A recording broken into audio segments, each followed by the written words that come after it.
You're watching Westerns Radio live on YouTube and TikTok at OTR Westerns. Now let's get into the next episode. It's going to be Detective. Hope you enjoy. Most Saturdays at this time, we spend an exciting half hour of adventure and action with America's public hero number one, Hopalong Cassidy. Well, even two-fisted cowboys take summer vacations when they can, and Hoppy is no exception. But Hopalong and Topper will be back with us riding the CBS air trails again 4 weeks from tonight, September 22nd. Get this and get it straight. Crime is a sucker's road, and those who travel it wind up in the gut of the prison of the grave. There's no other end, but they never learn. From the pen of Raymond Chandler, outstanding author of crime fiction, comes his most famous character in The Adventures of Philip Marlowe.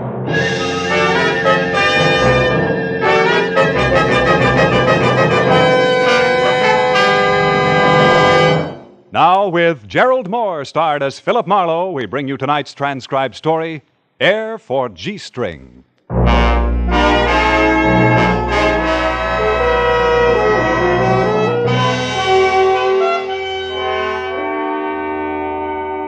There's nothing really wrong with a hot summer.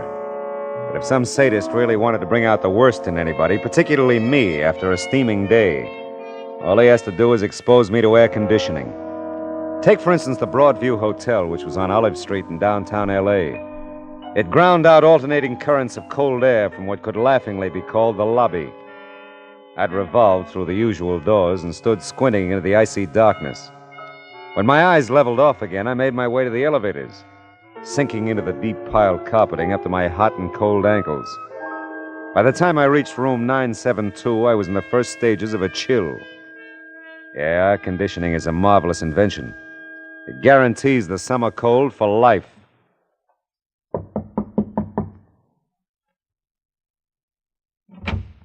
Oh, you're Mr. Marlowe? That's right. That makes you Mr. Allman, huh? Oh, come in. Martin come in. Allman? Come in. Sure. Yeah, you're nothing like I'd pictured you, Mr. Allman. Sit down, please, Mr. Marlowe. Pictured me? I don't understand. Well, all my life I'd heard about Philadelphia lawyers. Somewhere along the line, I drew up a mental 8x10 of a... Yeah, well, it doesn't matter. You just don't look the prototype. Perhaps that's because I'm only a junior partner in the firm, Mr. Marlowe. Yeah, maybe that's it. You know, it's an odd thing about prototypes, Mr. Marlowe. They'll trick you. Oh? For example, I've always had the idea that men in your...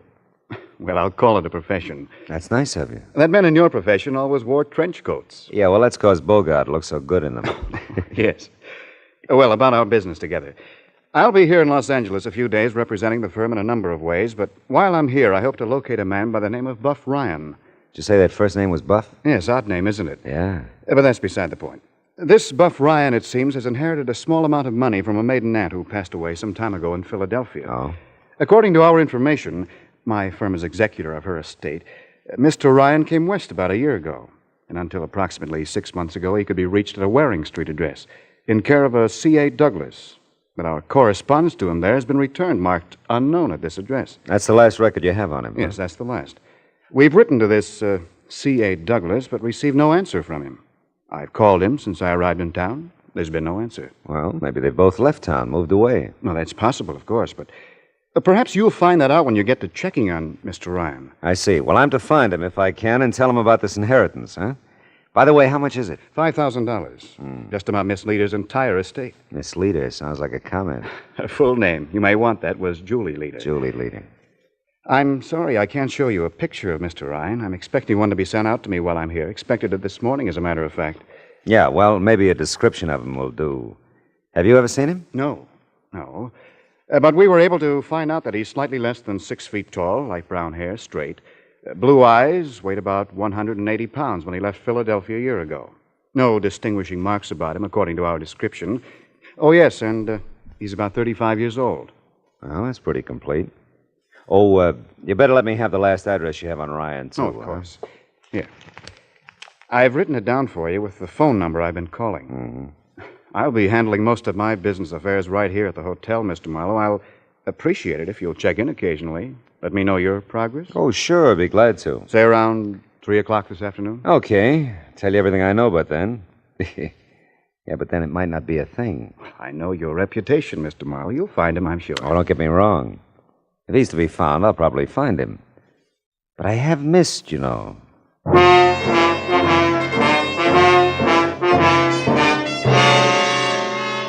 Just why I should want to rock the confidence of a Philadelphia lawyer, I don't know.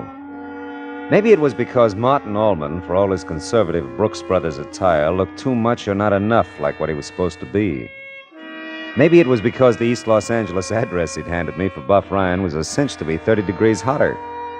It was, too. Waring Street was lined with gray little houses surrounded by small gray lawns dotted with straggling gray trees. The color scheme was the direct result of long years of constant neglect. I knocked a long time on the door of the C.A. Douglas residence. The porch was littered with old papers, an assortment of throwaways and leaves. The only response I got was from a scrawny cat, also gray, who leaped up on the porch rail to spit and yowl at me. I yowled back and walked off the porch in the general direction of my car. That's when I noticed a smaller, grayer house behind this one, on the same lot. And I thought I saw a curtain at the front window move slightly. The cat dogged my steps back to see.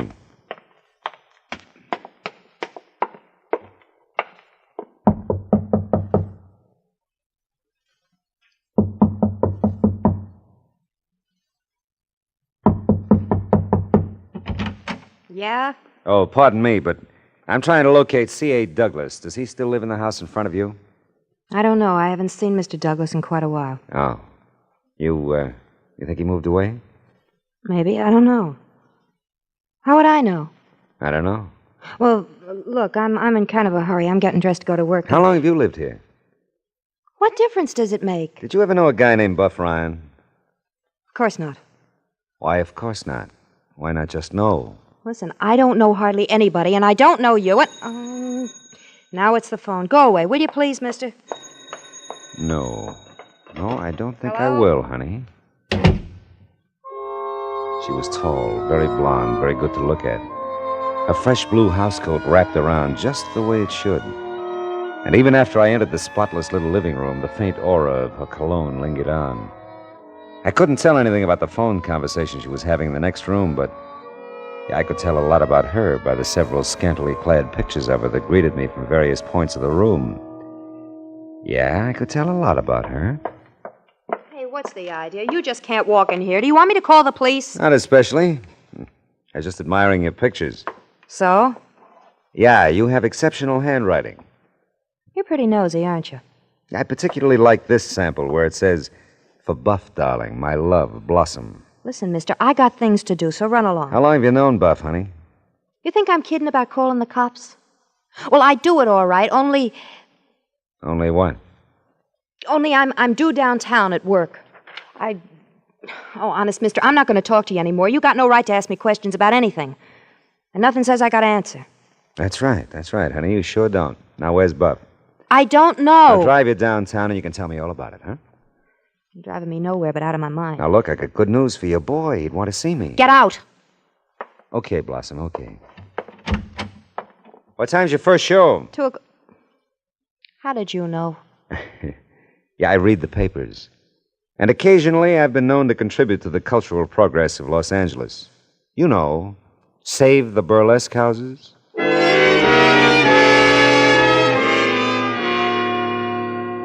The pictures she'd autographed to Buff had been propped up between my sugar bowl and the salt shaker the Sunday morning before, in the theatrical section of the Sunday paper. Yeah, I didn't recognize her with a house coat on. And all the way back downtown, I reflected on the advantages of being well-read. Well, I parked in a lot on a side street to the north end of Skid Row and stopped for lunch at a newspaperman's hangout nearby. It was almost time for Blossom's first show when I felt fortified enough to walk along the street past the blank stares of the winos and the dank air of the Muscatel Missions. Blossom's flag flew above the marquee. Blossom, the flower of burlesque. How many, please? One, huh? There you are, sir. Thanks. Say, do you think I can get in to see Blossom? I don't see how you can miss with buying the ticket and all. No. I mean, I'd like to see her personally in a dressing room. I'd like to talk to her. Well, I'm sure you have my permission. Whether or not you'll get Blossoms is strictly between her and her moral fiber. You know something? You're not much help. You know something? I don't try to be. I'll miss you. And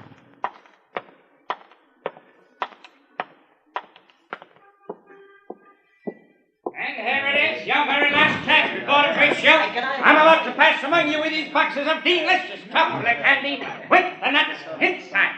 And don't forget with each and every crate, I beg your pardon, sir. Yes, sir, thank you very much.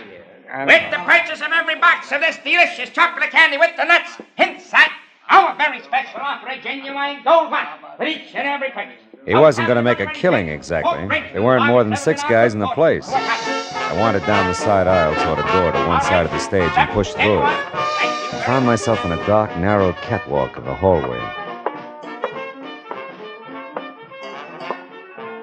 Show's gonna be out front, Mac. You guys can't come back here. Well, this guy did. Where can I find Blossom? Out front.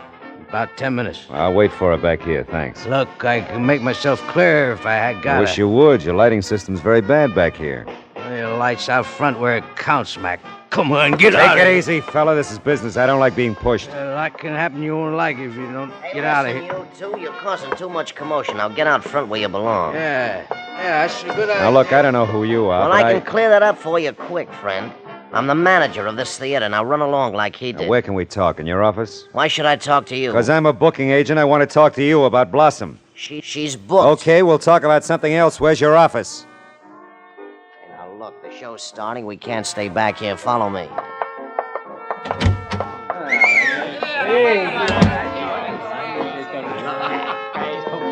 Hey, Jerry, You sure have a bunch of art lovers in the audience. Sure. It's a class show. Come on, through this door. Now then, you're no booking agent, so what's on your mind? Blossom, and what's your name? Ballou, George Ballou. Why? Would it mean anything to you if I told you that Buff Ryan's Aunt Julie died in Philadelphia and left him $5,000? Wouldn't mean a thing. Wouldn't, huh? No. That's funny. Because you're the first one who'd fit the picture. What picture? Slightly under 6 feet tall, light brown hair, straight, blue eyes, about 35 years old, weigh about 180. And what are you trying to prove? That you can see me? Maybe. So my Philadelphia message doesn't interest you, huh? Nothing about you interests me except how you got in here in the first place. Bought a ticket. Then go on out and see the show. I think I will. I also think I'll stick around and see Blossom after her performance. I wouldn't do that. If I were you, I'd see the show and get out. I don't want any trouble around here. I don't either. And if you see Buff before the show's over, tell him I'm out front, will you? I said I don't want any trouble. You're in a rut. I walked down the aisle that led backstage, the course I'd already charted. Blossom's costume was less demure than her blue housecoat.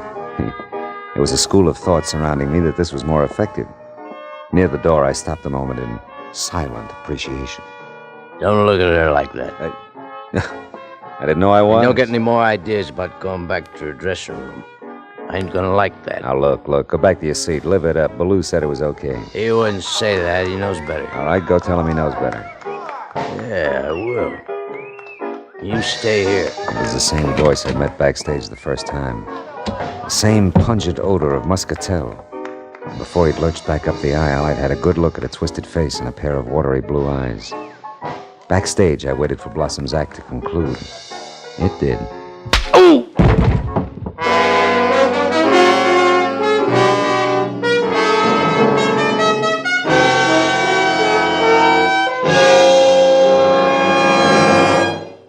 In just a moment, we'll return to the second act of Philip Marlowe. But first, love that Monday through Friday night session of Smiles. Beulah is back with Hattie McDaniel again, starring as an overgenerous, over-anxious to be wed, overweight damsel holding forth over CBS Radio. Starting this Monday night, listen for Beulah and the Henderson family in a new season of delightful day-to-day doings. Beulah joins the fall parade of stars back to CBS Radio on most of these stations beginning Monday night. Now with our star, Gerald Moore, the second act of Philip Marlowe, and tonight's story, Air for G-String.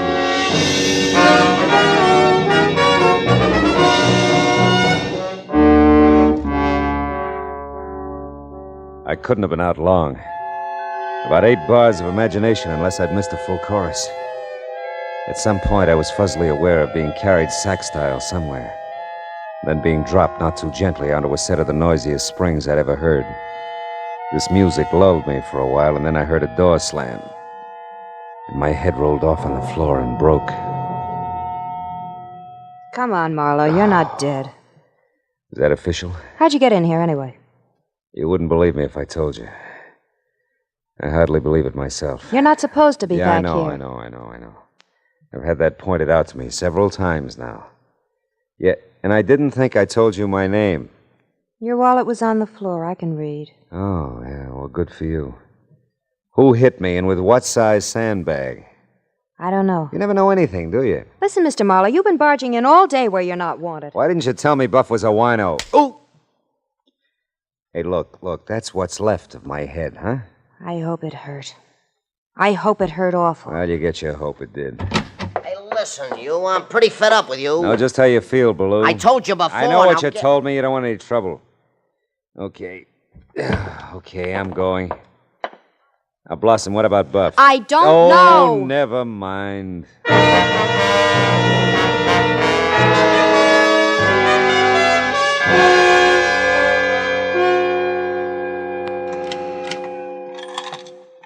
Now, don't tell me you want another ticket. Not me, kid. I've taken the cure. How is your moral fiber? Like Gibraltar. You know a guy named Buff Ryan? For free, I don't know my own mother. You don't, huh? See your point. Here. Here's mine. Memory getting any better? It's clearing up a little. Thought it would.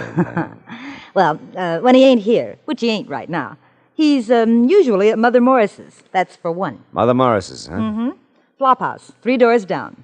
Or for 2, try Tilly's, 4 doors down. A saloon. Thank you.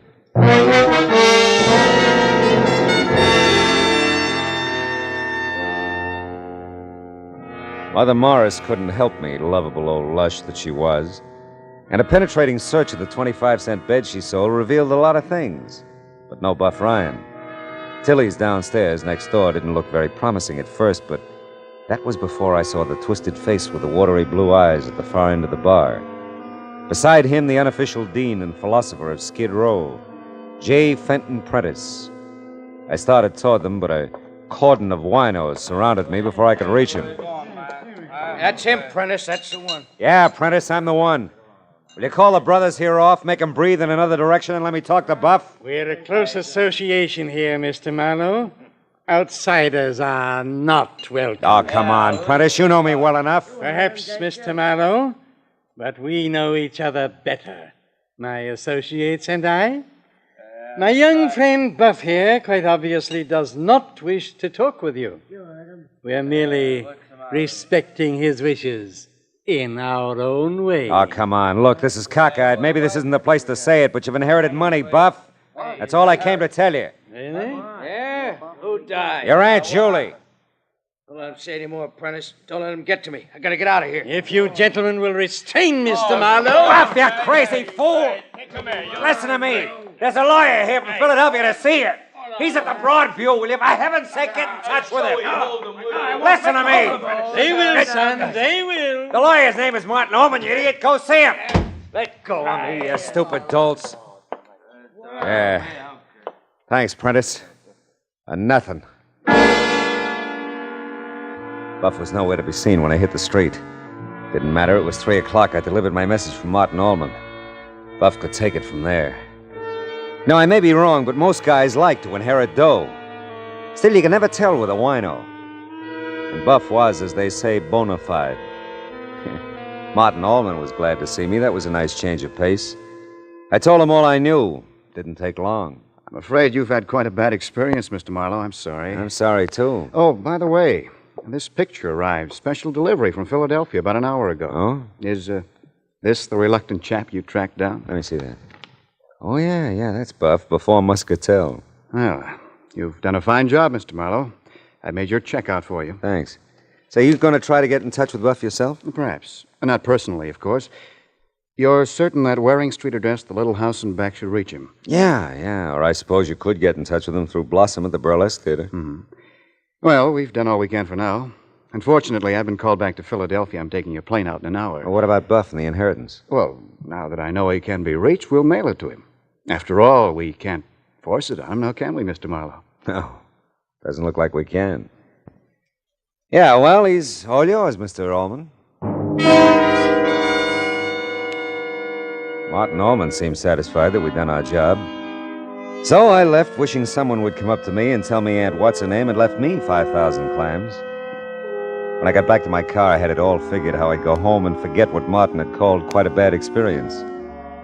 One look inside my car told me it wasn't going to work out that way at all. You weren't as long as I thought you'd be, Mr. Marlowe. How'd you get here from Skid Row, Prentice? Fly? I always taxi. How nice for you. After you left Tilly's, I fell to thinking, Mr. Marlowe. Quite a fall. It occurred to me that perhaps you were telling Buff the truth all the time. I was. That's not important now, is it?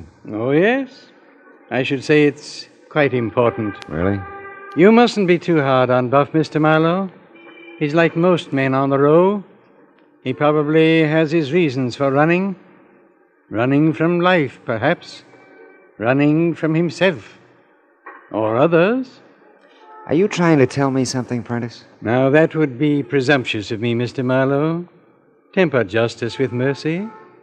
That much I say to you. I tell you, Buff Ryan is running. And with reason. If his reason interests you, then I suggest you set about finding out what it is. Well, is there any reason why I should? No. No, there isn't, but this much I do know. He has left the row. And he is running.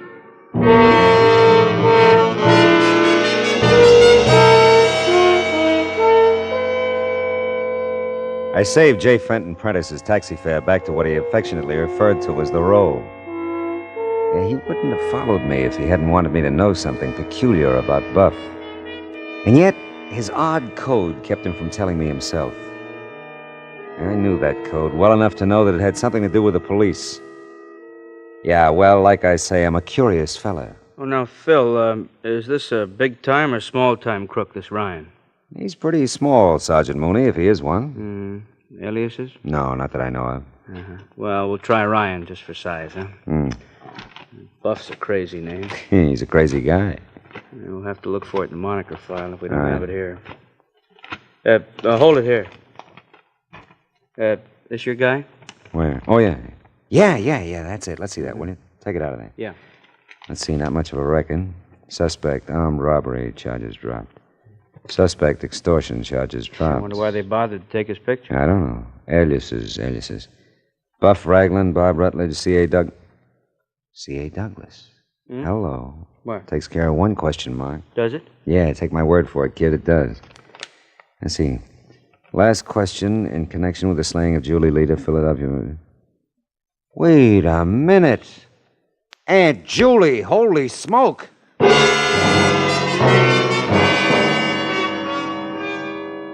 I knew I didn't like this Martin Ullman.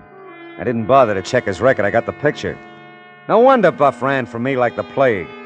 Martin had suckered me into setting Buff up for the kill. Marlowe, the finger man, that's great. Well, I got back to the theater and practically nothing flat. Yanked Blossom practically off stage, shoved her into my car, and drove like mad to the little gray house behind the little gray house. Prentice said Buff had left Skid Row. If he wasn't on Waring Street, he might be anywhere, including dead. Martin was paying off a cab driver in front of the house. Blossom cued me to the alley entrance and back. Please, God. Please don't let anything happen to him. Don't crack now, honey. We'll make it in time if you just let us in. He's got to, Mr. Marlowe. He's my husband. Okay. Take it easy, baby. Stand away from him, Blossom, or I'll kill you, too. No, Buff, no. Now, listen, Buff, Martin's coming in the front. You can't waste time with us. I don't believe you, Marlowe. You're part of the deal. Hey, what is this? You should have listened to me, Buff! I'm sorry, Blossom, I had to. He's all right. He's just out. Now, listen, you got to answer that front door. No. Answer it! I'll be right behind the door. He won't do anything to you. Just let him come in. But I'm afraid. So am I. Come on. Oh, how do you do? I was looking for a gentleman by the name of Buff Ryan. I'm an old friend of his. I understood he lived here. Yes, he does. Is he at home now? Yes. Won't you come in? Oh, thank you.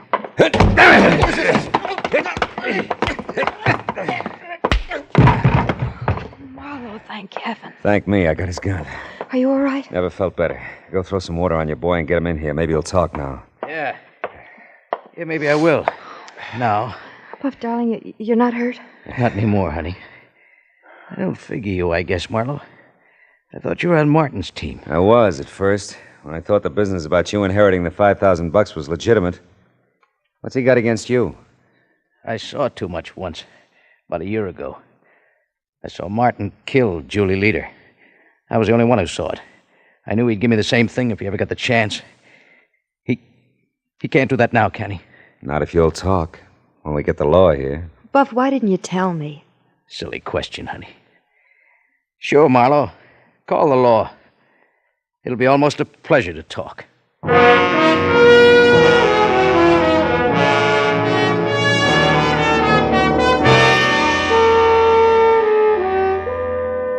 So much for that. Buff and Blossom are doing fine.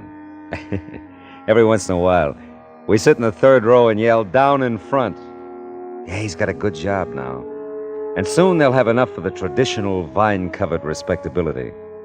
Oh, by the way, he's taken to wearing Brooks Brothers type suits. You know what? He looks just like a Philadelphia lawyer. How do you like that?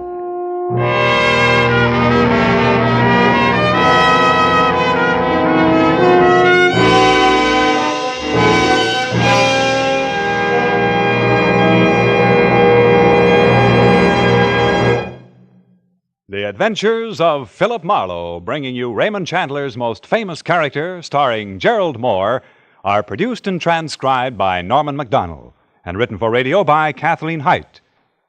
Featured in the cast were Jack Moyles as Buff Ryan, Michael Ann Barrett as Blossom, and John Stevenson as Martin Allman, with Sidney Miller as Mr. Ballou, Norman Field as J. Fenton Prentice, Grace Leonard as Gloria B., Sergeant Mooney is played by Jack Crucian. Gerald Moore may currently be seen in the Santana production, Sirocco. The special music for Philip Marlowe is composed by Pierre Garrigank and conducted by Wilbur Hatch. Be sure to listen next week at the same time when Philip Marlowe says... This time she was lovely and I was engaged. Engaged to help a beautiful shepherd who had a flock of trouble. We found a lost sheep and something else she didn't know she lost.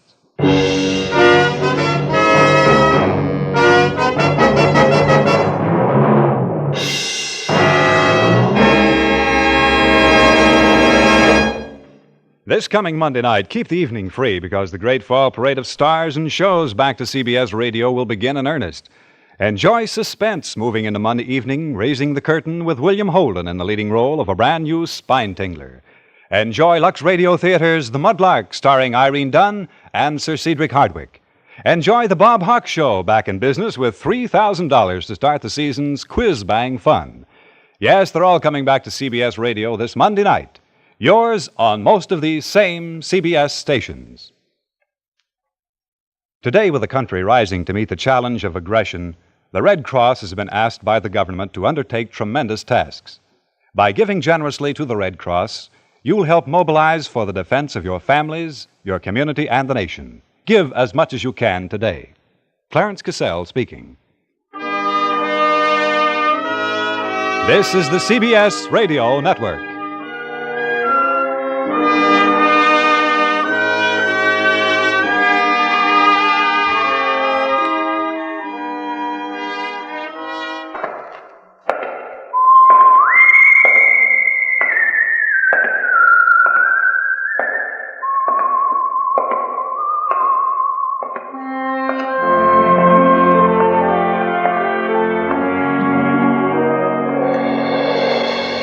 The Adventures of the Saint, starring Vincent Price.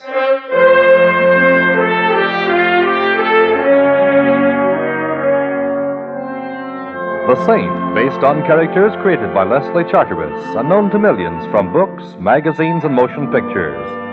The Robin Hood of modern crime is now transcribed for radio, starring Hollywood's brilliant and talented actor Vincent Price as the Saint.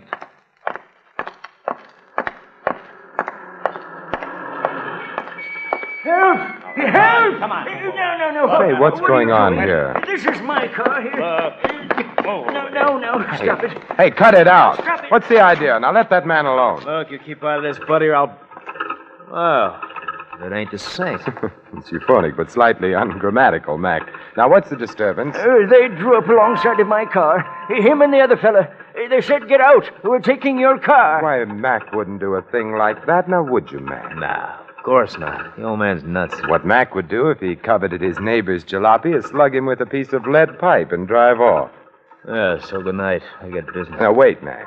You could satisfy my curiosity a little. Why should you want to steal this gentleman's old automobile when you've got nicer, newer ones to choose from? Yes, ask him, mister. Ask him. Yeah, ask me, Saint. Go ahead. And I'm going to satisfy a little curiosity of my own. I didn't think you had any, Mac.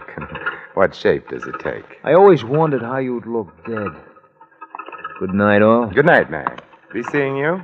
You let him go? Yes, he convinced me that I should for now. There's nothing like a 32 in the pocket of a known thug for winning an argument.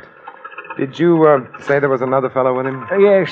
Run off when he heard you coming. It was the same fella tried to buy my car yesterday. Someone tried to buy this car? Oh, sure. This fella tried to buy it. And there was a woman made an offer, too. You mean you actually refused? I ain't selling until I find out why they want to buy it so bad. This fellow who tried to buy the car, do you know his name? No, he looked like a gentleman until... Until you found him consorting with felonious intent with our just-departed friend, eh? Tell me, was he well-dressed, an annoying little mustache placed just over the sneer he wears for a mouth? Well, yes. Say, how did you... That's easy. Our friend Mac does piecework for him. Fancy Dan Turner is his current alias. But I see you don't keep up with such things. You're going to tell the police? Later, perhaps, when there's something to tell them. Right now, I've got a great thirst that needs quenching. A thirst for knowledge. Huh? Yeah, what's your name and where do you live? Collins. 302 East 8th Street. Mm-hmm. Now, put your car in cold storage, old-timer, and take care of yourself. Something tells me this is Rat's night out.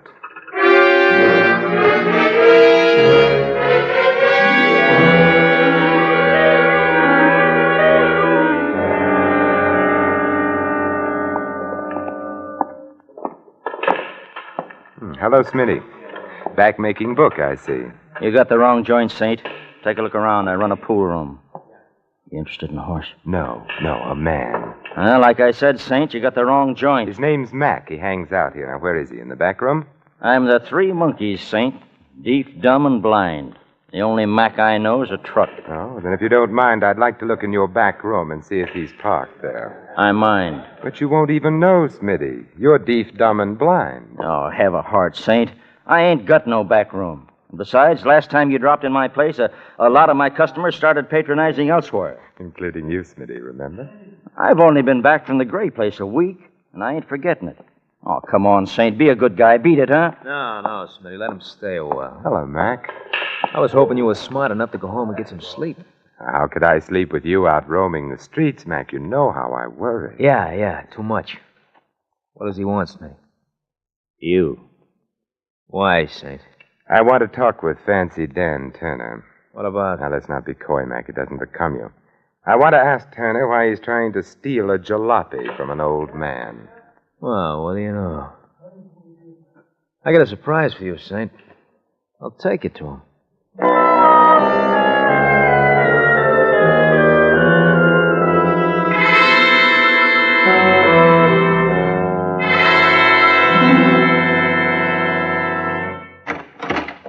The boys say you're looking for me, Saint. The boys are right. So you found me. So? I understand you're interested in a certain old car. So what? Probably the Smiling Irishman is, too. A broken down 1929 sedan seems a little slow for a fast man like you, Fancy Dan. Well, maybe I like to go slow enough to read the billboards when I drive. What's it to you, Saint? It depends on what it is to you, Turner. What's on the fire? You are. There's a handle with care sign on this deal, and I don't want just anybody cutting in. You're a fowler-upper. You've been stepping high and fancy-free too long, Turner. You're beginning to irritate me. The feeling's likewise, Saint. Only I got more than fingers in my fist, and you haven't. It's a nice gun you're so bravely wearing, Turner. It must be a pretty big pot to change a small-time con artist like you into a fire-breathing gunman. Big potatoes, huh? Yeah, plenty big, Saint. So big I wouldn't hesitate to shoot at the slightest move. Am I clear? You couldn't be clearer if you were a day ordered by the Chamber of Commerce. Good. Now, it ain't a palace, Saint. It's just the back room of a pool parlor, but please stay and be my guest. Oh, very well, for a little while anyway. Where are the boys? Out. They're wasting their time. Collins won't sell his old wreck. Some old men are stubborn. And Collins seems like a hard man to intimidate. Well, that all depends on who's doing the intimidating, Saint. Now, Mac's a chowderhead, and Smitty's even worse, but put the two boys together, and you'll get a job of work done. Dan, I've adopted old man Collins as a friend. Ah, how big are you? Yes. You know how I feel about people who push other people around, Turner? Especially when the guy getting the shoving is a friend. You know, if I had a glass of beer, I'd cry into it. Sit back and relax, Saint. The boys will be back with what they want after soon enough, and maybe then I'll let you go home. You mean they're coming back with a car? Well, maybe not the whole car. Sit back and relax. Hey, relax. Hey, what are you doing? Sitting back with my chair to the wall, Turner. You want me to relax, don't you? Yeah, Hey, let go of that cue stick. As my old grandmother used to say, Turner, there's nothing as relaxing as a game of pool. Particularly with a hoodlum's head as the cue ball.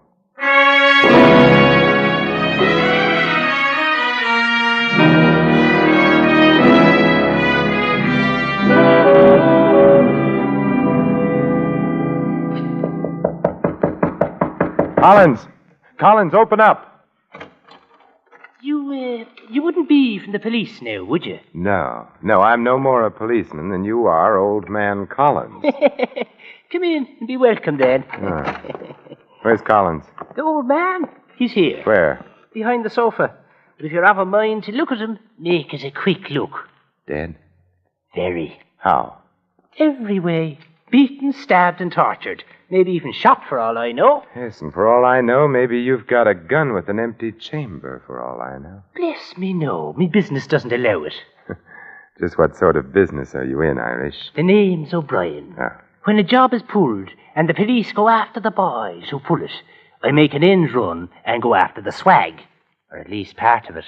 Oh, I see. What's the swag here? Collins' wallet? Not unless there's 400 grand in it. 400?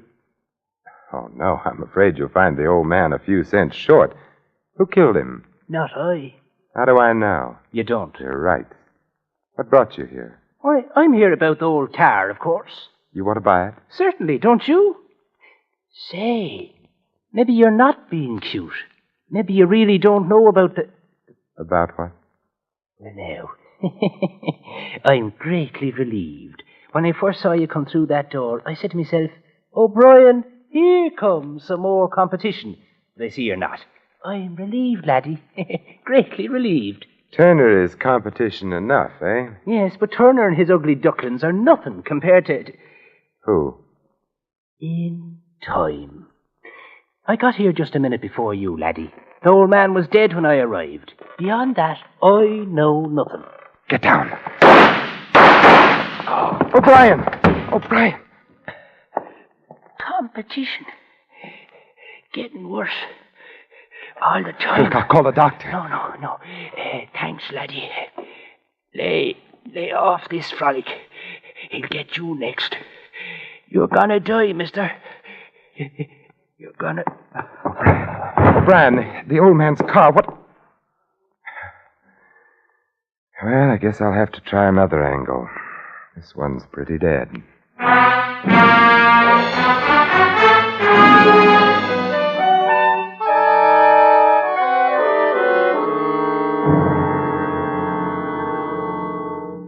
I awakened Mr. Ritchie as you requested, Mr. Templar. He'll be right down. Oh, thank you. I hope the fire isn't too serious, sir. Well, it's serious enough to awaken Mr. Ritchie. Oh, here he is now, sir. Well, which plant is the fire in? Who's responsible? How big is the damage? Oh, the fire isn't in any plant, Mr. Ritchie. What's that? Then where... It's inside of me. I'm burning up, and I need your help. How dare you sneak your way in here at 3 o'clock in the morning by telling me there's a fire? Look here, who are you? Simon Templar. Oh, yes, the Saint. I've heard of you. If you have business with me, Mr. Templar, I'd suggest you phone my secretary for an appointment. Meanwhile, there's no subject on earth can keep me from going back to bed. Not even the subject of $400,000, Mr. Ritchie? What do you know about it? Nothing other than that it was stolen from you, Mr. Ritchie. That happened 7 years ago. The criminal, John Qualey, was caught, tried, and convicted. Now, if you'll pardon me... Qualey worked for you, I believe. He was my head accountant. And the money was never found? No. Qualey drew 20 years in the penitentiary. He never revealed where the money was hidden. Until the day he died. Died? Yes. 2 weeks ago in prison. And now, Mr. Templar, if you don't mind, I need my rest. I won't detain you much longer, Mr. Ritchie. Just one or two more questions. Well? Did Qualey have a wife? Yes, he did. If he knew he were dying in prison, it's quite possible he made an attempt to get word to her, to tell her where the money was hidden. He may have made the attempt, but he couldn't possibly have succeeded. He was too closely watched. Oh. After all, $400,000 is a lot of money. A lot of money. Yes, you could almost buy a second-hand car with it. If I hadn't been fully covered by insurance, my firm would have gone under in the face of a loss that large. And now, Mr. Templar, if I might ask a question. Certainly. Why this sudden urgency? This 3 o'clock in the morning business? An old man was tortured to death.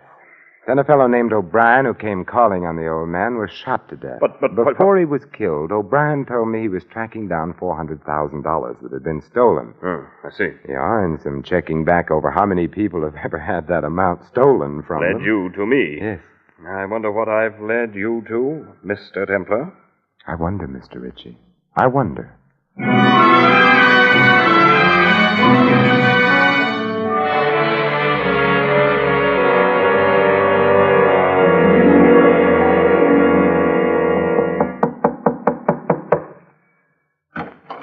Yes? What is it? Mrs. Qualey? What do you want? Several things, Mrs. Qualey. Like what? A murderer, You've got the wrong apartment, mister. an old automobile. No sale. Anything else? Maybe you'll buy this, Mrs. Qualey. Collins was murdered a little while ago. Collins. Oh, the old man. Why? Someone wanted his car. Someone who evidently couldn't wait any longer for the newer models. So? So I saw Collins' car in your garage, Mrs. Qualey. Maybe you better come in after all, mister. Come in careful. Careful enough? Keep those hands high. Yeah.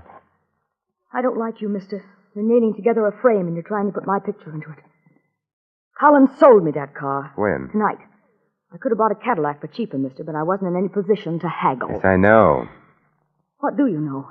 That's what I want to find out. I know that Collins' car as a car is worth about $20, but as something else, it's worth in the neighborhood of $400,000. And you know that's an awfully nice neighborhood. Nice and exclusive. Chislers aren't invited to move in. I've been gathering that impression all evening. Well, what if we're here? You name it. An acetylene torch, welder's mask, a few chisels, a hammer, steel wire. Either you've gone to work for Henry Kaiser, or the hand that customarily rocks the cradle is going in for rocking a safe. I had to go into a hardware store to make a phone call, and I just couldn't leave without buying a few things. Now, fortunate you didn't make your call in an establishment that sells steamrollers. I see you have a set of license plates. You see too much. From Collins Jalopy, aren't they? These license plates. So that's how Qualey smuggled out his message. You're getting awfully close to a bullet in your head, mister. Give me those plates. Shh, there's someone at the door. Stay where you are. I'll see who it is. Better not take the license plates with you. Yes? Oh! Mrs. Qualey! Oh! Mrs. The devil. The devil. He got the plates. Yes, he got them. Don't let him. Oh, catch him there. Where? Where? Where Johnny worked. Shaft. Top. Before 6. Before... Mrs. Qualey. Collins, O'Brien, and now I have 3 reasons for wanting to meet a certain party.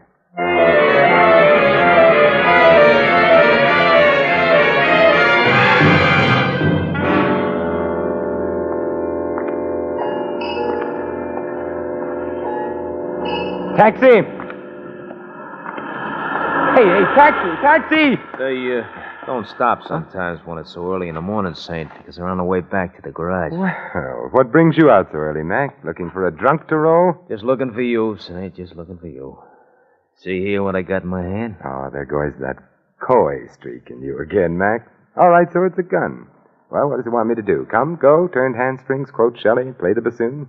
You have to speak for it, Mac. Very funny. Look out, it shouldn't speak for itself, Saint. I and the gun warn you should get in that there car. And you have a most persuasive way of offering a fellow a lift, Mac. Yeah, a lift. Right now, it's a lift. Later on, it may grow into a ride. Come on. Where are we going, Mac? Back to our little gray home in the rear of the pool room, Saint. Fancy Dan Turner wants he should thank you for showing him a new trick. Oh, it really isn't necessary. He feels like it is, Saint. He feels like it is. He's got a couple of tricks he wants to show you. Sounds like fun. Oh, on into the car, chum. Turner's waiting. He's got very little patience.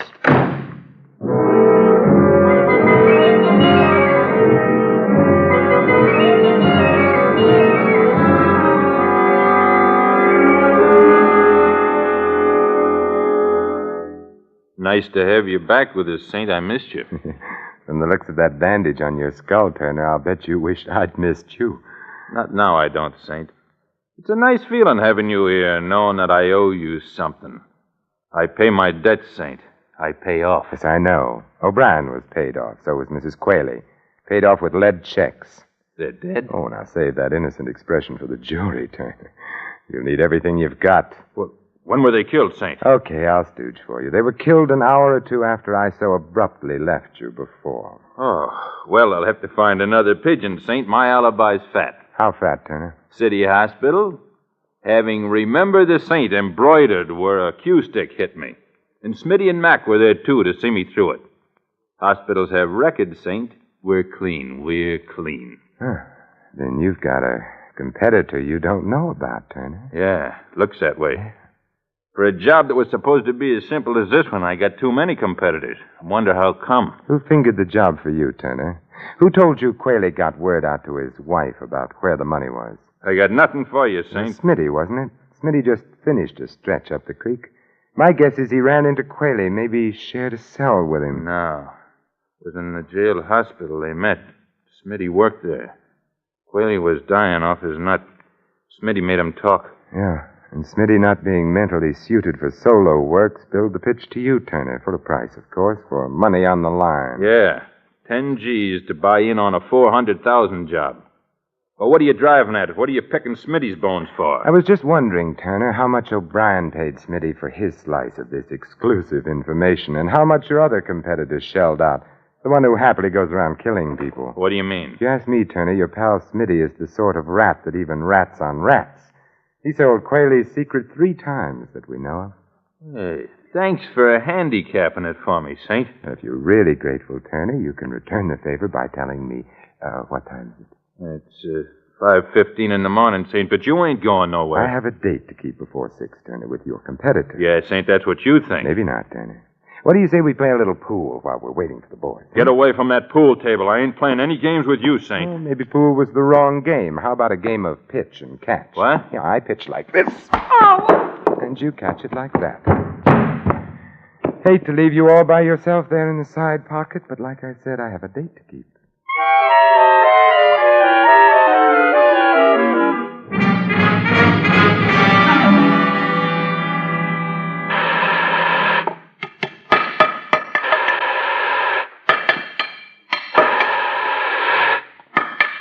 Well, Mr. Ritchie, get enough sleep despite my interruption?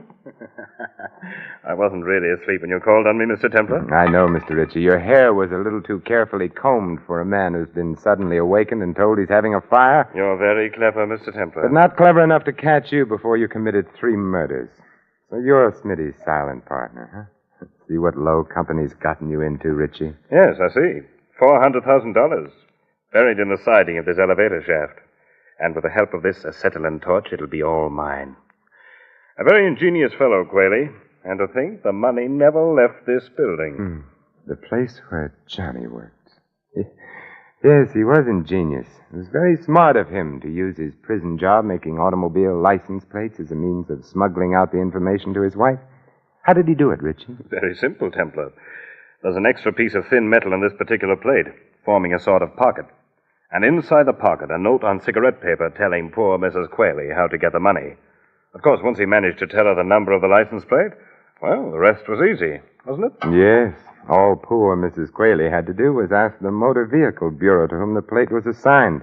Mr. Collins, in this instance. Poor old fellow. Mr. Templar, would you mind joining me here in the shaft, please? Yes, right on top of the elevator. I'd like to keep an eye on you while I finish burning out this metal partition. You see, I've only until 6 o'clock when this elevator is switched on downstairs. Oh, well, I... Come, in the shaft, please. Well, really, I have a gun, Mr. Templar. Oh, well, that makes it official, then. There we are. Careful, Mr. Templar. I wouldn't want anything to happen to you. Anything accidental, that is. You know, it's funny. I've known you such a short time, and I have exactly the same sentiments towards you. I've never been astride the top of an elevator before, Richie. And we're right near the top of the shaft. Yes.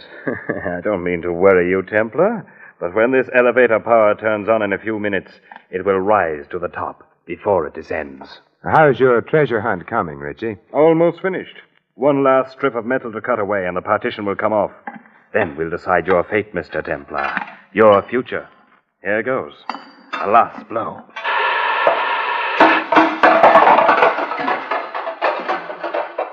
It's there. It's there. I see it.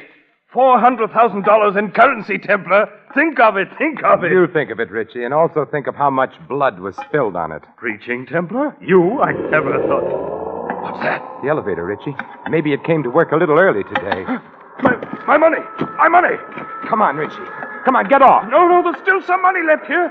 I want it. I want it all. All. Come on, we've got to get off. Jump, Richie, jump. No, my money. I must save the money. Richie, you fool. All right, I got it.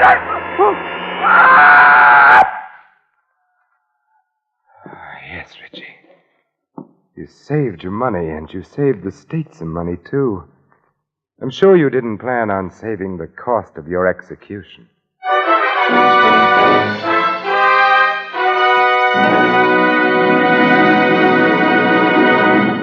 You have been listening to another adventure of the Saint, the Robin Hood of modern crime. And now, here is our star, Vincent Price. These immortal words of Ovid, translated from the Latin, express quite well indeed the justice of our Mr. Ritchie's fate. Nor is there any juster law than that the contrivers of death should perish by their own contrivances. This is Vincent Price inviting you to join us again next week at this same time for another exciting adventure of the Saint. Good night.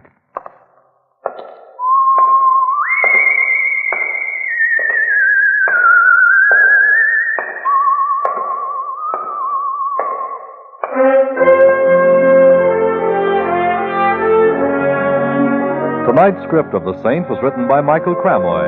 Our cast included Laureen Tuttle, Barney Phillips, Tony Barrett, Fred Howard, and Dan O'Herlihy. The music was composed and conducted by Harry Zimmerman. The Saint is a James L. Safier production and was transcribed and directed by Thomas A. McAvity. All you Saint fans will be glad to know that the Saint comic books are on sale at all newsstands. Your announcer, Merrill Ross. This is the Mutual Broadcasting System.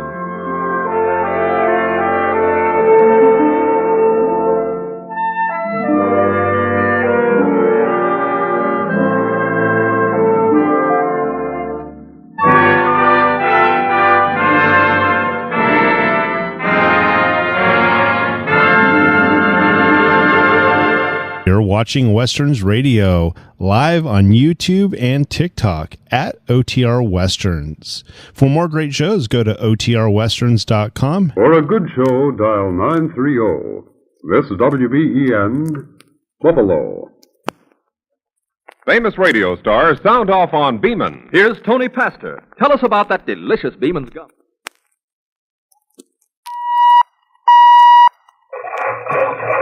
D-U-Z, D-U-Z. Put those in your washing machine. See the clothes come out so clean. When you does your wash, you'll sing. D-U-Z does everything. Hello there. We've been waiting for you. It's time to play Truth or Consequences.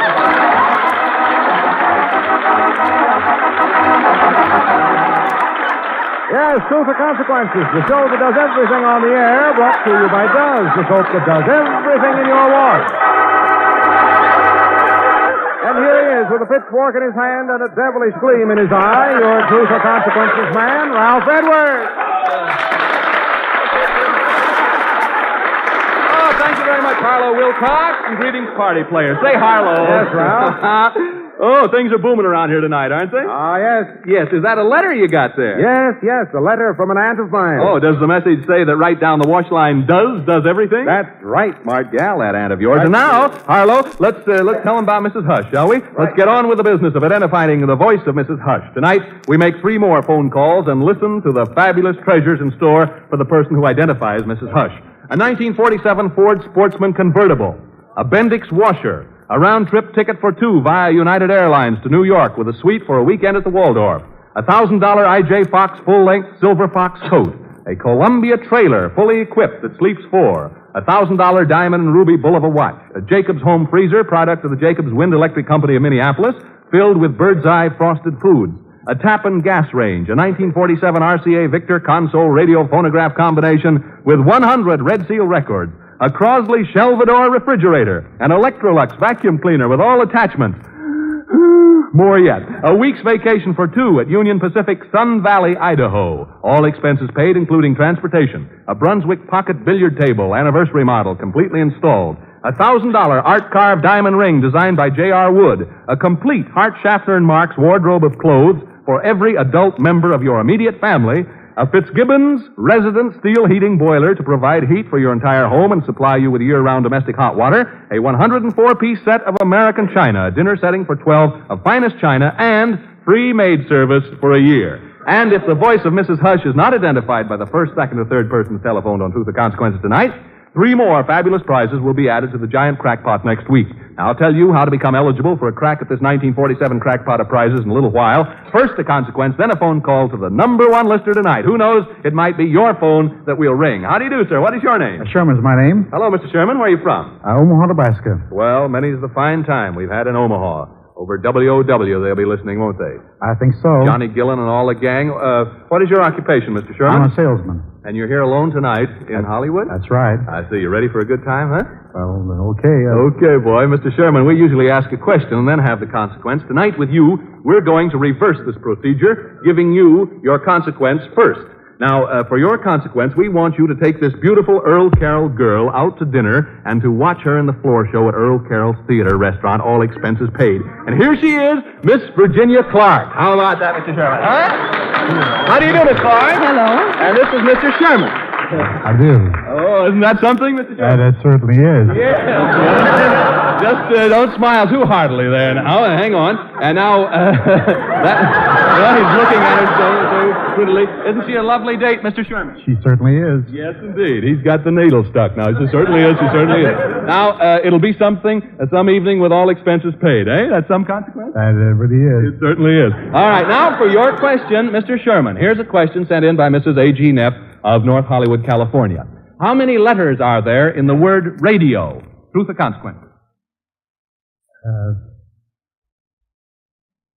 5 letters. How many? 5. And that's the truth, correct? You've told the truth, Mr. Sherman, so you don't have to take the consequences. We'll take back the Earl Carroll girl, the dinner, and, of course, you won't get to see her in the floor show, but thanks very much. You get $15 in a big red box it does. Thank you, Mr. Sherman. Thank you very much. That's my, oh my. It's a wonderful show, isn't it? Certainly. You never know what's going to happen. That's right. Yes, sure. Aren't we devils? Thank you.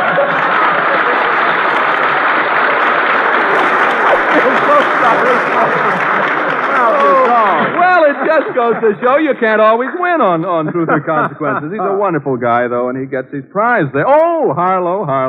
Say, Harlow, would you care to play a little game of reverse consequences yourself? Oh, pal, you're leading with your chin. Yes. I want to ask you a question. What is a numismatist? A new what, Mr.? Numismatist. Numismatist. That's a coin collector. Oh, yeah. What'd you say? Well, V.C. Rockhill, a numismatist of Jamaica, New York, cleans up certain grades of his choice old coins with does suds. Well, to coin a phrase that pays to use does. It paid off for Tom Miller of Yuma, Arizona, too. When he drives his motorcycle around the desert, the machine accumulates a lot of sand and oil. But Does gets that machine shining clean. Well, why accumulate a lot of different soaps for your wash when Does everything? Sure, just put Does in your washing machine and take everything out bright and clean. No soap gets work shirts and overalls clean, easier, or faster than Does. Towels come out so dazzling white. Well, there's just no whiter white to be had, not from any soap. Tell them the big surprise about the colors they wash, Harlow. Come on, tell them. Well, folks, Does actually leaves those pretty colors brighter. I knew he'd tell you. Of all the leading package soap sold for wash day, Does is safest for color. Can't keep a secret. So let the one and only Does do all your wash. Does everything. And that's the truth, Harlow Wilcox. And now stand by, America. I'm going to call the person who gets first crack at tonight's giant crackpot consequence. Now, this is the person in our radio audience who gave us the best reason in this week's contest why we all should support the March of Dimes. Now, hand me the telephone, if you please. Hello, operator. Operator, get me, I think it's Elkader, Iowa. E-L-K-A-D-E-R. Elkader. All right, thank you, Billy Clevenger. Our NBC operator is getting Elkader, Iowa. In previous weeks' calls, it has been determined that Mrs. Hush is not Wallace Warfield Simpson, Duchess of Windsor, nor Shirley Temple, Mary Pickford, Margaret Truman, Judy Garland, Elizabeth Arden, Rosalind Russell, Babe Didrikson Zaharias, Claire Booth Luce, nor Alice Marble. Hello! Is this Elkader? Elkader, Iowa. Our NBC operator will give you a number to call in Elkader. Will you ring it, please? Thank you.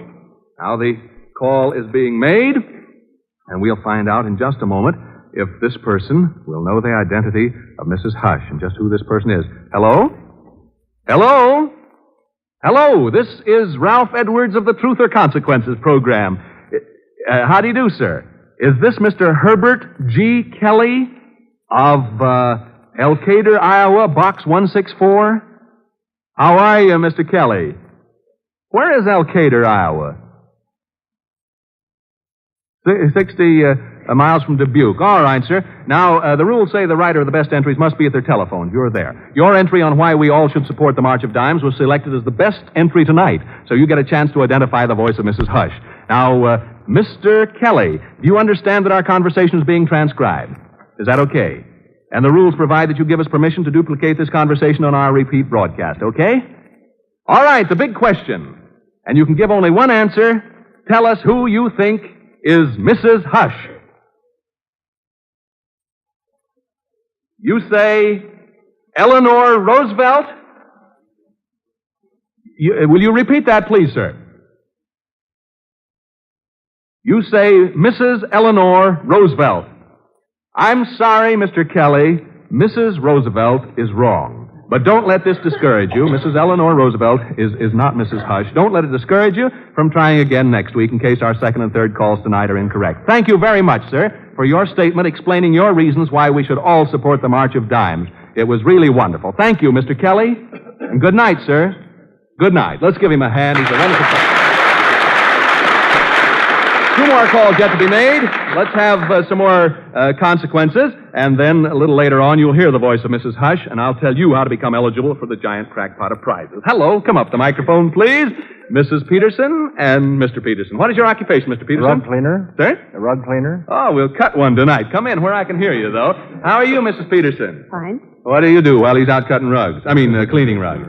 Take care of 3 children. Well, now, that's a little cleanup job of your own, isn't it? I have 3 of mine. I know what it's about. Well, we have a question for you. We'll have a consequence. You having fun tonight? It's always a leading question, isn't it?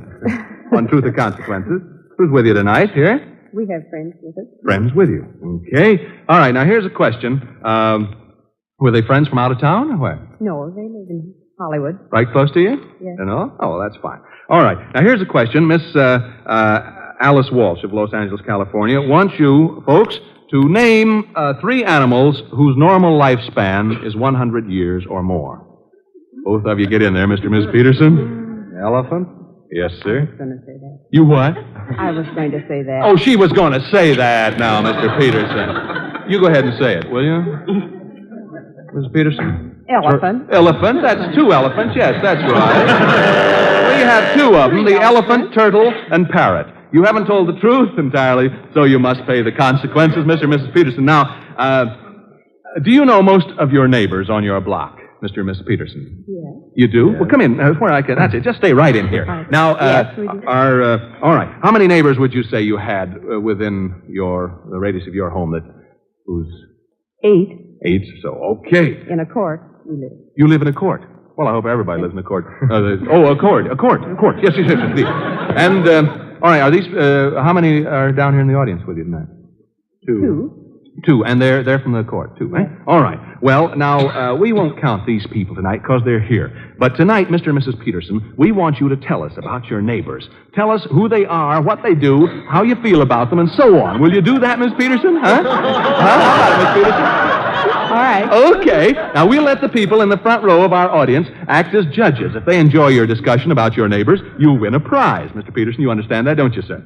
Now, if they enjoy your discussion, you'll get a prize. And, Mr. Peterson, you help your wife as much as you can. Now, supposing you run backstage with this pencil and paper that we have here and jot down the names of all the neighbors you want to talk about. It's all in fun, so don't worry too much about it. That's it. Come on back as soon as you've made out your list. Mr. and Mrs. Peterson, just make out the list and then come back here, and we will have a discussion about the neighbors. Just a good old American pastime of gossip over the back fence. They go on, they can't hear. Ooh, what's going to happen to Mrs. Peterson? All right. Now, we've asked the front row to act as judges, but it won't be the same people sitting there now. Instead, the seats will be filled with all of Mrs. Peterson's neighbors, except the two who brought her there. They're our Confederates back there. How do you do? Thanks for getting her here. All right. The same neighbors that Mrs.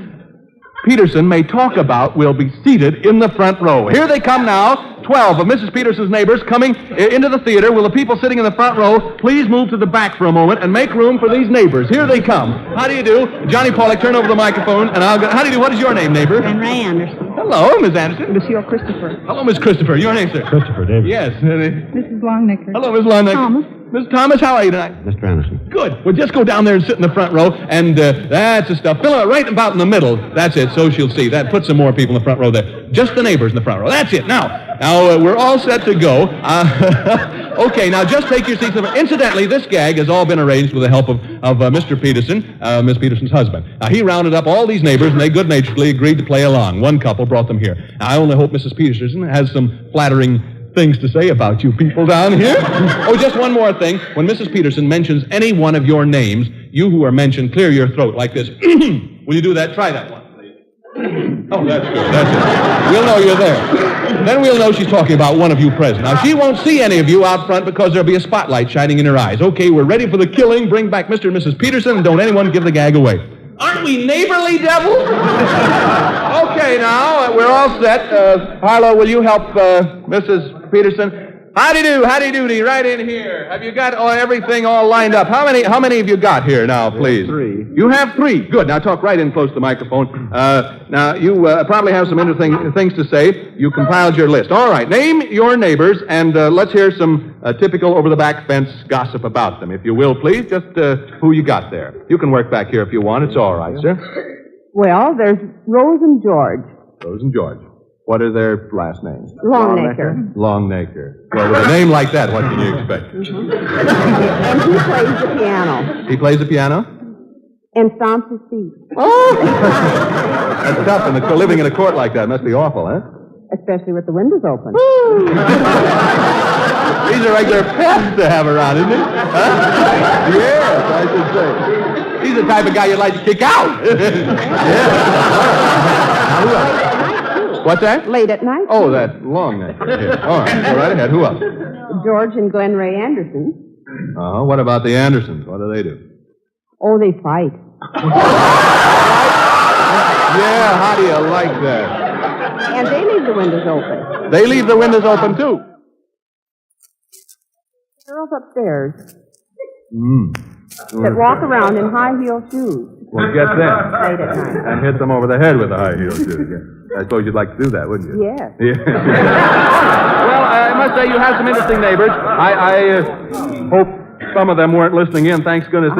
This is the Eastern broadcast, so they can't hear it here. So you're safe. They don't pick up this broadcast on the West Coast. Okay.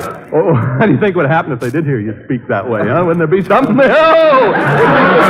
Well, let's find out now how the judges feel about your neighborly discussion here. Will all those in the front row stand up, please? Everybody in the front row. Huh?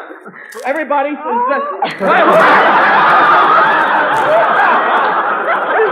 That's our neighbor. Who's down there, anyhow? George. Which is the one? Who are the couple that fight? Oh, that's, Never mind. You're in for it, I'd say. Well, don't worry. They were in all the gag, and she's a mighty fine neighbor at that, isn't she, folks? That's right. You bet she is. All right. They're all your neighbors, every one of them. What do you have to say about that, anyhow?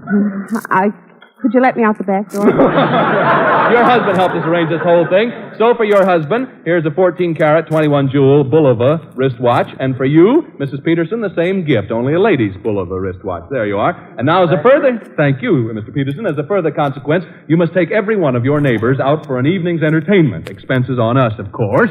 Reservations have been made for the whole caboodle of you for dinner and show any night you want next week at a prominent Hollywood spot. You'll have all evening to listen to your neighbors tell you off. Thank you. Don't thank me. You better wait until you hear them. Oh, yes. And Mrs. Peterson, here's a big red box it does to decorate the table. It decorates a wash line, too. Does everything, you know.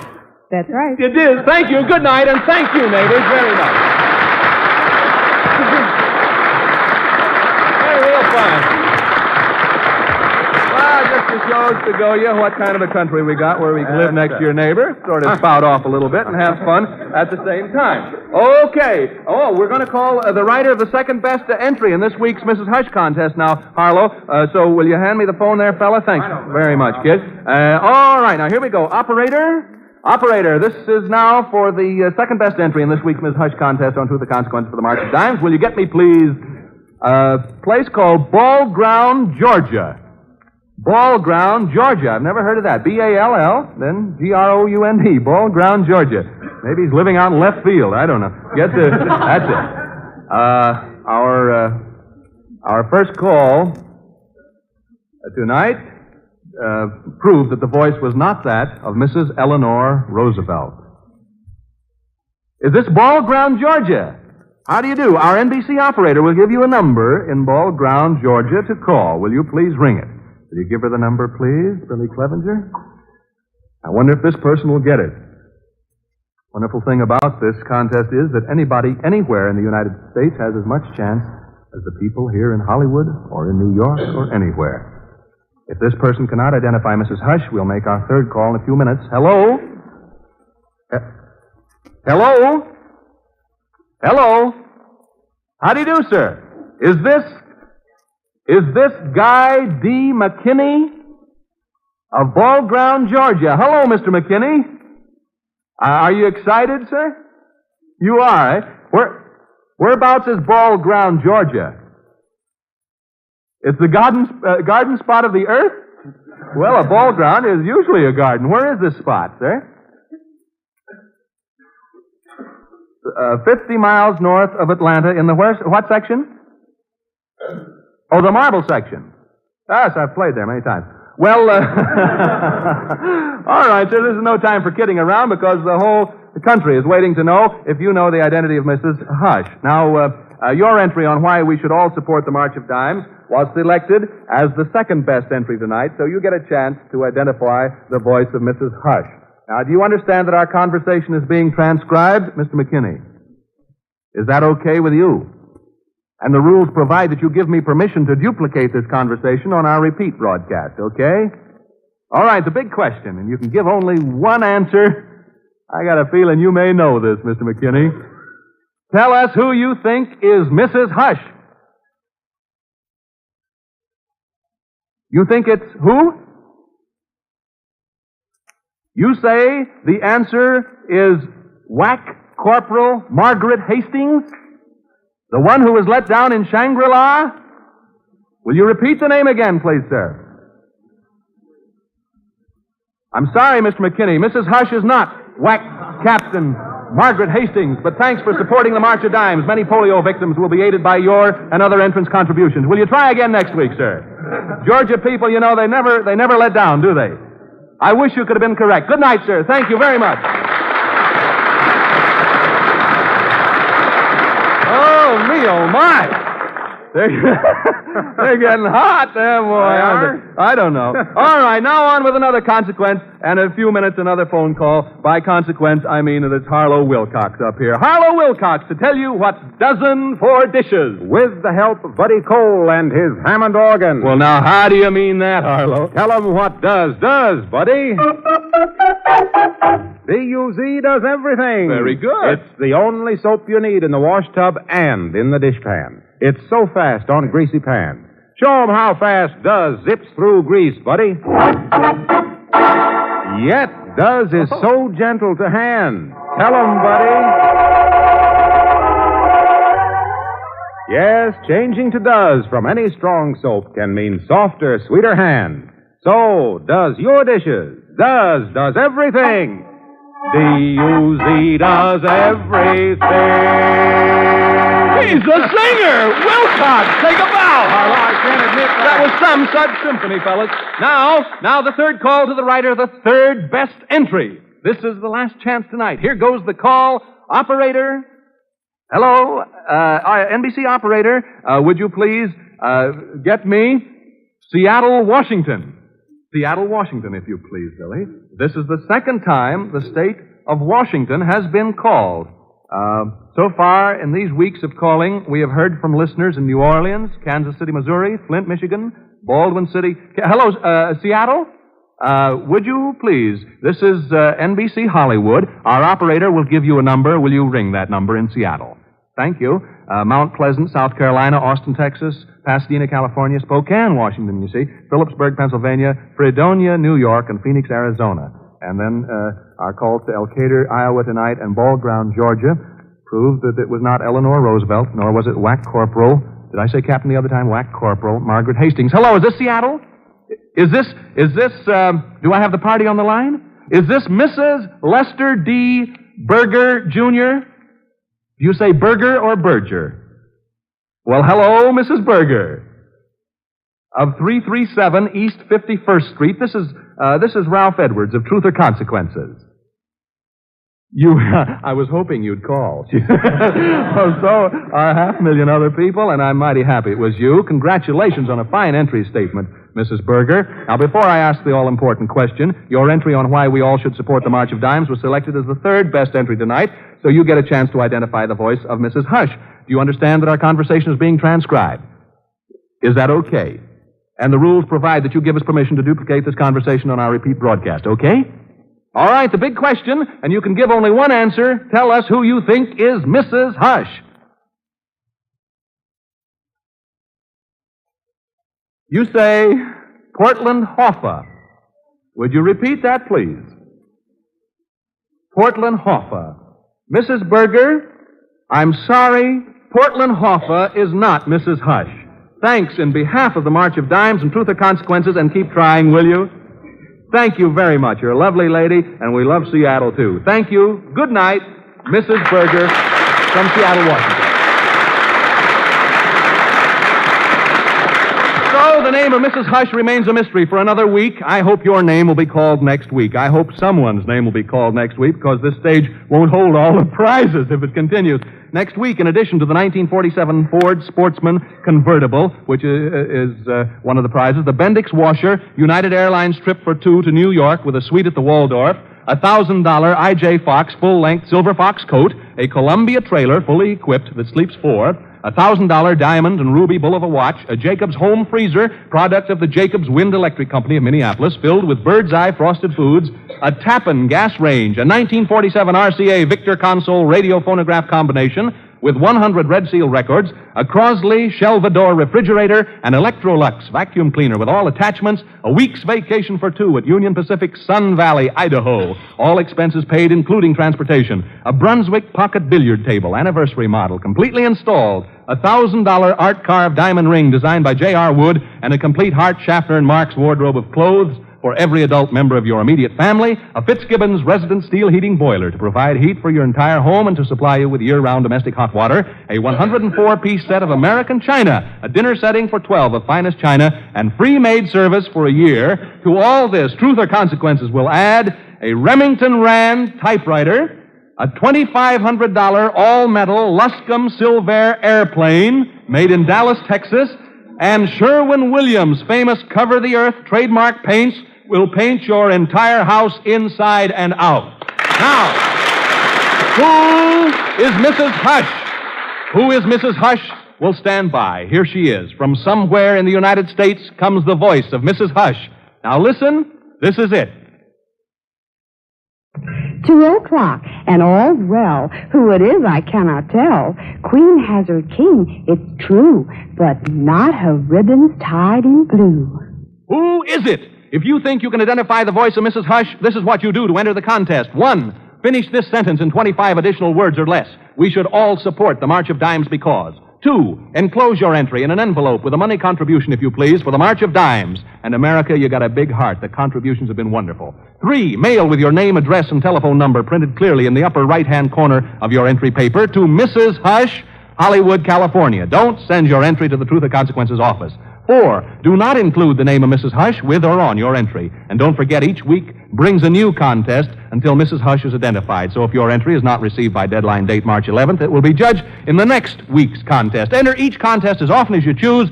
Send in lots of entries. However, only 1 entry to an envelope. Eligibility for participation is not contingent upon your contribution to the March of Dimes. Let your heart be your guide. Each week, the writer of the best entry will be called, as we did tonight.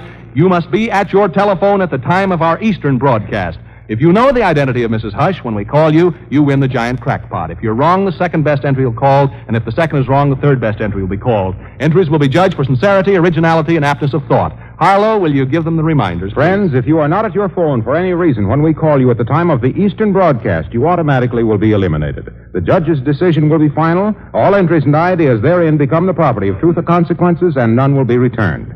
Any resident of the United States may compete except employees of Truth or Consequences, the National Broadcasting Company, Procter & Gamble, their advertising agencies, and their families. Thanks, Harlow. Now, Eastern and Western listeners have an equal opportunity to compete. However, only one attempt will be made to reach the contender for the prize, and that attempt will be on our regular Eastern broadcast on Saturdays at 8:30 Eastern Time, 7:30 Central Time, and you listeners to our repeat show must be at your telephones at 6:30 Mountain Time, 5:30 Pacific Time. The address, Mrs. Hush, Hollywood, California. Please don't send your entry to the Truth or Consequences office.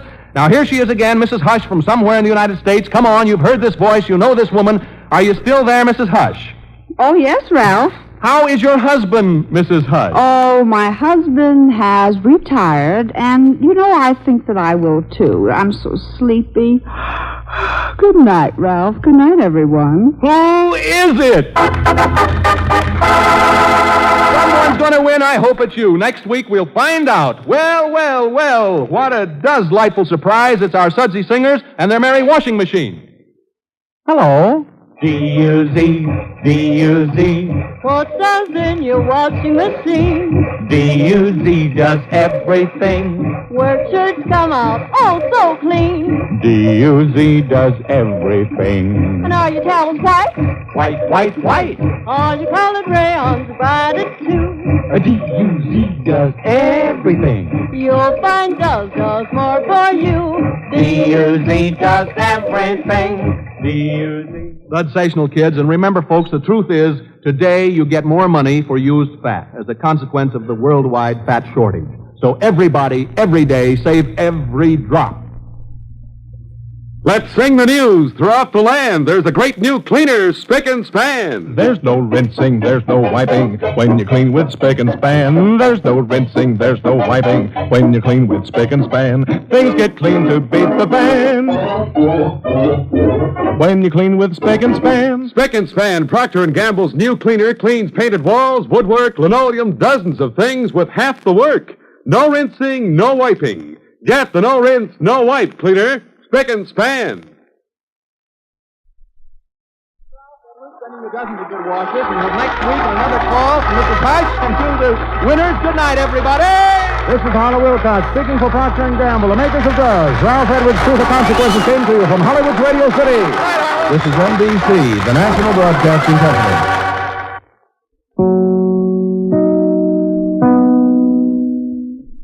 This is the Buffalo Evening News Station, WBEN. You're watching Westerns Radio live on YouTube and TikTok at OTR Westerns. Now let's get into the next episode. It's going to be Adventure. Hope you enjoy. The Green Hornet.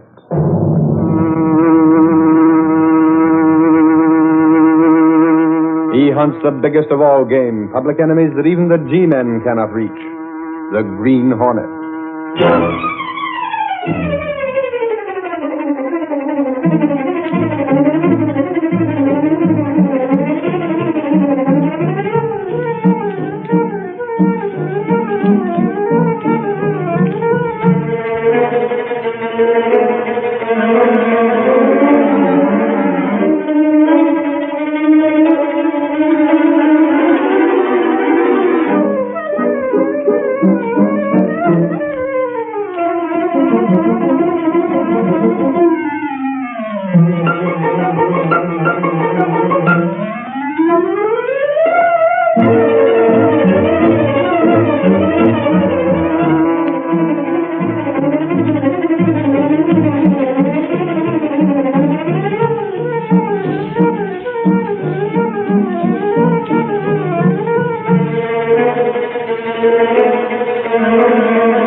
The adventurer, Money Talks Too Loud. The events and characters depicted in this drama are fictitious. Any similarity to actual persons, living or dead, is purely coincidental.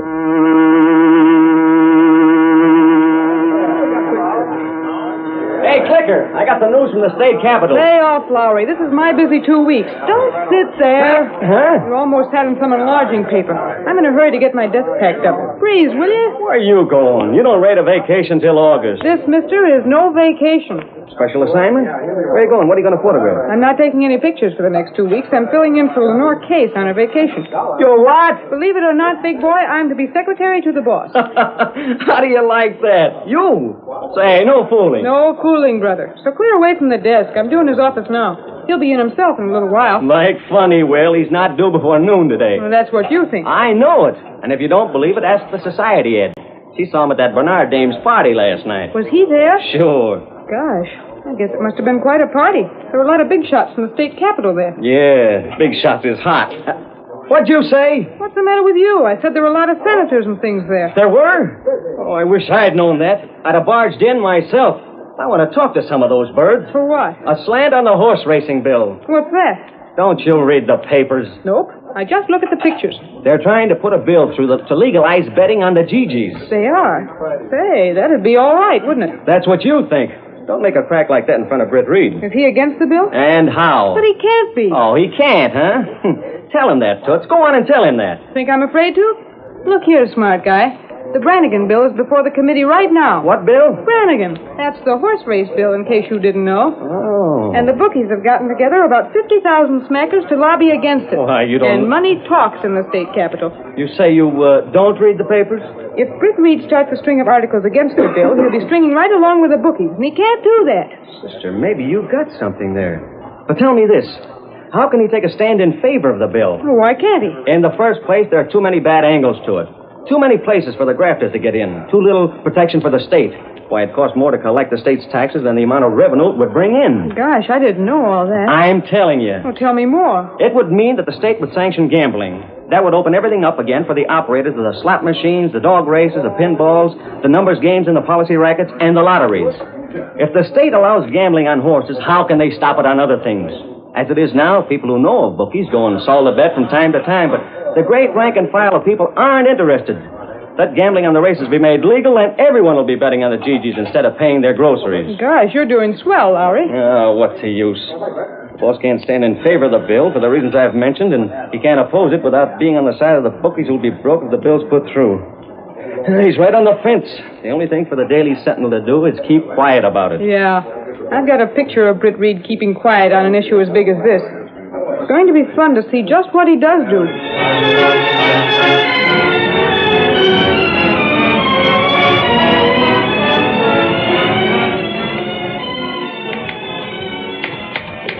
I'm not so hot on this machine, Mr. Reed, but maybe I'll get better with practice. You're doing all right, Miss Benny. There. I guess that'll do. Do you want to sign it now? I'll send it into my office with the rest of the letters when you have them finished. Yes, sir. Now, concerning this Brannigan bill that's in committee at the Capitol. Oh, yes. Lowry was speaking about that this morning. The Daily Sentinel is going to take a firm stand against it. But, Mr. I Reed... want Gunnigan advised that we're to campaign strongly in opposition. Right along with the gambling interest, huh? What? I understand there's a lot of cash to hire lobbyists against the bill. The bookies put up the dough. Money. Oh? They'll be glad to know the Sentinel is with them. With them? Well, isn't that what your opposition amounts to? Perhaps it is. And that's the way it appeared to me. I suppose if you played your cards right, you might sell them some space. Sell who what? The bookies, some space. Why not? Miss Benny, have you been talking to Lowry or Hawks? Well, not about selling space. The Sentinel is opposed to the passage of the Brannigan bill, but that doesn't mean we're in cahoots with the bookmakers. No, sir. Never mind that message to Gunnigan.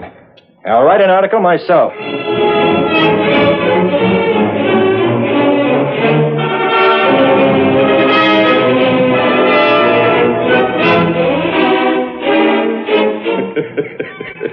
Now, isn't this something? Look here, Gopher. What you got, Farnsworth? The Daily Sentinel is out with a knife for the Brannigan bill. No fool. Read it yourself. Playing right along with us. I'm almost sorry we chipped into the pool to lobby against the bill. Why, now there isn't a chance of the thing going through. This is pretty strong stuff, ain't it, boss? Plenty strong. And this is just a beginning. I say when Britt Reed takes sides in an issue, he goes all the way. When Britt Reed takes sides in an issue, Flicker, he goes all the way. That's the trouble. Oh, why the dickens Ed couldn't he have stayed away from the office for the next few days? Hang it. He goes on his merry nightlife way with parties and dances and spends his afternoons at the club or polo or golf or tennis. Yeah, I know, Click. It's old stuff. He never comes around with anything particular on his mind until there's something like this. Then he takes unfair advantage of the rest of us just because he happens to own the confounded paper. Well, cheer up, Ed. Cheer up! With every bookie in town tipping his hat to me? I think maybe the boss will change his mind about going through with his campaign against the bill. Him change his mind? You wait, fella. I've been busy. You? Sure. Hey, Finney! Me? Reed's calling to you. Get back where you belong. Holy smoke, I didn't know he was in yet. What'd you do? Nothing, Guy. Just wait. You said you'd been busy. Hey, wait a minute. See you by and by, Lowry.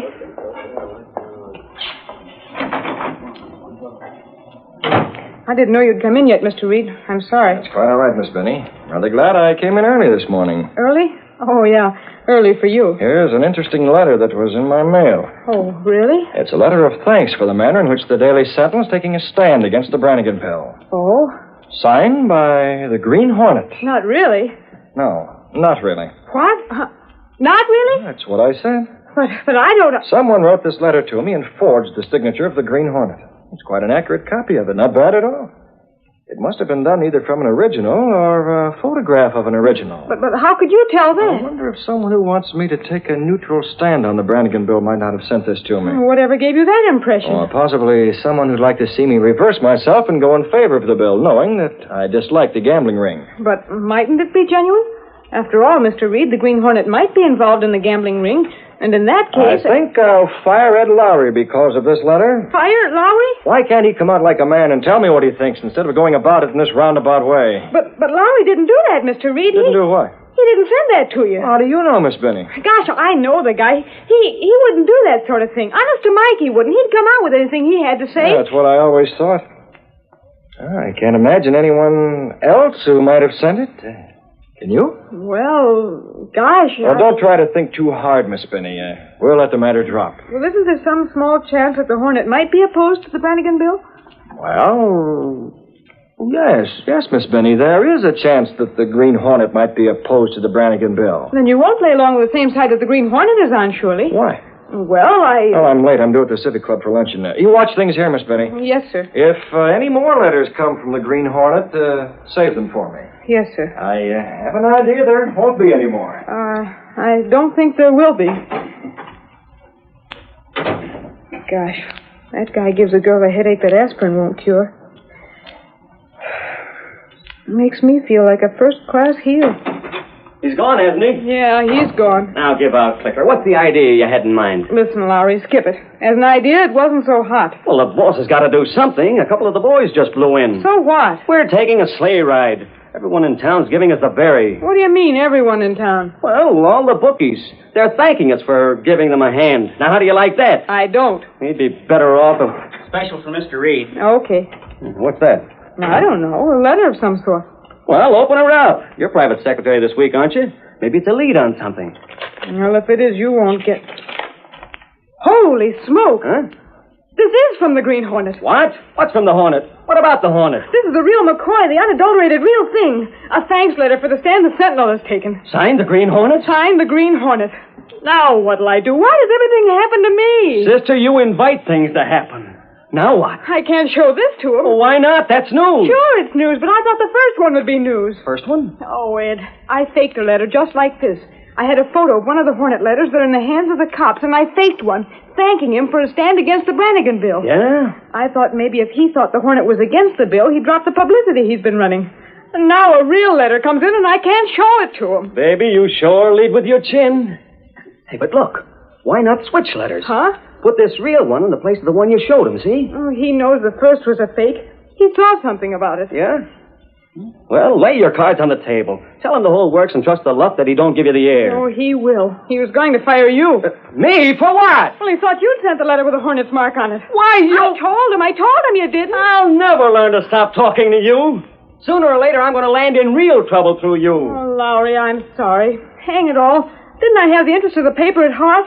I wanted to make the boss realize how things stood. That was the only reason I did it. Sure, you thought you knew more about running the paper than he does. Oh, gosh. I don't know what he'll do, but you sure deserve getting canned. All I can do now is to tell him the truth and take whatever he dishes out.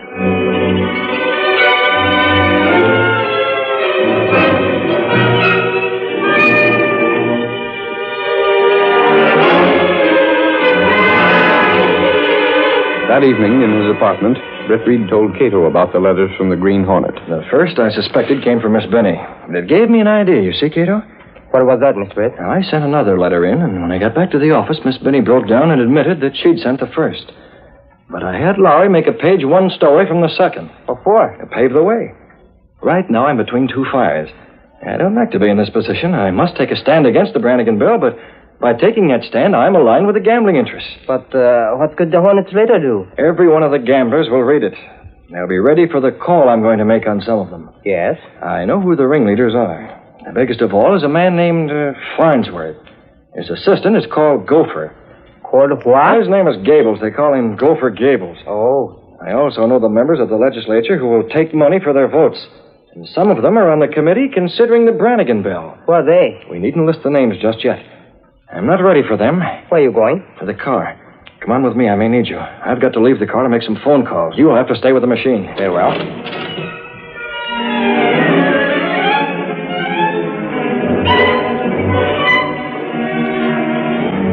Britt Reed went through a sliding panel in the rear of his clothes press, then between the walls of the apartment to a secret door that opened into an old, supposedly abandoned warehouse where the sleek black car of the Green Hornet was housed. I don't know whether or not we'll get real action tonight, but we'll be ready for it, Cato. We'll take the mask and the weapons. They're in the car. Good enough. But what do you do? There's just one way to get out of this spot. That's to prevent the passage of the bill and smash the gambling ring. Both must be done. How? They say, Cato, that money talks. Well, in this case, if my plan works out, money is going to talk too loud.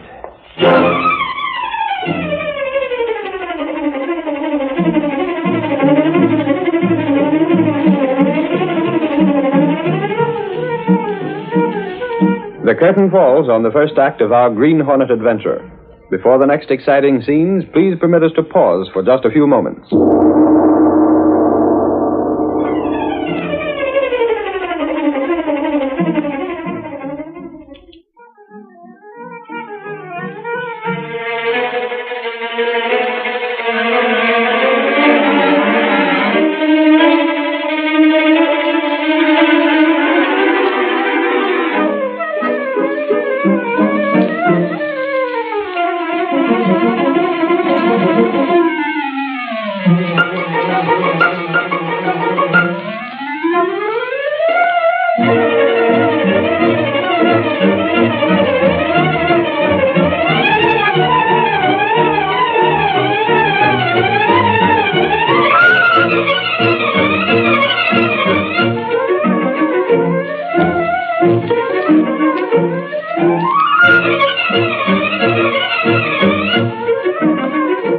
to continue our story. Farnsworth and his aide, Gopher Gables, read the Sentinel with a great deal of amusement. Can you beat it, Farnsworth? The Hornet tank and the Sentinel for what they're printing about the Brannigan bill. Yeah, that's a good one. Or I wonder. What's the matter, Mr. Farnsworth? Maybe that message from the Green Hornet will have the reversed effect. I don't like the way it's been used here. The things that are written about it. It makes it look as if all of us were working with the Green Hornet. As if he was the boss of the whole bookmaking business in town. Say, does it do that? Yes. Maybe that'll make those fatheads in the Capitol pass the bill in spite of all we can do. That won't do that, boss. I wonder. Be quiet long enough for me to answer the phone.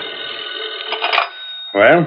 Farnsworth? Yes, what is it? You saw the Evening Sentinel? Oh, naturally. Who are you? It's going to cost more dough as a result of that story. What do you mean, more dough? There's a nervous bunch at the Capitol. They're afraid of public sentiment in view of the fact that the Hornet seems to be running your business for you. That's ridiculous. Preposterous. The Green Hornet has no part in my business. I know that, Farnsworth, but just the same, the boys need half again as much cash to swing the committee. You better get busy on the phone and raise it. Who are you? Where are you calling I from? can't say anymore now. Someone coming. Hello. Hello. Oh, what's the matter, boss? I wish I knew who phoned.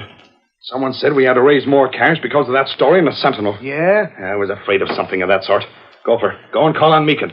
Tell him to get the boys lined up and be ready for another contribution. He ain't gonna like that so well, boss. Tell him it can't be helped. We've already sunk plenty of cash in fighting the Brannigan bill. We've got to protect our investment. Now get going.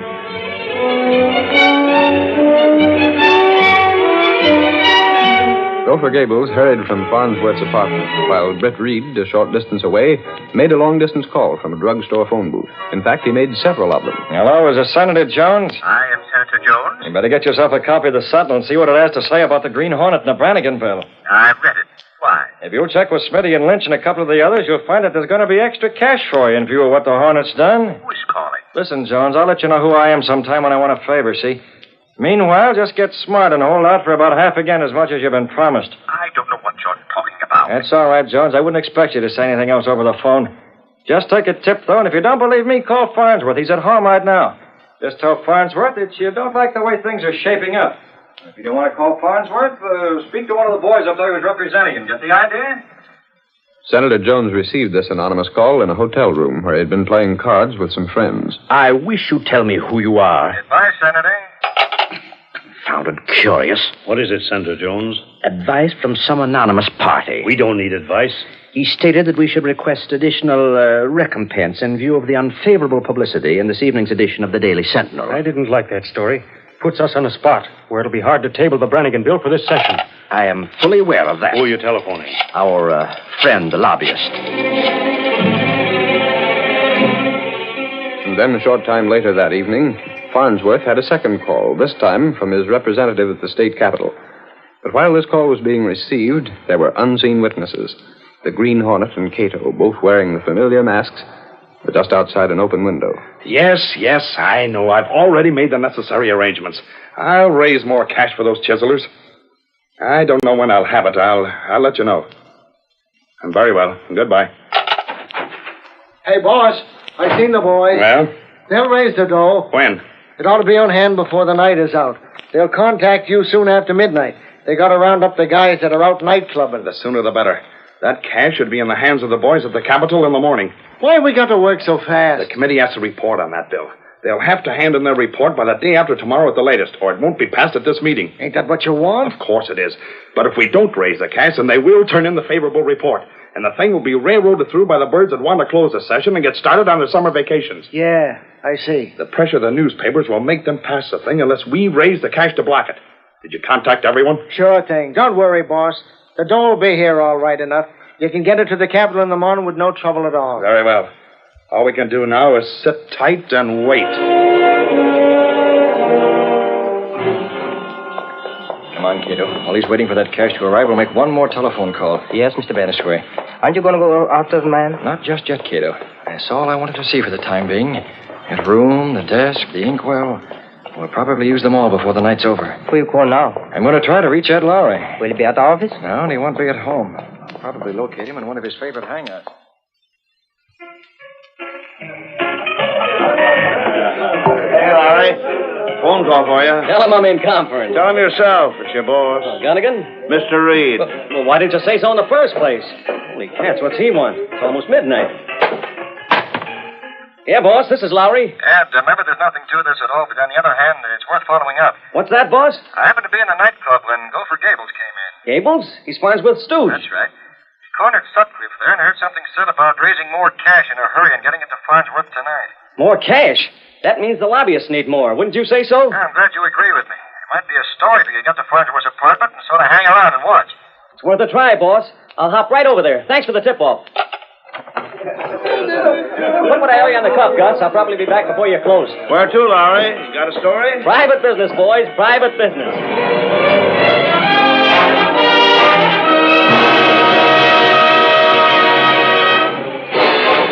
Ed Lowry parked his car near the Farnsworth apartment and watched for quite some time. He saw a couple of men enter and leave the place. Then, after waiting a few moments longer, he approached and rapped on the door. Hello, Gopher. Lowry. Mind if I step in? How are you tonight, Farnsworth? What do you want here, Lowry? Just stopped in for a chat. Hey, what's all that dough? None of your business. Now beat it. We're busy. You came for something, Lowry? What is it? Speak up.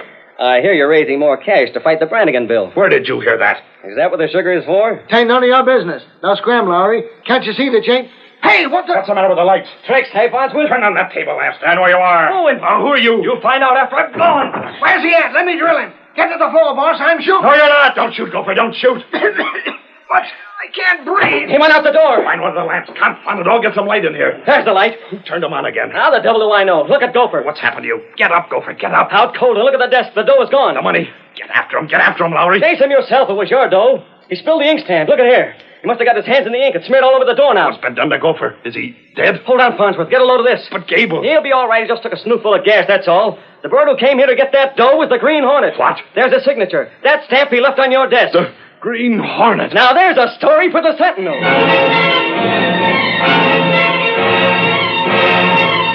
The next morning, in the Sentinel office... I wanted your story handled in a very specific manner, Lowry. But we should smear it on page 1, boss. A big banner. No, it's too late for that. There have already been a couple of editions. Oh. Doesn't it seem logical in view of what we've seen before that the Green Hornet is the leader of the gambling ring? Yeah, but he robbed Farnsworth. How do you know? Wasn't I there? But how do you know he robbed him? Perhaps the mere fact that you were there made it necessary for the Hornet to make it appear to be a robbery. Huh? That would give him the cash he'll have to spend for the committee's vote. And do it in such a way that Farnsworth can't be tied up with it. Boss, maybe you've got something there. Of course, the Hornet may have taken the cash for himself. But it's my impression that he took it to pass on to the members of the committee. And too bad that can't be proved. Well, if we could just prove that those birds took bribes. Or prove that the Hornet's in league with a gambling ring. It's too bad there isn't some way to identify that money. That's, of course, out of the question. Yeah, there's no way to prove that the same dough that was taken from Farnsworth is given to Jones and Smitty and the rest of the grafters. If you'd only known this sort of thing would happen, you might have marked the bills in some way. Marked bills, yeah, but, well, I wouldn't have had a chance, boss. I only... Hey! What's the matter? Hey, boss! I just thought of something. What are you talking about, Lowry? Maybe those bills were marked. What do you mean? Look, the bills were on a desk, like this, see? Yeah? There was an inkstand here, like this. Well, the Hornet bumps the desk or something in the dark. I heard him. Then we find the ink's all spilled when the dough is gone. It's all over the desk, and there's some on the doorknob. Get it? Yeah, perhaps the bills are smeared with ink. That's just it. But, Lowry, that wouldn't prove anything. Sure it would, boss. The ink could be tested. Get ink from Farnsworth's desk, analyze it, compare it with that on the bills. Boy, if we could only get to the Capitol in time to see those bills in the possession of the grafters on the Brannigan Bill Committee. Oh, what are you waiting for? You won't get there by standing here. I'm on my way. I'll do what I can from this end. Hey, what the... Wait till you see what I'm bringing back, I hope. Miss Benny, get the district attorney. I want him to do whatever is necessary to get a sample of the ink from Farnsworth's office, just in case Lowry can come through. It's a long shot, boss, but I'm playing it. While Lowry raced for the state capitol in a fast car with necessary officials and credentials, the committee members were in recess in the halls. Farnsworth himself was there, speaking to one of the committee. I came here personally, Jones, to explain... Farnsworth, it's bad for you and me to be seen. Skip that, Jones. I had the dough already, but the Hornet stole it. Now, just do what we want, and you'll get what was promised. Not so loud. It's okay, Jones. What is? Oh, hello, Farnsworth. Where's Smith? Coming. What did you say? Everything's okay. We're going to hold that bill back. That's the stuff. Fellow over there wants to see you, Jones. Who? Friend of yours. Thanks for everything, Farnsworth. I was just explaining the dough was stolen by the Hornet, and What dough? What dough do you suppose? What I had for you boys. But we got it. What? Yes, your man had it. But where did he get it? I'm not used to asking where cash comes from. I want to find out about this. Come on with me. We'll have to hurry. The meeting is going to resume, and I want to talk to some of the boys. There's Farnsworth. Yeah, Smith and Jones with them. They stand ready. They're passing out something that might be money. Come on, let's go see. Hey, Senator, just a minute. Yes? Hold it. Shoot the picture. Got it. Oh, reporters, eh? Yeah, snapping pictures of you and Farnsworth and one of the gambling ring's representatives. What's in that envelope? None of your business. See here, Lowry, you... So the Hornet took the cash from you to pay these guys off, then sent it here to your lobbyist. That's ridiculous. Okay, it's ridiculous then, but what's in that envelope? None of your business. Don't talk too much, Farnsworth. You may be facing a rap for bribery. That dough you had last night was marked. The Green Hornet stole it. Sure, stole it. Maybe because you planned it that way. The money is marked. What? What are you talking about? What are you trying to pull on us, Farnsworth? Gave you marked money, so you're all discredited. That means your report won't be taken. It means the Brannigan bill will be buried because Farnsworth framed you into taking marked money. That's a lie. I did nothing of the Try and kind. explain what that cash is for. Look at the ink on it. That ink came from Farnsworth's desk. That can be proved. Furthermore, it can be proved that Farnsworth collected that cash last night from other members of the bookmaking ring. I won't touch the money. I didn't know there was money in this envelope. I was simply told that it was... Sure, Jones. You just thought someone was sending you a Christmas card. Take Farnsworth and his pals in, boys. You won't touch me. I have a right. We already got the warrant charging you with bribery. I guess that cash will make it stick. And if that doesn't, then by thunder, Farnsworth, they'll hold you plenty long because of your connection with the Green Hornet. I have no such connection. Then how come the dough the Hornet got from you is passed out by your men today? You can't charge me with taking a bribe. We won't need to place charges against you three crooks. Just resign, that's all you've got to do. You never belonged in the legislature in the first place. Go on back to your $25 a week job. This is a frame-up. This is a frame-up. It's just what's needed, Farnsworth. The Brannigan bill buried and the gambling ring smashed. There's news my boss will love to see in print.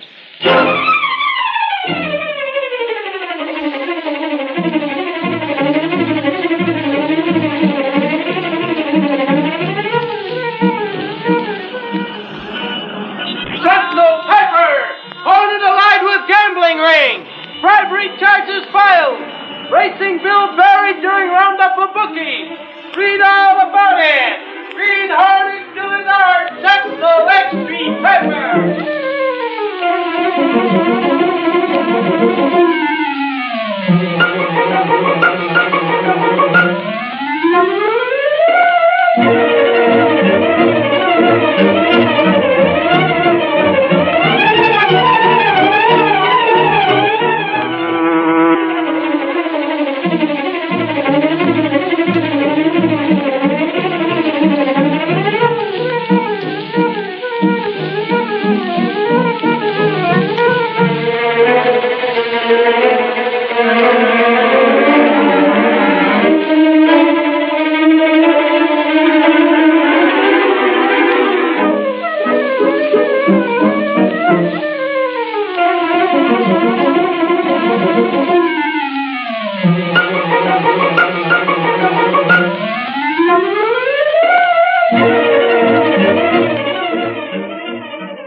The Green Hornet.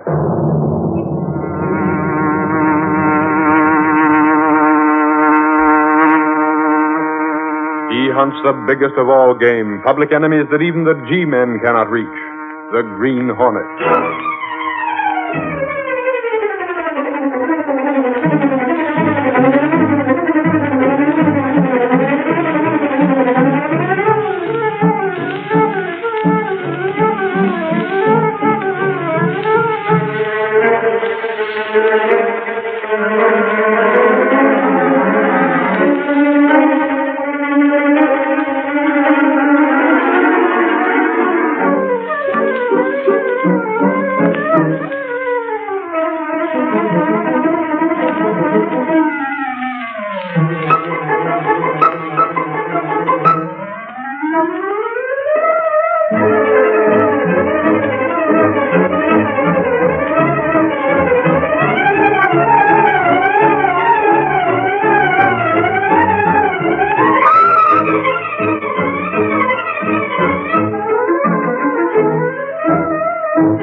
The adventurer put it on ice. The events and characters depicted in this drama are fictitious. Any similarity to actual persons, living or dead, is purely coincidental.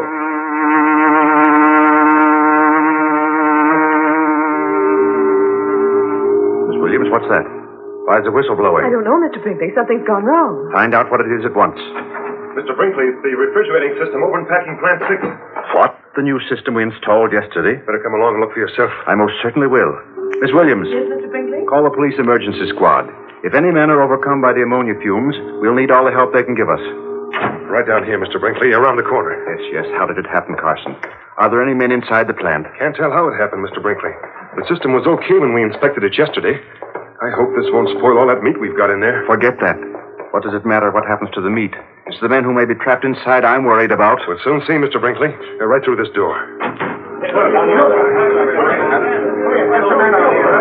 Are they all right? Watch out for the ammonia fumes. Bring them out here in the fresh air. Stand back. Give them air. One side. Are they all out? Out of the way. Let us through, please. It's Mr. Brinkley. Yeah, we got him out, Mr. Brinkley.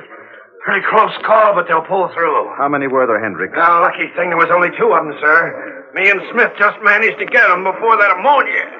Hendricks, you've got quite a dose of that ammonia yourself. Better have the doctor take a look at you. Well, I'm all right now, sir. Just got a little whiff. Nothing to worry about. Just took a look in through the open door, Mr. Brinkley. That meat is ruined. Is that true, Hendricks? I guess so, Mr. Brinkley. You know, it ain't no good when that ammonia's been at it. Completely spoiled. 2 carloads of beef that we might just as well throw away. Carson, I can't understand it. We've had one serious loss after another, and now this. Look here, Hendricks. You were in charge of this unit.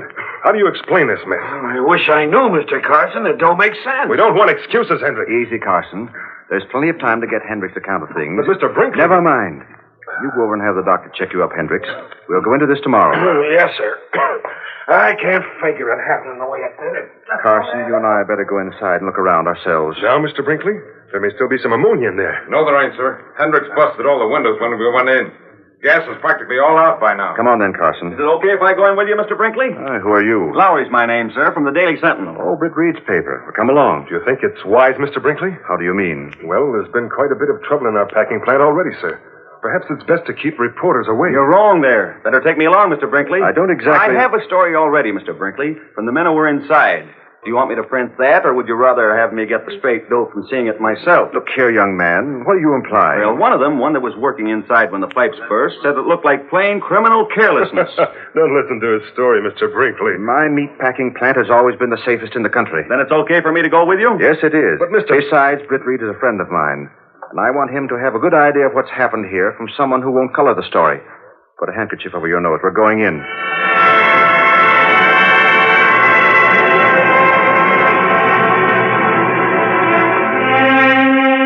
In the office of Britt Reed's secretary. Who's the boss with, anyhow? I don't know, Lowry. I told him you were waiting, but he said to wait. He's tied up with someone who came in while I was out to lunch. Well, who is it? Don't ask me. He left those packages on that other desk. Well, Katie. Axford. Very golly, youngsters, glad I am to see you. You're the one who was with Mr. Reed. That I am. And I'm to be back at me old job. By golly, ain't that something? How are you, Lowry? I was all right till you blew in. But anyhow, welcome, Axford. The same old Lowry. Now I can be giving you me help in cracking some of the stories that happened around this town. Is that so? Yeah, ain't it? What's in those packages, Axford? First some brass polish to keep in me disc, and then there's some polishing clothes. Polish? For what? For the big package there. It's a brand new cuspidor brought with me all the way from the west. Oh, my. It starts all over again.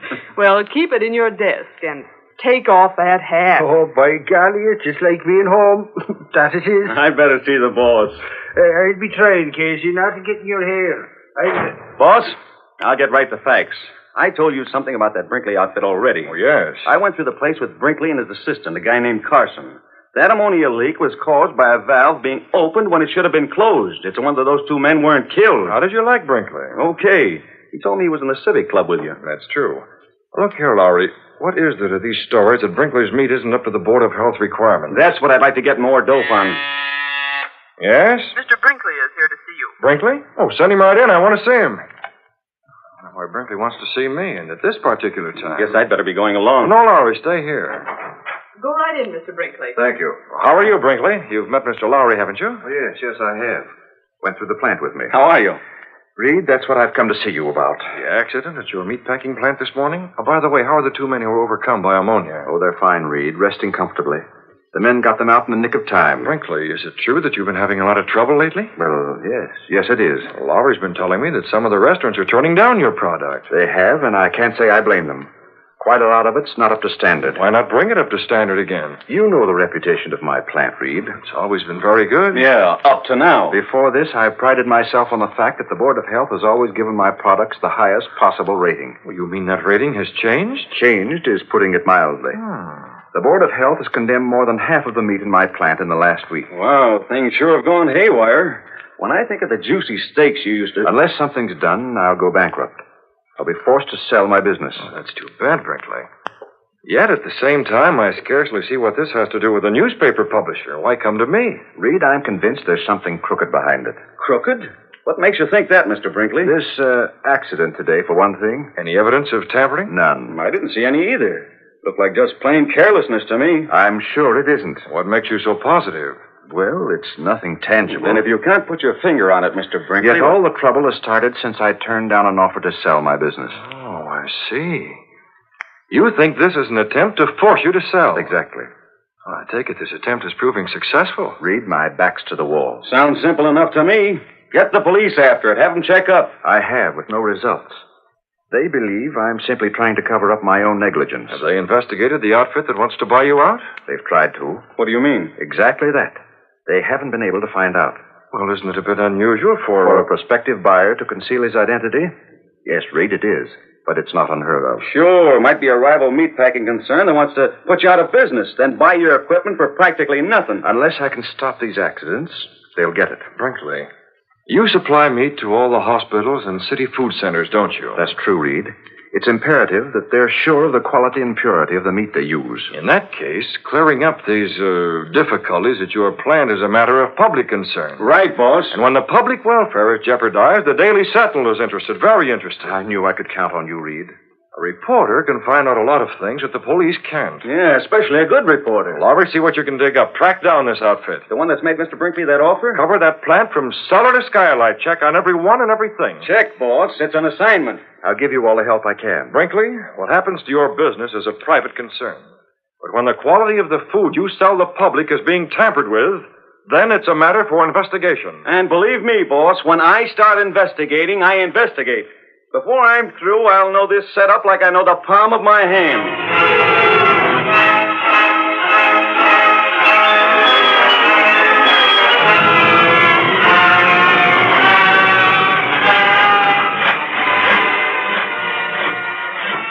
Now, this here room, Bud, where we cut the meat up into different sections. What about that saw? What's that for? Oh, same thing. Sometimes we have to saw through big bones. This belt here is a conveyor for carrying the meat from one operation to the next. What's behind this door? Come on in. Ooh, say, it's cold in here. Here, I'll just... Here, don't close that door. This is a refrigerator room. We should get stuck in here with the door closed. We'd be out of luck. Might freeze to death. I'm that way already. This is where you hang the meat, huh? Yeah. Got to keep it cold so as it don't spoil. Mr. Carson, our expert on refrigeration, is mighty particular about that. He can have it. I've seen plenty. Let's get out of here before they use me for a snowman.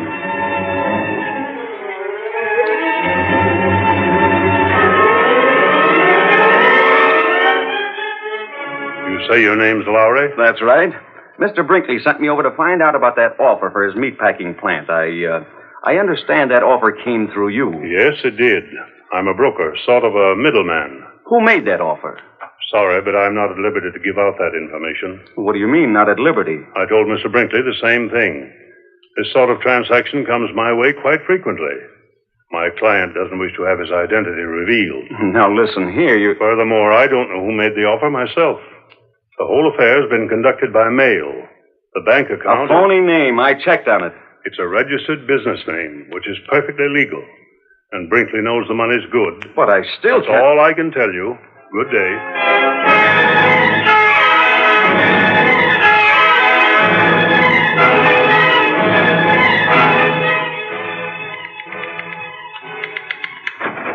Casey, you see before you a reporter without a story. Don't tell me, Lowry, the demon reporter couldn't discover anything. I know the meatpacking business from A to Z. I know it cold. In fact, after being in that ice room, very cold. Well, that ought to make a nice feature next to the stamp column. What is it? Lowry's back, Mr. Reed, without a story. Shall I send him in? Oh, yes. No, I'll be out. Casey, I never want to look a sirloin in the face again. No luck, eh, Lowry? Not a trace, boss. If you ask me, Brinkley's having pipe dreams. No trace of any dirty work going on in his place. As far as I could see, those accidents were caused by carelessness. Nothing more. You couldn't track down the outfit that's offered to buy his business? I drew a blank on that, too. It's a blind alley, boss. What did you find out? Oh, I know the business. I know that there's a big shipment of beef coming in by truck tomorrow night, for example. But you can't call that a new scoop. Tomorrow night, eh? Is there anything unusual in that, Mr. Reed? Huh? No, Miss Case, not exactly, but... What's on your mind, boss? Just thinking. I have a dinner appointment with Brinkley and Carson at the Civic Club. I'll have just time enough to go home and dress. Goodbye, Lowry. Keep trying. Well, how do you like that, Casey? We have a mystery on our hands, and he's thinking about dinner.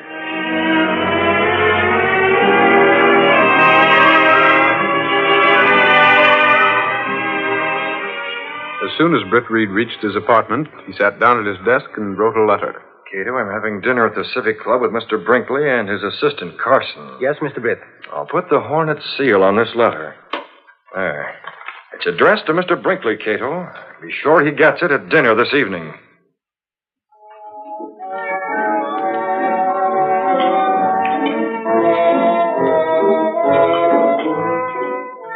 I tell you, Carson and I are worried, Reed. The Board of Health has threatened to shut the plant up if there's one more case of contaminated meat. Now, let me see.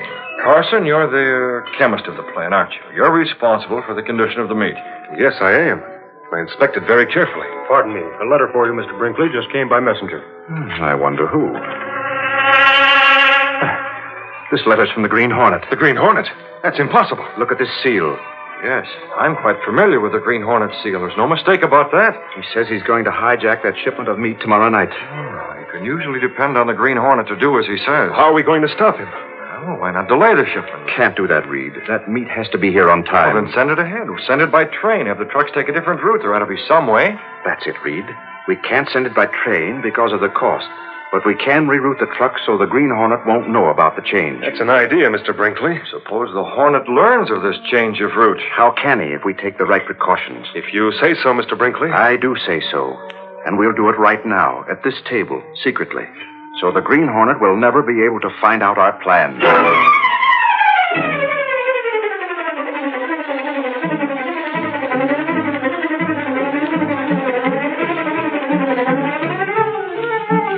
The curtain falls on the first act of our Green Hornet adventure. Before the next exciting scenes, please permit us to pause for just a few moments.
Now to continue our story. Returning from his dinner at the Civic Club with Brinkley and Carson, Britt Reed told Cato what had occurred. You had the letter brought to the Civic Club at just the right time, Cato. When Brinkley opened it and saw the Green Hornet seal, he didn't know what to say. Did your plan work? I sent that letter to Brinkley for a purpose, Cato. The Green Hornet threatened to hijack a truck caravan of meat that's coming to Brinkley's plant. I suggested that the trucks be rerouted over a different road to evade the Green Hornet. Why, Mr. Britt? Well, only a few of Brinkley's employees will know of the new route we decided on this evening. I'm convinced that all Brinkley's troubles are being planned by one of those employees in order to gain control of Brinkley's business. I see. Now, Brinkley thinks I'm going on a fishing trip. Instead, we're meeting that truck. You go to the Green Hornet? We'll take the mask and the gun and all our equipment, but not the Black Beauty. No? Now, we'll be out on the open road tomorrow afternoon. The Black Beauty will be too easy to recognize. This time, Cato will travel in a small sedan with a mask handy. If Mr. Brinkley recognizes you... Brinkley isn't going out on the road at all, Cato, so we won't run into someone like him who might recognize me. You and I are the only living men to know me as the Green Hornet, Cato. And no one else ever will.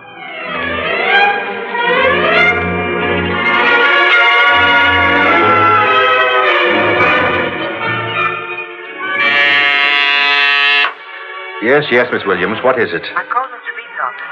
He's already left on that fishing trip. Already left. I didn't think he'd go so early. He left orders that Lowry was to come over to see you. He's on his way. All right.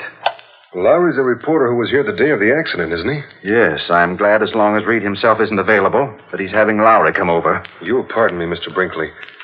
I can't understand why you're so nervous. That shipment. If the Green Hornet should discover our new route... Only about 10 of us here in the plant know that. Still... If you're so jumpy, why not call in the police? And increase the chances of a leak? The less people who know, the less chance of the Green Hornet finding out. I think you're unduly alarmed about all... It's Mr. Lowry, sir. Oh, good. Come right in, Lowry. Well, hello, Mr. Brinkley. You know Mr. Reed's out of town. A fishing trip, yes, I know. You know Carson? Yes. I'll be going along. Got a lot of meat to inspect this afternoon. See you again, Lowry. Oh, sure. Say, what's eating him? He looks like he bit on a tough steak. Pardon me. Carson doesn't approve of your employer's ideas. The Green Hornet threatened to What's that? The Green Hornet? Yes. Don't tell me he's mixed up in this. He sent me a letter threatening to hijack a truck caravan full of meat. Reed told me not to release it for publication. Mr. Reed said that? In order to avoid publicity, Lowry. Oh, I get it. You've made plans to checkmate the Green Hornet, and you don't want to take any chances of letting him get out. Is that it? Precisely. Hasn't Reed told you? All he said was to stay close to you. Now I see why. I'm worried about tonight. I wish I could make sure nothing happens to that shipment. Why don't you? Huh? What's to stop you? You have a car, haven't you? Yes, I have. Then come on. If we leave now, you'll be able to meet those trucks halfway. If anything starts to happen, you'll be right there. But what could I do? You can decide that later. Come on, Brinkley. All right, I'll go. Maybe I'll meet this Green Hornet face to face. But where are you going, Lowry? What do you think? If anybody's meeting the Green Hornet, this is one baby who wants a grandstand seat. I'm going to be right beside you.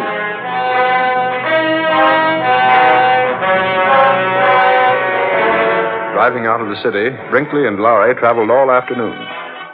That evening, as darkness fell, Britt Reed and Cato sat in a car that was pulled off the road, hidden from sight. Look, Cato, there's a car coming along the road. When it goes by, we might as well start after those trucks again. We want to be there with time to spare. It's coming fast, Mr. Britt. Cato, did you notice the license number on that car? It's Brinkley's. I noticed it last night in front of the Civic Club. He has a very low license number. Where is he going? He must be worried about his trucks. This may ruin everything. What are we doing, Mr. Britt? We have to make sure Brinkley doesn't reach those trucks before we've taken care of everything. He might recognize me in spite of my disguise. Yes, sir. We'll drive up past them. Several hundred large tacks in front of their tires will delay them a long time. Long enough for us to accomplish what we set out to do.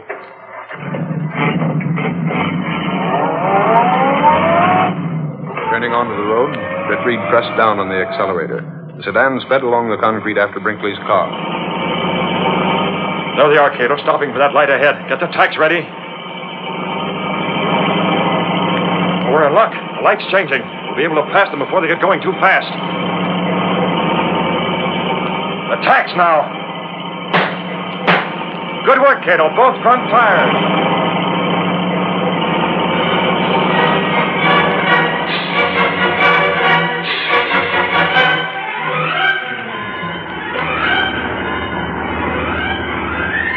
Want to take the wheel for a while, Smitty? Hendricks, you keep it.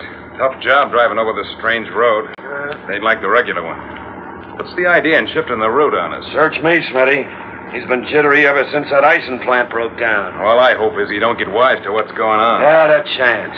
By this time tomorrow, Brinkley will be glad to sell out. As long as I get my dough, that's all I'm worrying about. You and me both, Smitty. Yeah, we'll get it. And more than we figured, too. Yeah? How do you mean, Hendricks? Well, we know what's going on, don't we? Sure, we're the babies who've been doing all the dirty work for Carson. You got it, Smitty. After Carson makes Brinkley sell the plant, we ain't finished, see? You mean we tell Carson he's got to keep shelling out dough to us? Right. Either Carson keeps paying us hush money or we squeal. Say, wouldn't Brinkley be surprised to know that Carson's the guy who's figured out this whole scheme? He ain't gonna find out. You and me and Carson is the only ones who know. Carson ain't gonna spell it, and neither do we. If he pays us enough. Yeah, if he pays us. He'll pay all right. Carson's no dummy. Hey, Hendricks, look up ahead. Yeah, I seen it. A car across the road. But this ain't where we were supposed to meet Carson. Who else could it be, you sap? It must be Carson. Yeah, it's Carson. I recognize his car.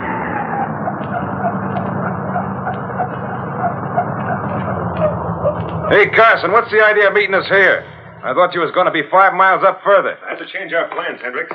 A while back, I noticed that the car was trailing me along the road. Yeah? Who was it? I don't know. But to be on the safe side, I turned into a side road to duck him. Met you here instead of the regular place. Say, what's going on? This business and making us take a different route from the regular run. What's up? The Green Hornet threatened to hijack this truck. Green Hornet, so that's it. Well, let him. Won't that help ruin Brinkley's business? Not as well as my way, Smith. I'm a chemist. I'm going to shoot the meat in this truck full of germs. When the Board of Health inspects this shipment tomorrow, Brinkley will really be finished. Yes, you're right. That's why I called the state police. What? State police? Who wants them around? I told them you were calling, Hendricks. I said you wanted protection from the Green Hornet. You understand? Oh, I get it. That's in case this Green Hornet should show up later, huh? Exactly. Now, let's get busy. Just a second, Carson. Me and Smitty got a paper for you to sign first. A paper? Yeah. Hold it under the panel light, Hendricks, so that he can see. Read it, Carson. It says what we're doing this job for, all about it. But I don't understand. We want it signed, see you? We don't open this truck. That thing's practically a confession. I won't sign. Don't worry. We'll tear it up when we get paid. If we get paid enough. You'll get paid. We're making sure, that's all. Come on. We wouldn't be saps enough to show this to anybody if that's what's bothering you, Carson. Proves we're in as deep as you. That's true. Here's a pen. Got it all ready. There. Now, let's not delay any longer. So the state troopers are going to make sure our plan works. Ain't that a laugh? Now, come on, you two. Open up the back of this truck so I can get inside and do a job on that meat. Okay. This is some truck, ain't it? Plenty cold inside of it, too. Special refrigeration and all. Here's the door, Carson. Around and back. Open it. Yeah, that's what Hey, Hendricks. I thought you locked it up. I'll be sure I locked it. It ain't locked now. Never mind that. Get busy. Open those doors. Okay. They're pretty heavy. Feel that blast of cold air, Carson? Sure is chilly inside there. That's exactly where you're going. What the devil? Who's that? He's wearing a mask. Don't move, any of you. The Green Hornet. No. So Carson was right. You did trail him. But I took a side road. I lost you. I followed you. My lights were out. Can you beat that? So you're the guy who opened this lock. A bent hairpin. You've been inside the truck. Climb up here. Now, let's be sensible about this. Oh, listen, Hornet. Climb, or would you like me to pull the trigger? No. No. Don't shoot, Hornet. Don't. Suppose there's nothing in that gun but gas. I've heard about the Hornet, and you know I mean what I say. Sure, it's okay by us. Shut up, Hendricks. You can't bluff me, Hornet. What if you do pull that trigger? Where will that get you? I've no time for talk, Carson. In. No, you can't make me. Take him. Gas. I can't breathe. Now, you two, pick him up. I didn't see you shoot. Who done it if you didn't? I have a man right behind you. Get Carson in here, fast. Okay. Only don't do nothing to us. He's heavy. Over the tailboard, lift him. Yeah. I'm coming out. Now, don't try anything. Remember, there's a man behind you. We ain't. All right, in with Carson. Now, hold on, Hornet. We ain't done a thing. We were just working for Carson. Well, we'll tell you anything you want to know. I don't need information. Inside, you rat. In. Okay. We're going. And you'll stay there. You can't close the door. You want to freeze us to death? Get back, both of you. There. You have to hurry, Cato. Yes, sir. Brinkley's had time enough to fix the tires on his car. He'll be out looking for us by now. Yes, Mr. Baird. State troopers may be out looking as well. You want to make sure they discover these rats right where they are without getting us. I understand. You get the sedan going. I'll drive this truck. Keep trailing me. We'll keep moving along this road till we meet up with Brinkley. Get going.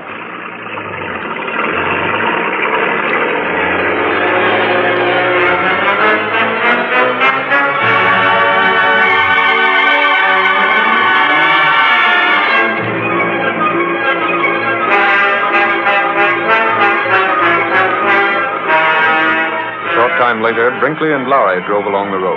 I can't see any sign of our truck yet, Lowry. According to the schedule, we ought to be up with it by now. If we hadn't got those blowouts, it'd be okay. The way that car whipped past us and dropped tacks on the road, it must have been the Green Hornet. We have the state troopers with us now. Even if you did locate the truck, we'll get there in time. Look, Mr. Brinkley, up ahead, coming toward us. Isn't that your truck? Yes, it is. Hey, you troopers! That's it up ahead. Get up there.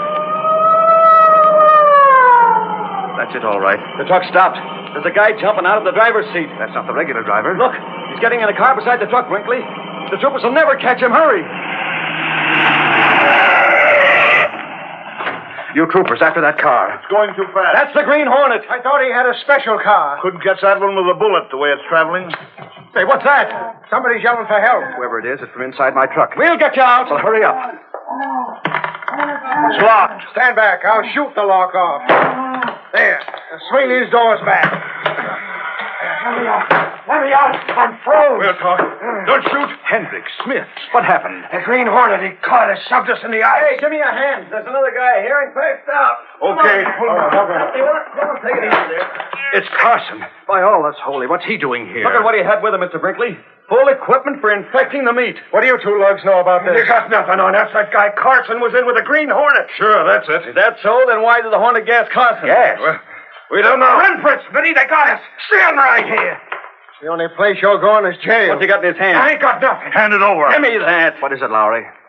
Wow, it's just about a full confession. That's all you need. Come on, you two. You're headed for the cooler, and I don't mean refrigeration. It's too bad we couldn't get the Green Hornet, too. To think that Carson was in with a crook like him. Anyway, Brinkley, you have one thing to be thankful for. Yes? Green Hornet or no Green Hornet, your troubles have been put on ice for good.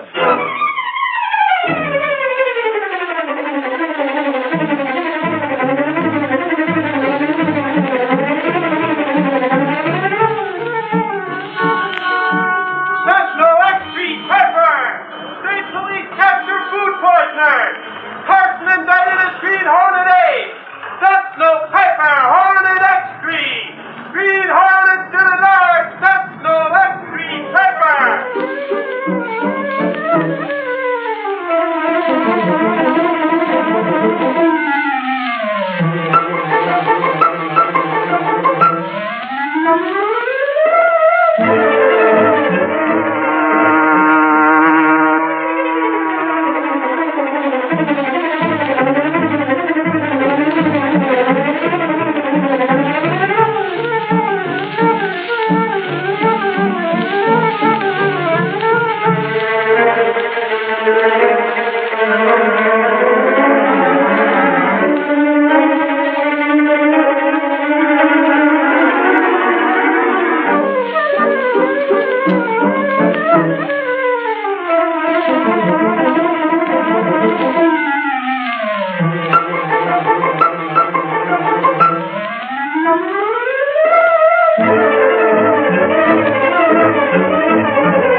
The story you have just heard is a copyrighted feature of the Green Hornet Incorporated.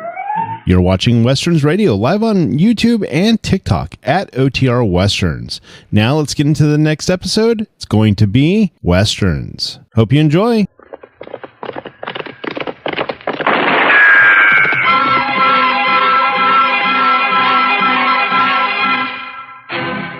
Around Dodge City and in the territory on West, there's just one way to handle the killers and the spoilers, and that's with a U.S. Marshal and the smell of gun smoke.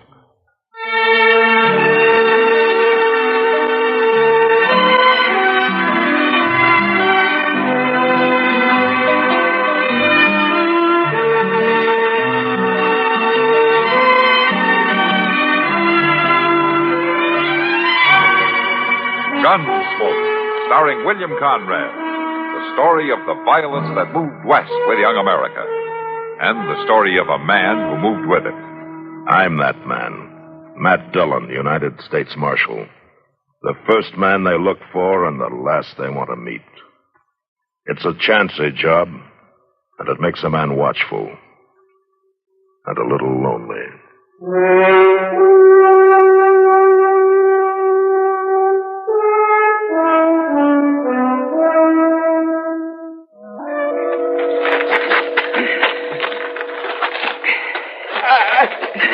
Easy, Joe. Easy. Can't help it. I gotta get you out of sight. The law? I think we lost him. Doubling back.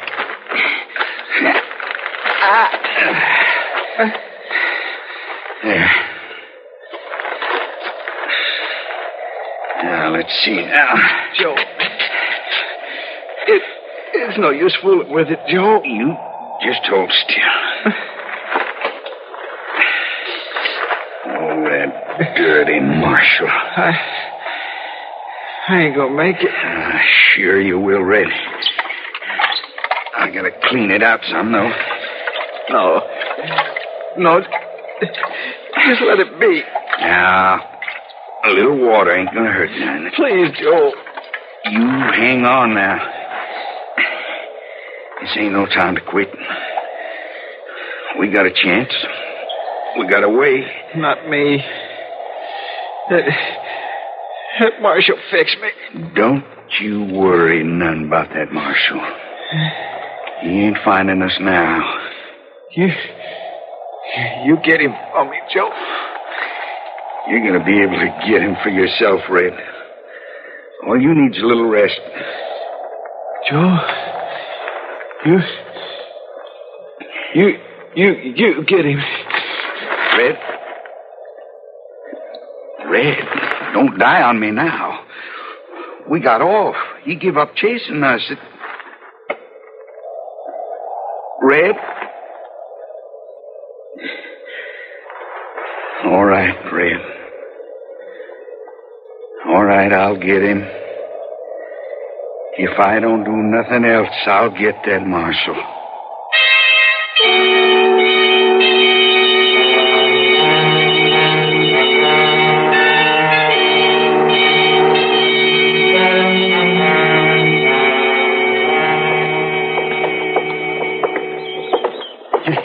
I tell you, Kitty, I don't know whether to put salt on that feather or to shoot it. What? What are you talking about, Doc? That feather in your hat. Oh. Every time you turn your head, it nearly puts my eye out. Oh, for heaven's sake. If you think this one's bad, look at the one in Jonas's store window here. Why, listen. Oh, well, if you were wearing that one, a man would have to get right off the boardwalk. Well, with some of them, that wouldn't be such a bad idea. You may be right at that. Present company accepted, of course. Oh, no, never mind the soft soap, kid. Ah, you know, any girl would be proud to be seen walking down Front Street with you. Oh, sure. Hey, yeah. Look. Huh? Just riding into town.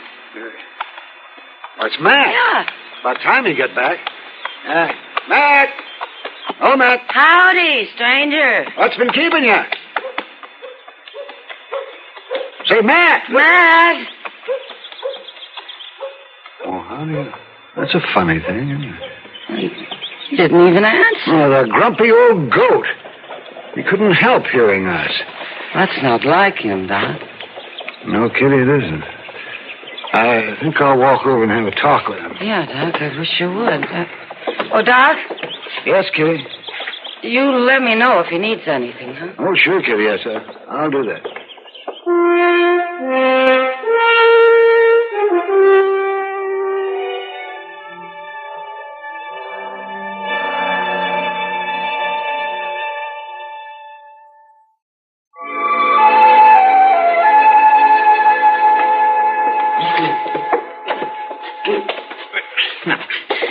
Look here, Mr. Dillon. You should at least ought to let me take your boots off anyway. Don't bother me, Chester. I ain't wanting to bother you, man, but you won't rest near as good laying there with your boots on. Will you just never mind? It's just that I'm trying to make you more comfortable. Get out of here and let me go to sleep, will you? All right.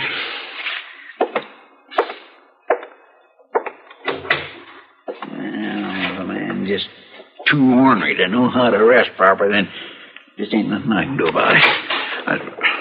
Oh, hello, Doc. Matt back there? He's back there, all right, but he ain't worth seeing. What do you mean? Well, he's just plain out of sorts, for one thing. Oh, that's nothing new. What else ails him? Well, he ain't acting like he's got good sense. Trying to go to sleep after a 4-day ride without even taking his boots off. I'll take a look at him. I sure do wish you would.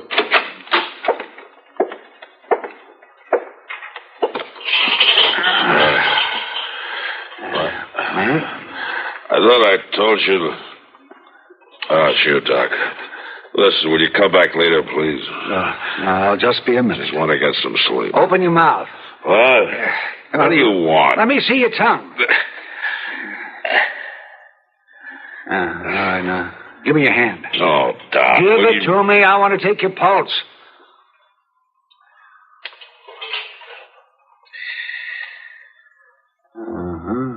Chester. What? Get me some water. All right, Doc. Oh, woman. Can't let a man get his sleep. I'll let you get it in a minute, man. In fact, you're going to sleep much better. Here you are, Doc. Here's the water. Thank you, Chester. Here you are, Matt. Take this. Oh, Doc, I don't want It's to take just a any... powder to chase away what's left of the fever you've had. So go ahead, Matt, and take it. Here. Tomfool notion. There. That didn't kill you, did it? Now, will you get out of here? Sure, man, sure. And you'll thank me when you wake up. Will you get out of here?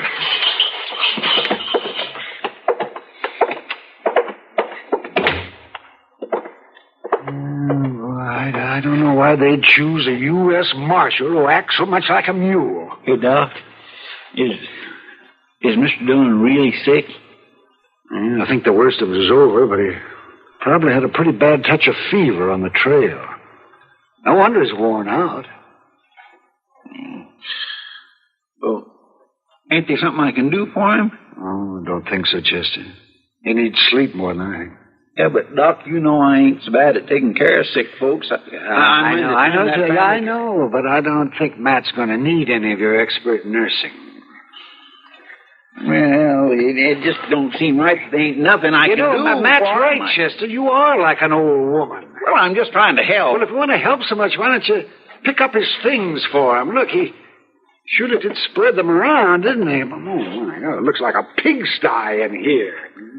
He just throwed his stuff down as he walked through. Look, saddlebags, bedroll. Yeah. Oh, that's fine. That's good, Chester. You can fix them all up for him.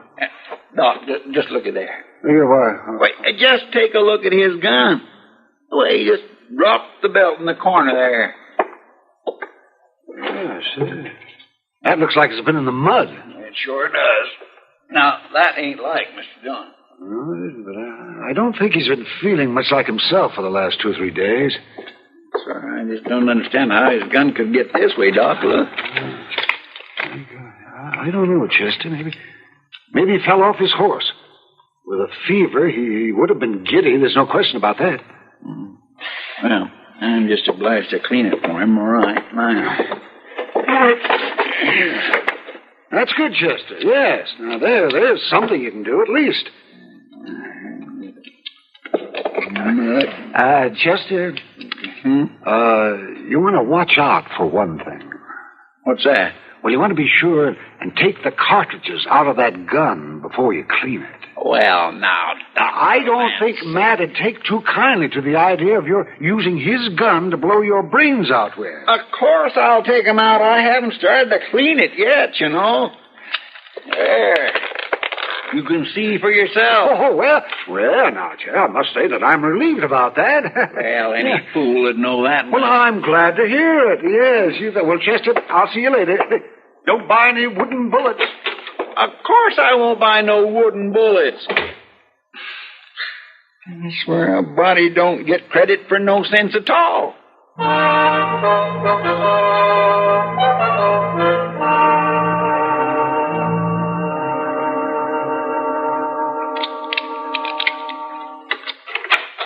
Mister?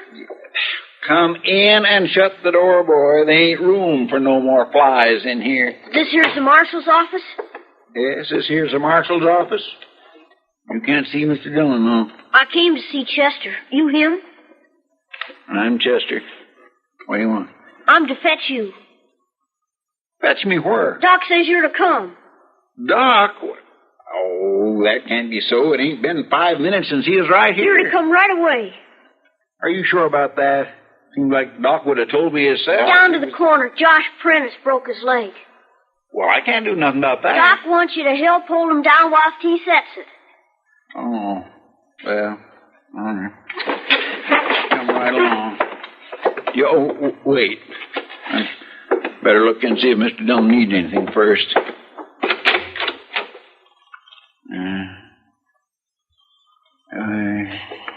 Dead to the world. All right, boy. Wait. No. Wait a minute. Better put Mr. Dillon's gun back for him.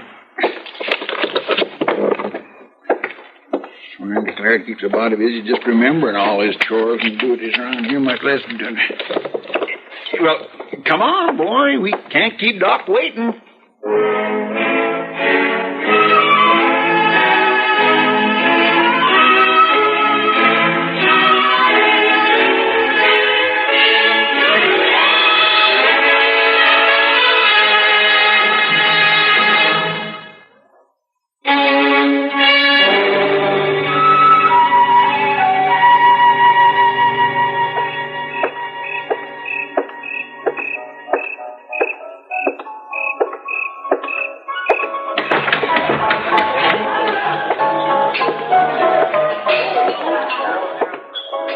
Barkeep. You're right with you. Oh, Bill Bear. I ain't seen you in a month of Sundays. Howdy, Sam. It don't look like I've missed much. We don't change a lot, and that's the truth. Whiskey? Same old poison. Aye. Thanks.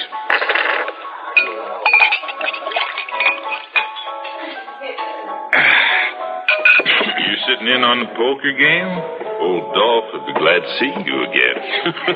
I reckon he would. Nope, not tonight, Sam. I figured Dodge is a good place to be shut of tonight. What do you mean? I don't want to be around when Joe Lime cuts loose. Joe Lime? Why, he must be 100 miles from here. Not now, he ain't. I seen him. Matt Dillon chased him and his brother out of here after that holdup last week.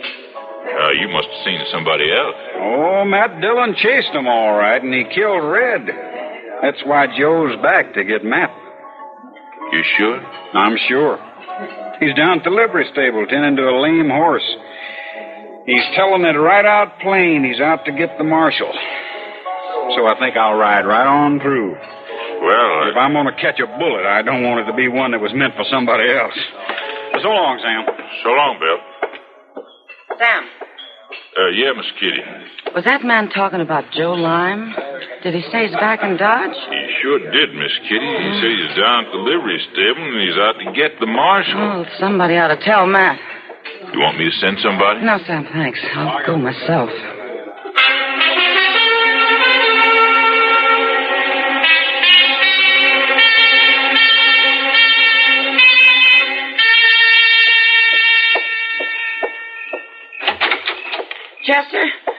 Chester, we gotta wake Matt. Chester. Oh, dear. Matt, wake up. Come on, Matt. What? Wake up. What? Oh, water. I need some water.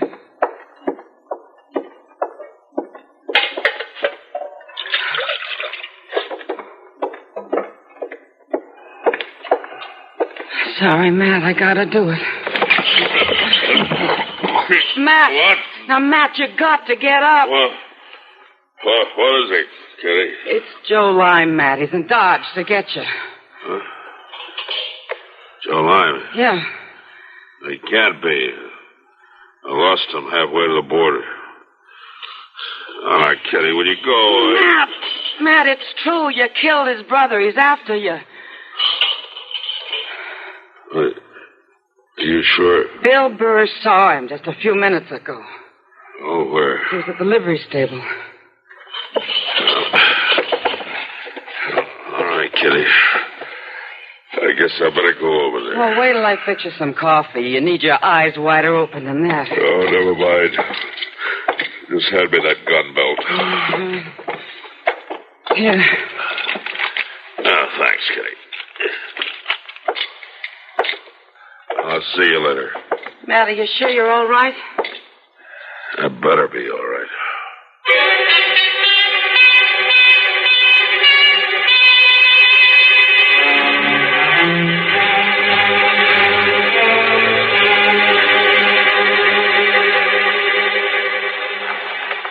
Well, now, all right, Josh. That's all there is to it. Well, thanks, Doc. I'll get somebody to drive you out home. Well, now, Doc, I'm going to be able to use the leg all right again? Of course you are, Josh. Sure. Probably be better than ever after I've worked on it. Oh, I guess you're right, Doc. All right, now, a couple of you boys, give Josh a hand over to his wagon. Yeah, thanks again, Doc. Go to boy, Doc. Yeah. Is that all you need me for, Doc? Yes, Chester, I guess so. You were a great help. Well, I should be getting on back to the office. Sure. Oh, I forgot. Yes, you were in the middle of a mighty important job, weren't you now? Cleaning that gun. Oh, I finished that, Doc. You sure don't give me credit for having much sense, do you? Telling me to be sure and take the cartridges out. Well, you better get the gun back to where Matt left it. He might catch cold if he got up and started wandering around without wearing it. You don't think I'd go off and leave Mr. Dillon's gun where he couldn't find it, do you? And I don't know, Chester. I put it right where he can see it. He's all right, Chester, all right. Yeah. Oh. Huh? Oh, my. What's the matter? I got to get back there right away. Well, what is it? You figured the coffee's going to boil over? No, Doc. I clean forgot to put them cartridges back in Mr. Dillon's gun.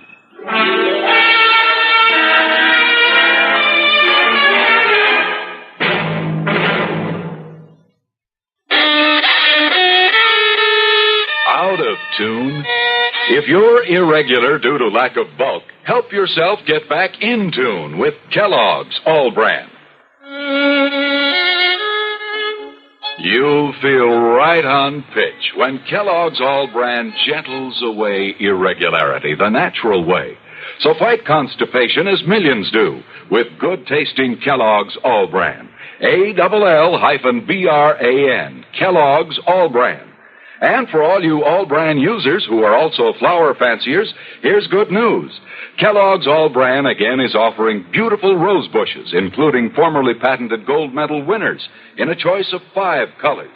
For each rose bush, just mail 50 cents with a box top from a package of Kellogg's All Brand to Queen of the Garden Roses, Box 974, Tyler, Texas. See the back of specially marked packages of Kellogg's All Brand today for full details.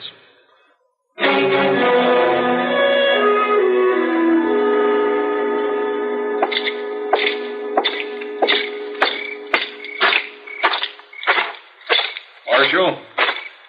Hello, Moss. I thought I ought to tell you, Marshal. Joe Lime's still in the stable? He's there, all right, and talking awful mean. Almost crazy about you killing his brother. Yeah. I just don't believe I'd go in there, Marshal. And I gotta get him. Well, I just thought I ought to tell you. Thanks, Moss. You stay out of the way. Yes, sir. I believe I will.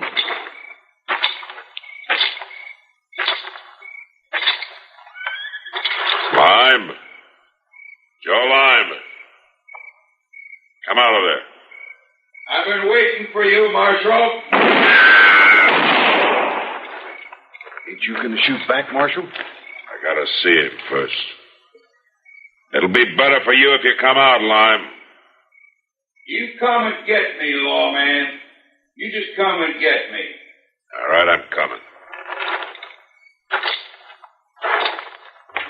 Look out for the loft, Marshal. He might have got up into the loft. Yeah.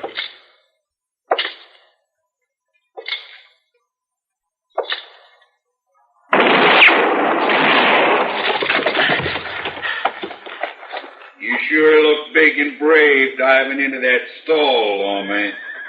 Come on down, Lime. Big and brave, like when you shot Red. All right, lawman. I'm ready for your move. Come on. You even going to try to get me? Ain't I worth a single shot? You better make your move, Marshal. I ain't going to wait up here forever. Come on, move, or I'll move you out. Move, lawman. Give up, Lime. Come on down. You come get me. I don't have to. I've been counting the shots. Your gun's empty. Now, that's your last chance. Come on down. I'm coming down, all right? Let go of your gun, lawman. I'll stomp you till you do.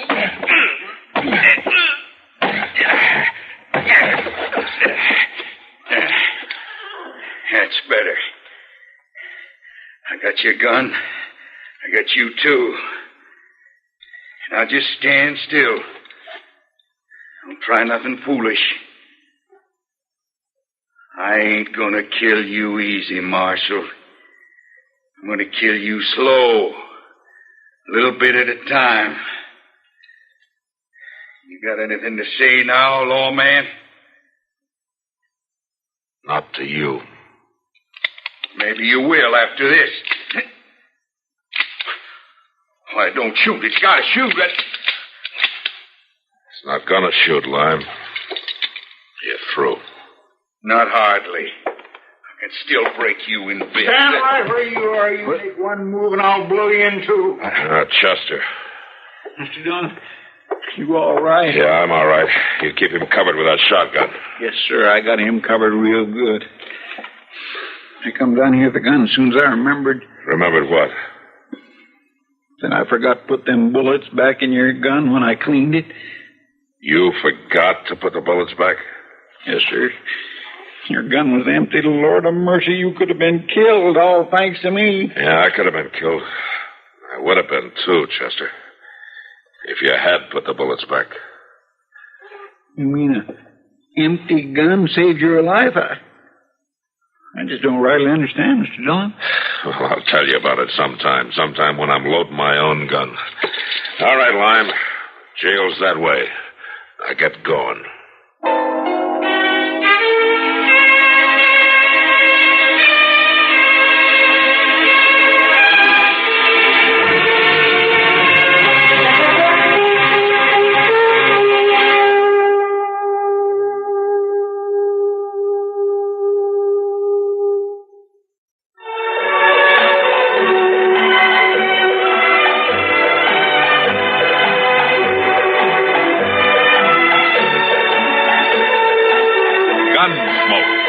Produced and directed in Hollywood by Norman Macdonald, stars William Conrad as Matt Dillon, U.S. Marshal. The story was specially written for Gunsmoke by Marion Clark, with editorial supervision by John Meston. Featured in the cast were Vic Perrin, Barney Phillips, Sam Edwards, Harry Bartell, and Richard Beale. Harley Bear is Chester, Howard McNear is Doc, and Georgia Ellis is Kitty.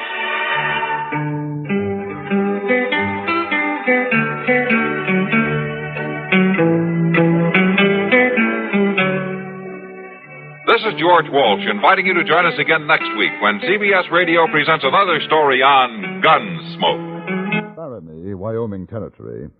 I met a square-jawed sheriff named Will Harper and his slack-jawed deputy named Clem. I also lost $20.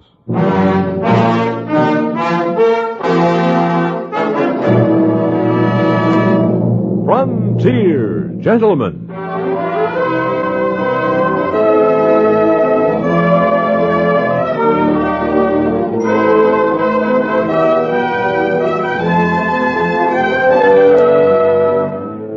Herewith an Englishman's account of life and death in the West.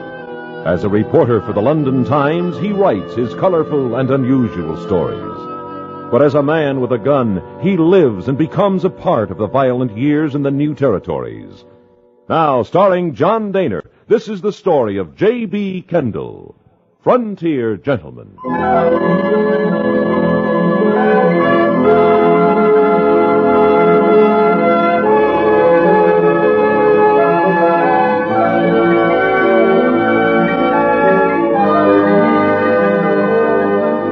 I had taken the stagecoach from Dry Creek and was on my way back to Cheyenne. Beside myself, there were two other passengers. One, a gaunt, stern-faced man named Barnaby, who spent most of his waking hours reading from the Bible. The other, Thad Clark, a miner who, having made a modest fortune, was on his way to his home in Illinois. It was late afternoon, the stage lurching along the well-worn road a few miles to the west of Laramie. I tell you, fellas, I'm going to order me a dozen fresh eggs and all the fancy fluffed ups they got in the best eating place in Laramie. A man should not be a slave to his stomach. Well, that ain't exactly I'm a slave, Mr. Barnaby. But I sure won't mind pampering it for a while. If you'd eaten as much jerky and drunk as much brown gargle as I have, you'd go along with me. I'd go along, Mr. Clark. Once for 2 months, I had to live on nothing but dried fish and rice. It was in India. A heathen lad. I got a hankering to do some traveling. Might be I'll take a trip out there, China, India. I got me enough gold dust in that little box to do a lot of things like that. The love of money is the root of all evil. Well, if it is, I'm sure going to find out when we hit land. What is it? What's the matter? Riders blocking the road. Now, don't get scared, folks. Just a hold up. Hold up? Yeah, if you got guns, keep them where they are. There's too many of them to put up a fight. My gold. Listen, I worked 3 years for that. Let's shoot it out. What do you say, Kendall? You got a gun. Look out the window. 5, 6 of them. Odds are against us, I'm afraid.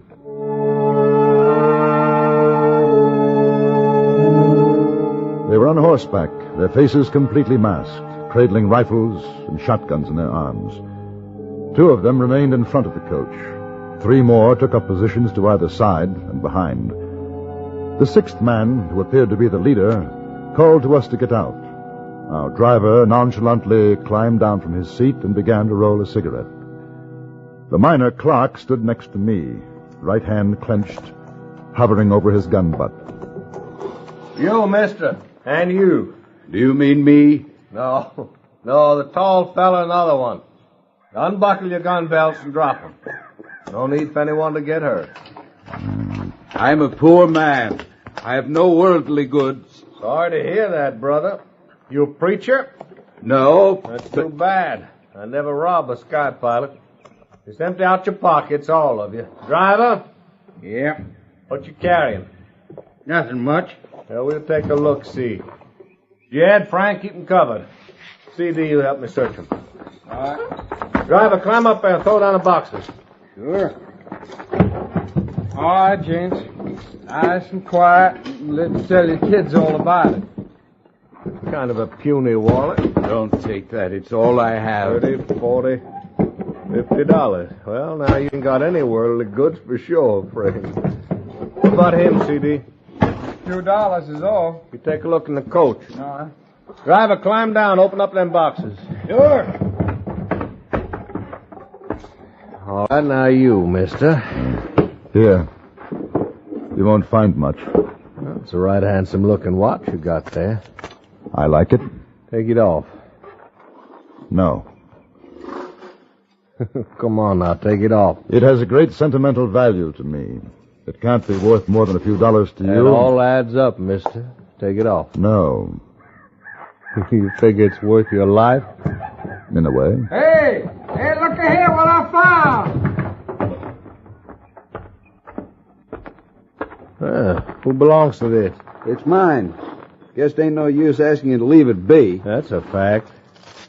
It sure breaks my heart the way you river snipers have to sweat to get that much dust. Give him back a sack of it, CD, and see what's in the other boxes. Here you are, partner. Enough for grub stuff. Now, about that watch. Is it worth killing me for it? Mister, that's a plumb low-code question. I plugged a fellow once over a chaw of tobacco. What's your name? Kendall. I like to meet a man with guts. All right, you keep that watch, Kendall. It's a present. And the bees, boys, there's riders coming up the road. So long, fellas. Clark, pick up your gun.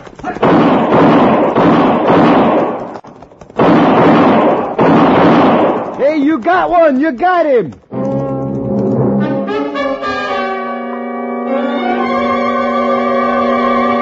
The wounded man clung to his saddle for a few yards, then toppled over, fell to the ground and was still. The others disappeared in a cloud of dust along the road to the west. A moment or two later, a group of horsemen rode up.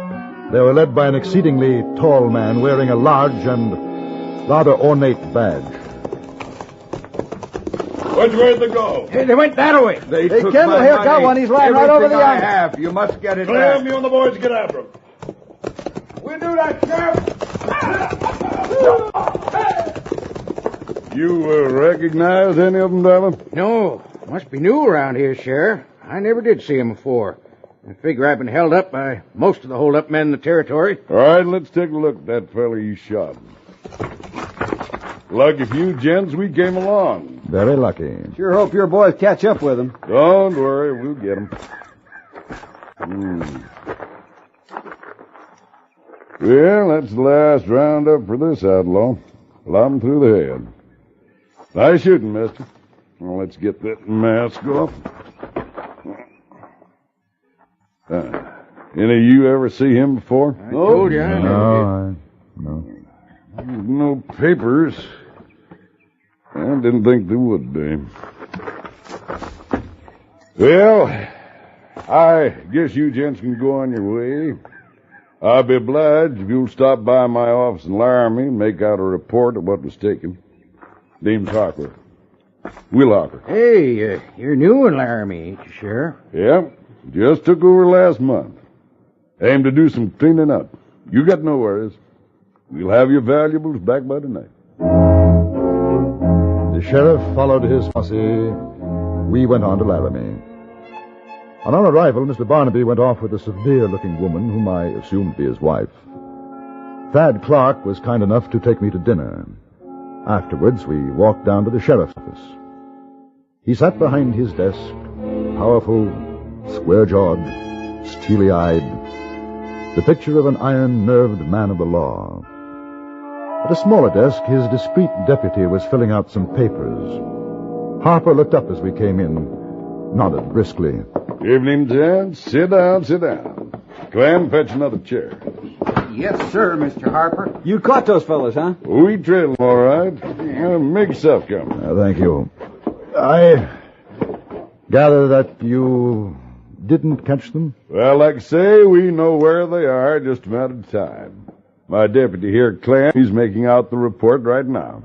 I better get back to it, Clem. Yes, sir, Mr. Harper. Now, you want to give me a list of what was stolen?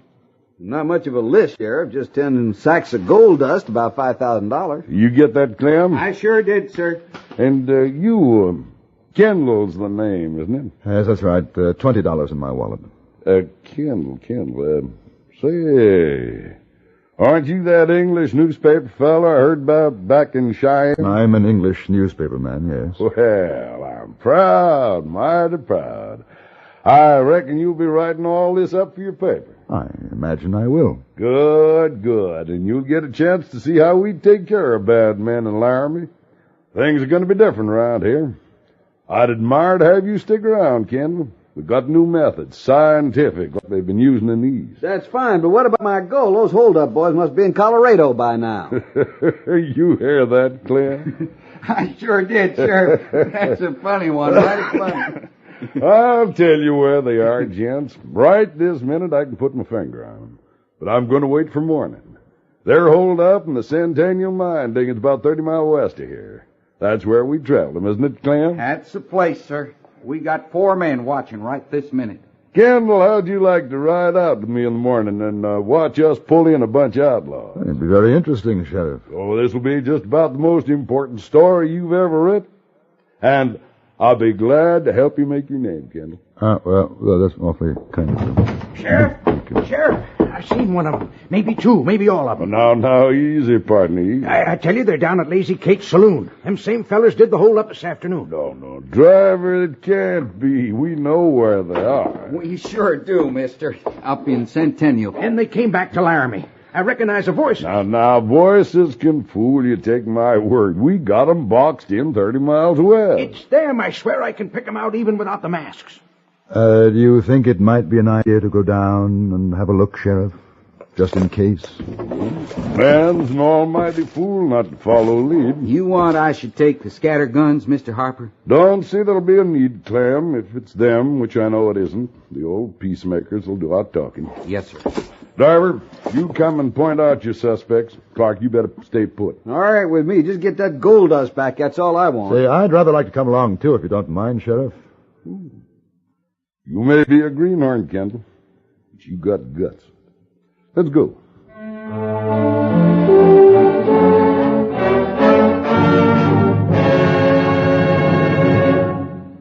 In a moment, we return to Frontier Gentlemen. CBS newsmen Walter Cronkite and Wells Church have teamed up to bring you a concise but comprehensive nightly report. Sunday through Thursday evening, join us on CBS Radio when it's time for Walter Cronkite and News. Friday and Saturday night at the same time, hear Wells Church and the News on most of these same stations. Both men are experts on world affairs, and each in his own way makes following the news an exciting adventure. And now we return you to the Anthony Ellis production of Frontier Gentlemen.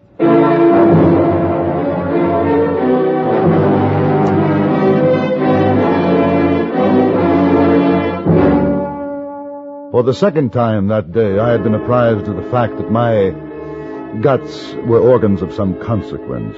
Once by an outlaw who had stolen my wallet and its contents, and again by an outsized sheriff who wore a diamond-studded badge and carried two tremendous guns low on his hips. The four of us walked down the street.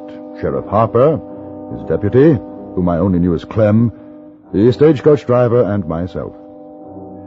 We arrived at the Lazy Kate saloon. It was fairly well crowded, but almost immediately the driver spotted the men in question and pointed them out to us. Two of them, their backs to us, standing at the bar. These the ones. Maybe the other fellas alongside, too. I never did get a good look at them. All right. You better stay here, driver. Kendall, you stay behind Clement. If you think you recognize the voices, just sing out. You bet I will, Sheriff. Let's go, Clem. I don't say she can't do the job, but I'll ride along with old Colt 44. Now, that's for sure. That there's one sweet piece of artillery. I beg your pardon, gentlemen. What? Haven't we met before? You talking to me, mister? That's right. This the man, Kendall? It's his voice. Looks like him. The other chap's the one he called C.D. Oh, Sheriff, is there something wrong? What's your name, mister? Fred Cole. You? Sylvester. Noah Sylvester. Who are these other boys? Who, them? I don't know. I never saw them before tonight. All right, keep your hands on the bar, gents. Sheriff, we supposed to have done something? A slight matter of a hold-up this afternoon. Hold up? Us? Search him, Clem. Watch out for a belly gun. Yes, sir, Mr. Harper. Well, mister, you got the wrong man. Me and Noah, we ain't no leather slap. No. Shucks, I don't even carry a gun. Me neither. They're clean, Sheriff. For sure, we're clean. You got us mistook for two other fellas, mister. I don't think so. I'm taking you both in. The stagecoach driver identified you as well. If it's a mistake, you got nothing to worry about. If it isn't, there'll be empty saddles for you and Misty beyond. Let's go. We took them back to the sheriff's office, and they were locked up, protesting rather mildly and seemingly quite unworried. I could see that their manner had a profound effect on Harper. He must have felt that in my eyes his reputation was at stake. Unequivocally, he had stated that the hold-up men were trapped 30 miles away in the mine shafts of Centennial. Now, 3 of the victims had identified the ringleaders under his very nose in Laramie. He must have found it rather awkward, because after an hour or so of questioning, he faced Clark, the driver, and me, and said, Gentlemen, I've questioned those boys in there for better than an hour. I reckon I know men as well as the next man, maybe some better. And I'll say here and now that those fellas are innocent. They're not. Listen, I know those voices anywhere. I know how you feel, but in the morning when we bring the outlaws in, you'll thank me. And you won't have it on your conscience that 2 innocent cowpunchers were unjustly locked up. In other words, you're going to release these men? Well, that's about the size of it, Kendall. In spite of the fact that all 3 of us know their voices, we couldn't all be wrong. Even so, you're going to let them go? Well, now, Kendall, this is a matter of law. They got nothing on them, shows they took any of your valuables. You identify a voice, but not a face, and that isn't going to stand up in court. Besides, there isn't much I don't know when it comes to following signs. That sure is so. Sheriff used to be a scout for Colonel Custer. Those hold-up men never double back to Laramie. You can take my word for it. Would there be any harm in holding these chaps at least until you bring in the others in the morning? Well, at least on suspicion. Kendall, I wouldn't want you writing in your paper that the sheriff of Laramie took the law in his own hands. I've got a mighty big job to do in this town, mighty big. You're worrying about your job in his newspaper. I'm worrying about my $5,000 they robbed off me. Well, I guess I could hold them till morning. I could do that. Well, that's all we want. You know, ever since I seen that big fella without his mask, I got a feeling.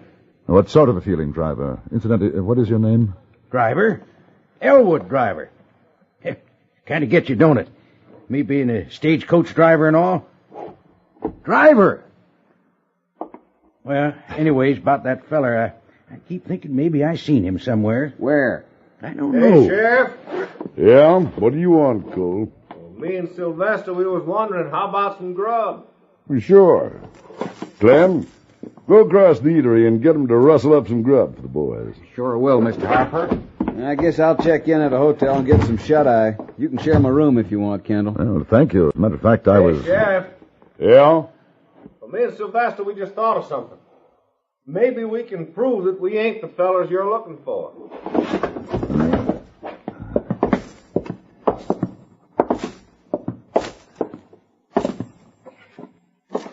All right, cool. Speak your piece.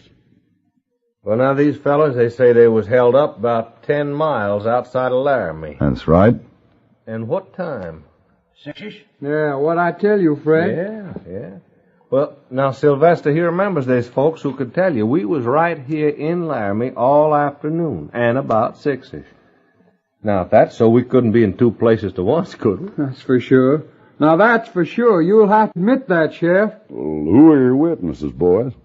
3 fellows down to the Sherman Hotel. We were playing billiards, drinking beer with them. I don't recollect their last names. There was Jim... Jim Hankers. Hankers that was, yeah. and then Zach. And Zach and a brother of his, Jake. That's right. You go ask for them, Sheriff. They'll tell you. Well, you'll find I'm a fair man, boys. If you're telling the truth, I'll be fair with you. I knew you'd give us a square deal, Sheriff. Quite convenient, isn't it? What? Those 3 witnesses popping up? Well, might be so, Kendall. Man's innocent till proved guilty. That's the law. Yeah, but there was 6 of them in the holdup. Kendall plugged 1. That leaves 5. 2 you got in there, the other 3 down the Sherman Hotel. My thoughts exactly. You just saying that 5 outlaws doubled back on me? You reckon I lost the trail of 5 men? You reckon they'd all be fool enough to come into Laramie after a daylight hold-up? They might be smart enough to. Mr. Kendall, that's a mighty big paper you write for. And I guess you do a real fine job. But you're no lawman. It's not I've been patient with you, gents, because I felt sorry for you. But I'm the sheriff of Laramie, and from here on in, I'm going to have to run things my way. Sheriff, it's... No, Soon as Clem gets back, I'm walking down to the Sherman. If I find those boys that Cole and Sylvester say they were with this afternoon, that's all I need to know. You'll free them? That's what I aim to do. It was useless to argue with them. A few minutes later, his deputy Clem returned, and Sheriff Harper strode manfully out of his office. Driver and Clark left a moment afterward as they were beaten men, and were going to the nearest saloon to get drunk. I decided to stay. I had to see what I knew was going to happen. A half an hour later, he came back. One look at the smile on his face told me all I needed to know. Clem, unlock the cell. Yes, sir, Mr. Harper. Why, you found them?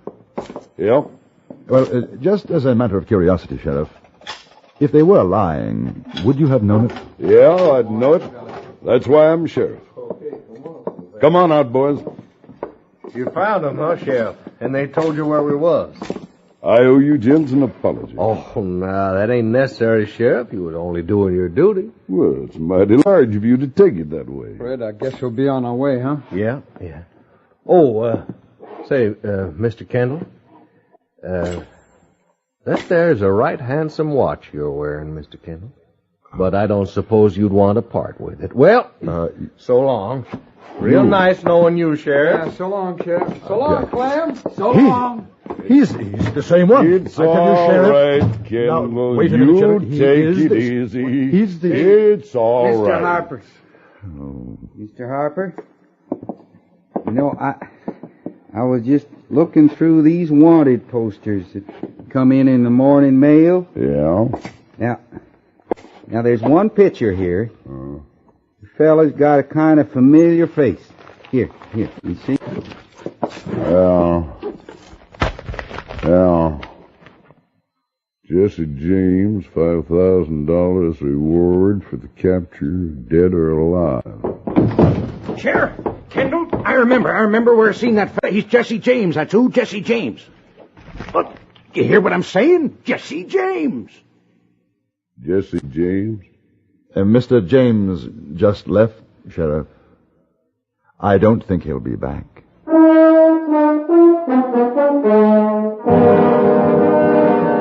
This time, Jesse James left Laramie for good, followed a day later by Sheriff Will Harper and his inestimable deputy, Clem. The irate citizens of Laramie gave them quite a send-off.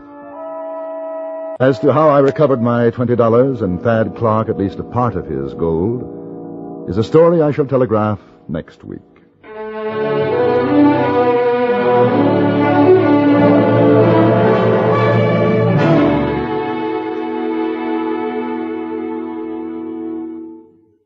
Frontier Gentlemen was written, produced, and directed by Anthony Ellis and stars John Daner as J.B. Kendall.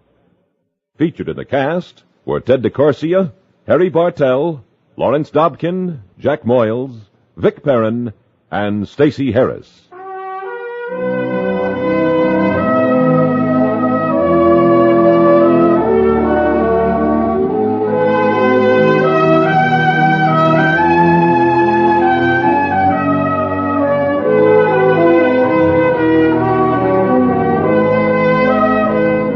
Join us again next week for another report from the Frontier Gentlemen. Bud Sewell speaking.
You're watching Westerns Radio live on YouTube and TikTok at OTR Westerns.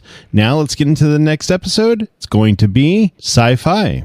Hope you enjoy. Wheaties presents Dimension X. Adventures in Time and Space.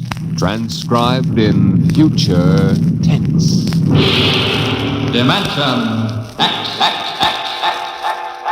On stage tonight, Dimension X, another in the Wheaties big parade of exciting half-hour presentations.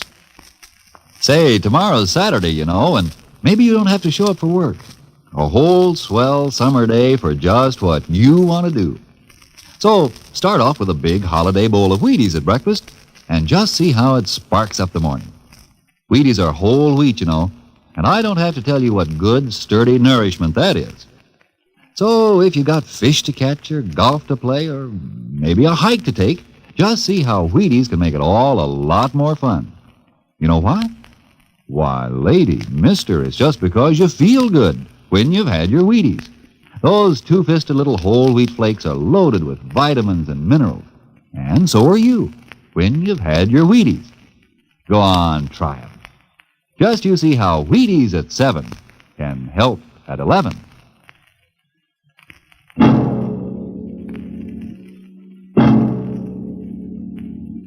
When the first space rocket lands on Mars, what will we find? Will we be welcomed with open arms, or will the Martians treat us as invaders? Only one thing is certain. Someday a giant metal ship will take off from Earth to travel through the black velocities, the silent gulfs of space, to descend at last into the darkness of the upper Martian atmospheres. And on that day, man will finally know the answers. The day we first land on Mars.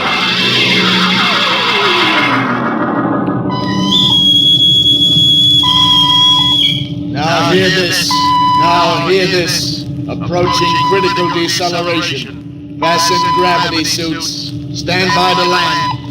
Mr. Lustig, what do you make of the terrain? There seems to be a heavy ground, Miss Captain. We won't be able to use our infrared lights. And we'll have to come in on radar. Wasn't that a little risky, sir, landing in the dark? I'd rather run the danger of a blind landing, Lieutenant, than come in without the cover of darkness. Remember, we don't know what kind of reception is waiting for us down there. Airspeed 500. Altitude now 4,000.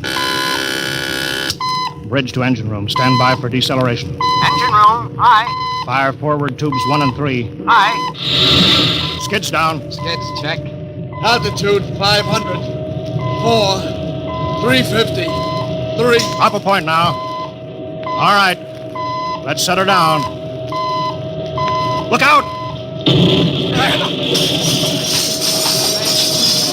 Cut the power. Master's pipe battle stations. Aye, sir. All secured, sir. Well, we're on Mars. April 20th, 1987. 4:33 Greenwich time. Enter that in the log, Masters. Aye, sir. Well, gentlemen, it's less than 2 hours till dawn. As soon as it's light, we'll send out a landing party. Masters, get me an all-over hookup. All set, Captain. Now hear this. Now hear this. All right, men. The smoking lamp is lit. We're 17 men on an alien world. And it's up to us whether we ever get home again. Next few hours should tell the story. And I want instant obedience to all commands. I'll court-martial the first man who doesn't jump to when he's ordered. And one other thing. We may be on Mars, but this is still a United States naval vessel. Officers will conduct a personal and weapons inspection in 1 hour. That's all. Inspection, Captain. Now? Mr. Lustig, we've got an hour and a half to sweat out before we find out what's outside that airlock. I'd rather have a man worried about his stripes than about what's waiting outside on Mars.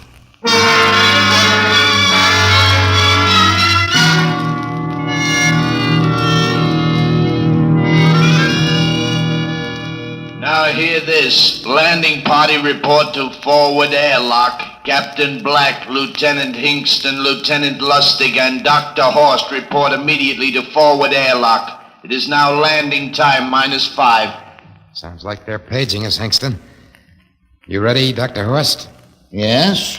Ready as I will ever be. Oh, come on. Let's report to the airlock.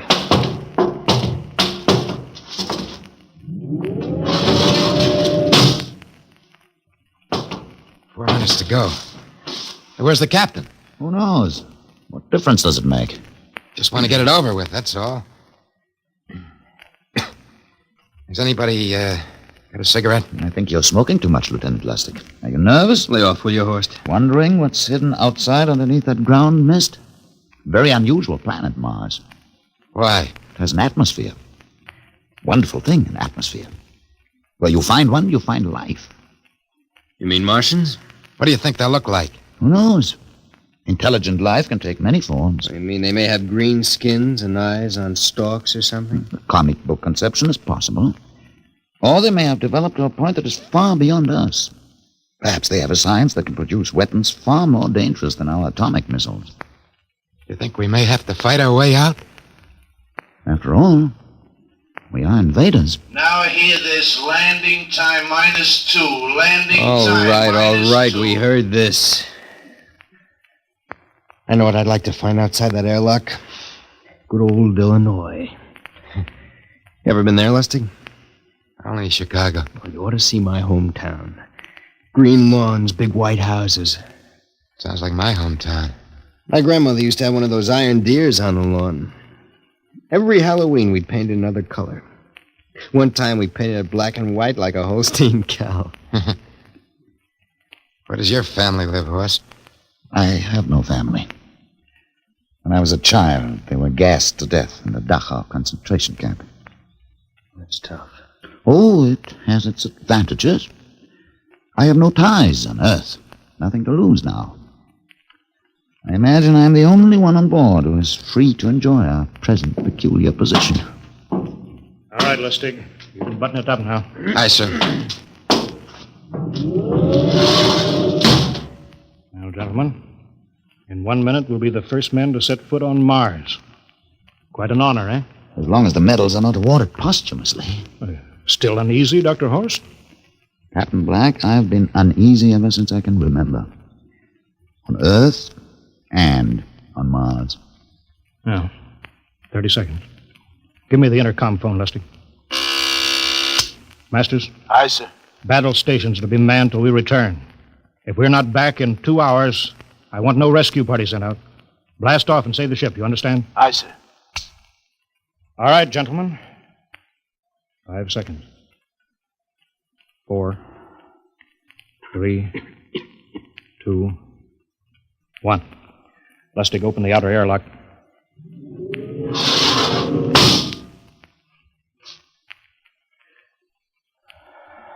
Fresh air. Let's go. Hold it a minute. It's too dark to move fast. Quiet, isn't it? Not even a wind. You can't see anything through this ground mist. Quiet. We don't know what's out here. Come on.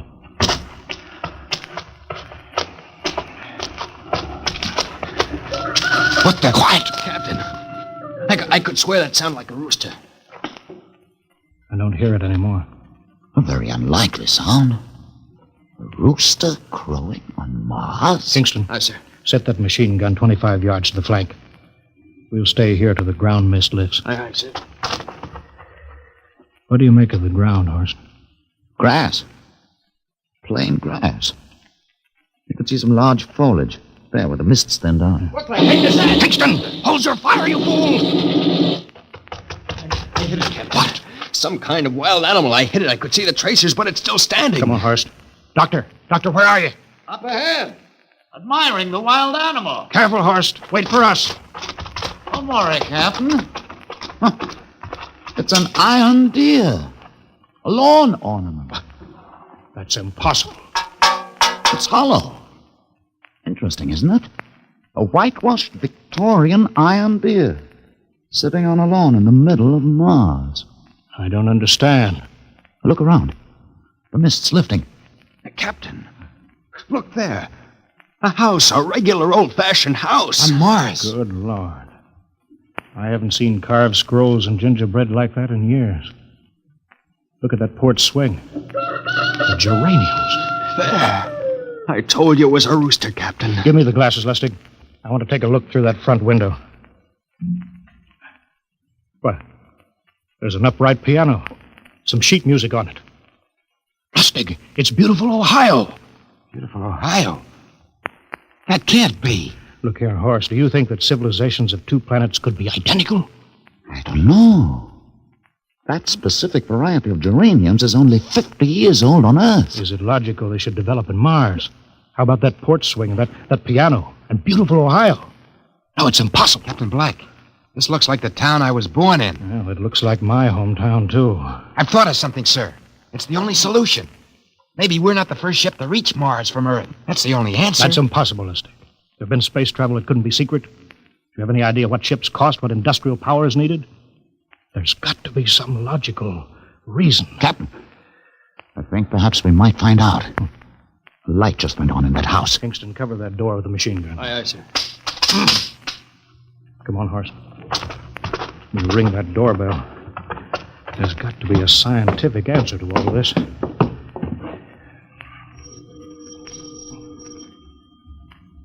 There's something moving in there. Stand back, Horst. Give me a clear shot. Maybe a Martian. Can I help you?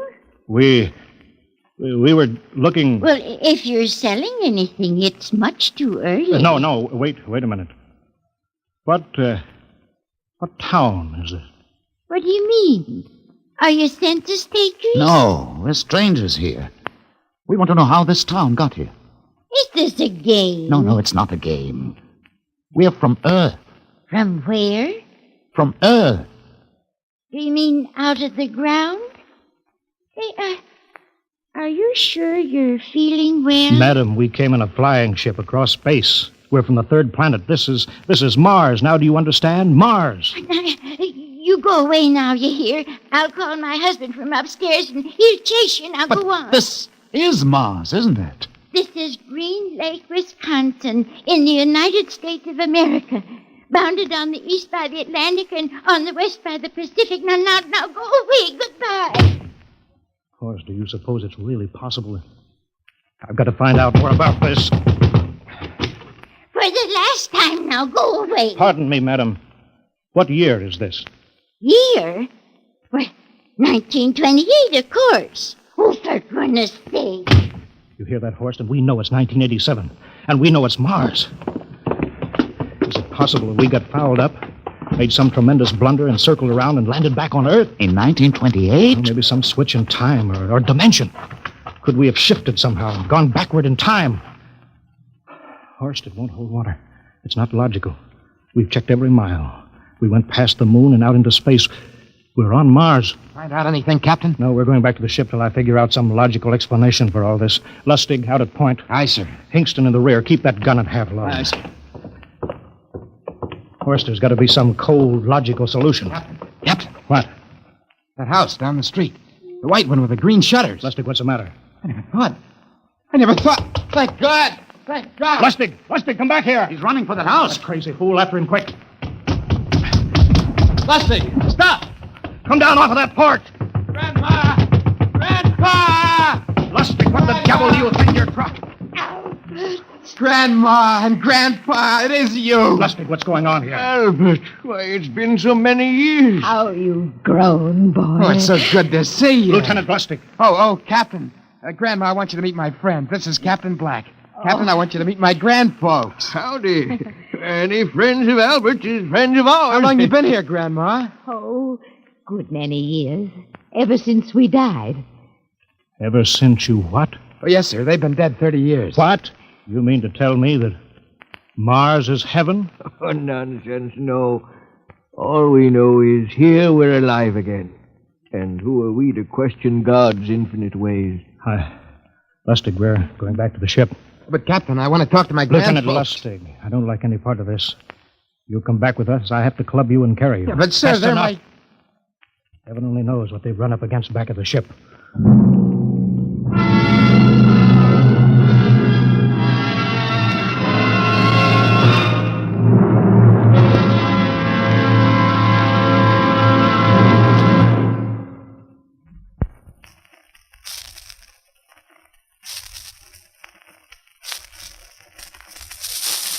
Dimension X will continue in just a moment. Well, now let's come back to Earth for a moment. And what's more appropriate than Wheaties and baseball? You'll see what I mean as I introduce Ed Prentice, who has a special treat for you. Carry on, Mr. Prentice. Folks, I'd like to have you meet a good friend of mine and a prominent member of a fine little organization known as the Chicago White Sox. Mr. Lucius Benjamin Appling. Ooh, Ed, don't say it like that. Whoever heard of a ball player named Lucius? What if I went around calling you Paul Edward Prentice? Let's just make it Ed and Luke, huh? All right, Luke. Say, just how long have you been with the White Sox? Over 20 years, Ed. Golly, I played in darn near 2,500 games. Then at bat almost 9,000 times. Man, I'm from way back. Well, Luke, you don't look it. How do you keep up the pace, anyway? Well, Ed, I sleep good. I eat good. I eat mighty good. Wheaties about 4 mornings a week. Those little old flakes put a lot of snap, even in an old-timer like me. Must be because they're 100% whole wheat. I sure like Wheaties and milk and fruit. You know, Luke, that's exactly what I hear from a lot of ball players and plenty of other people, too. No wonder they call Wheaties the breakfast of champions. Well, thanks, Luke Appling and Ed Prentice. You know, folks, you may not be a champion ball player, but Wheaties can help you feel like one. So try 'em. Wheaties, that is. See how Wheaties at 7 can help at 11.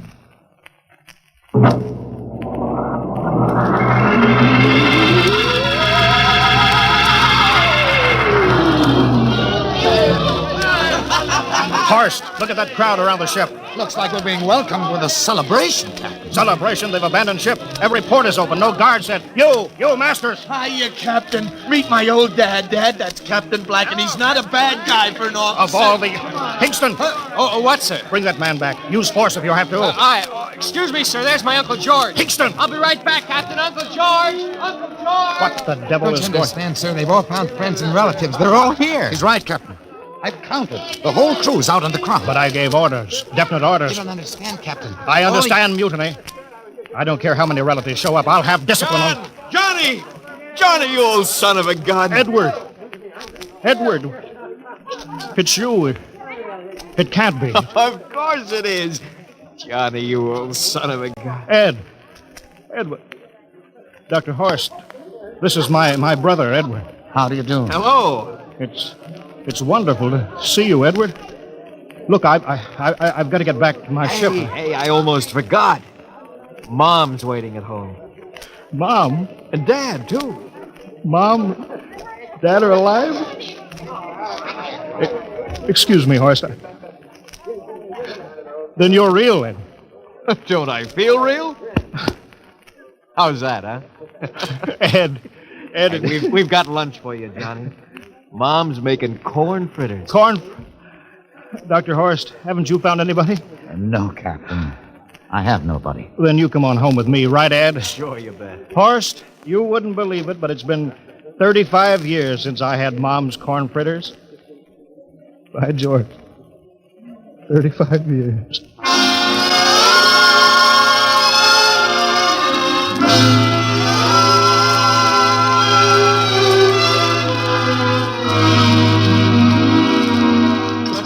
And there's plenty more in the kitchen, so don't hold back, Johnny. You too, Dr. Horst. Well, Johnny, you're still in the Navy, huh? That's right, Dad. I'm in command of the ship. We're an old Navy family, Dr. Horst. All 3 of our boys in the service. Ed was the best pilot in the Pacific. What did happen, Ed? Oh, what's the difference? I'm here now. Oh, you know, it's almost perfect. All we're missing is your brother Will. Then the whole family could be together. Well, it won't be long, Mom. Will's in charge of the XR-54. That's the next rocket coming out to Mars. Well, little Will. When does he leave, Johnny? Takeoff scheduled for September, but it depends on what we report. There's no question about that now, eh? Christmas together again. That'll be something, huh? Yes, sirree. Well, this calls for a celebration. How about a little of the old dandelion wine, eh, Johnny? Now, Father, don't you go giving Johnny too much wine. Oh, he's a big boy now, Mother. Well, sir, isn't everything just fine? Just fine.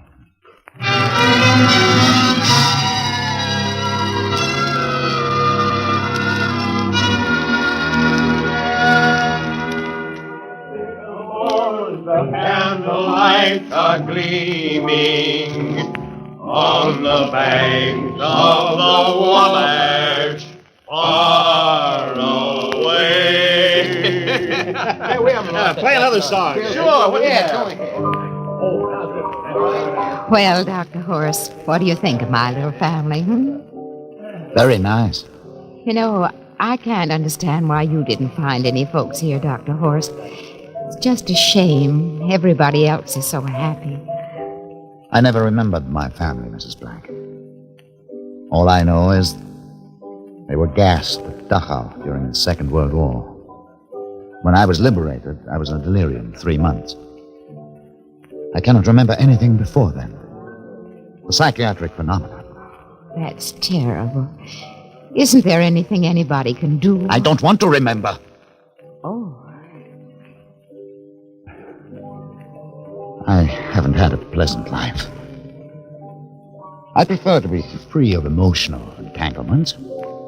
They interfere with a scientific approach. I'm sorry, Dr. Horst. Oh, I'll get it. Hey, that's our ring, long and 3 shorts. I remember that. Well, maybe we'd better call it a night.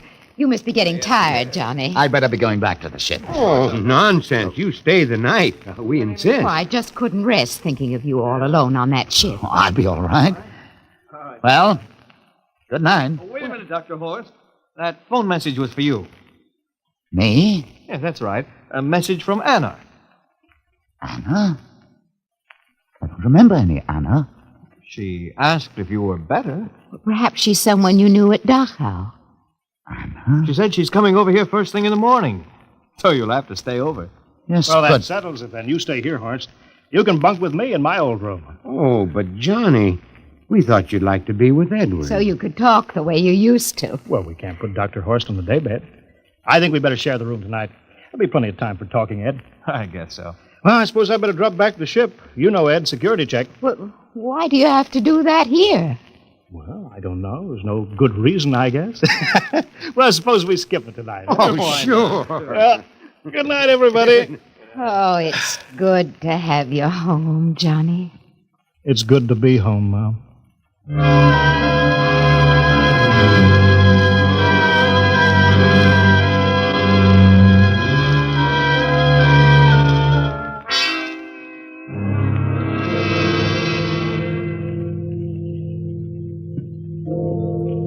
Captain Black, are you asleep? No. I've just been thinking about what we were expecting. Green-skinned Martians with eyes on stalks. All the time there was only Mom and Dad and Edward waiting. It's funny what tricks your imagination can play on you. Yeah, I guess Mars is heaven, Horst. I've been thinking about Martians, too. Captain, just suppose there were Martians, and they saw us land. Suppose they thought of us as invaders. What would be the best weapon they could use against our atom bombs? I don't see what you're getting at. They would want to disarm us first, to wipe out all suspicion, to make us feel at home. But suppose this house isn't real. Suppose the people are just images, stolen from our own memories by Martians, created for us by telepathy, hypnotism. That's the craziest theory I ever heard. Maybe that's why there was no one for me. Because in all my life, there is no happy memory, no real loved person. How about that phone call from Anna? Yes, Anna. I didn't remember who she was, but I do now. I just remembered. When I was freed from Dachau, sick, delirious, I raved about a wonderful, kind nurse named Anna that took care of me. There you are. It's logical. She's coming to see you tomorrow. But there was no Anna. I'd be nursed by a man. What? Anna was only a dream. And there's only one way they could have learned about her. By reading my subconscious mind. But that's impossible, Horst. Why? The whole crew was thinking of home. Suppose the Martians read our minds. Yes, but there are Martians. If there are, they have us separated. Each man in a different house. Sleeping. Trusting. No one at the guns. I left my pistol downstairs. Do you think there's something to this, Horst? It's a pet who would suspect his own mother, his grandparents. How easy. Just a knife in the heart of each sleeping man. It's impossible, Horst. We've got to get back to the ship. Listen.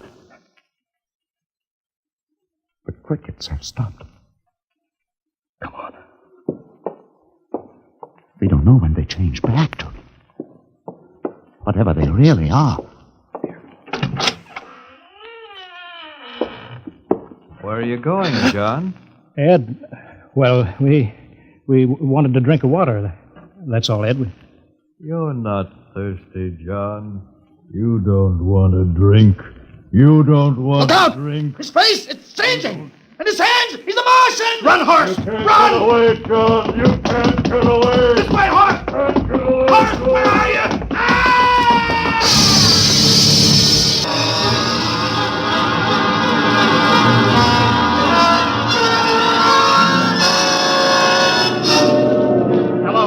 Hello, can you hear me, Earth? This is Captain John Black, the XR-53, calling from Mars. I've locked myself in the ship, but they've crippled it. I can't take off or fire the guns, and they're coming for me now, the Martians. I'm all alone here. All the rest are dead. Hinkston, Lustig, Dr. Horst. Poor Horst, he didn't even reach the door. Listen, they're trying to break through the hull now. Edward and Mom and Dad and all the folks. But they're changing now, melting and changing back into... They're Martians. Can you understand me? Martians, not men. They made us think that Mars was heaven, and we fell into the trap. Can you hear me, Earth? You've got to stop the next rocket. Tell my brother Will. Tell my brother Will not to come. They'll trap him, too. They'll kill them all. Hello, can you hear me, Earth? This is John Black on Mars. Hello, Earth. This is John Black on Mars.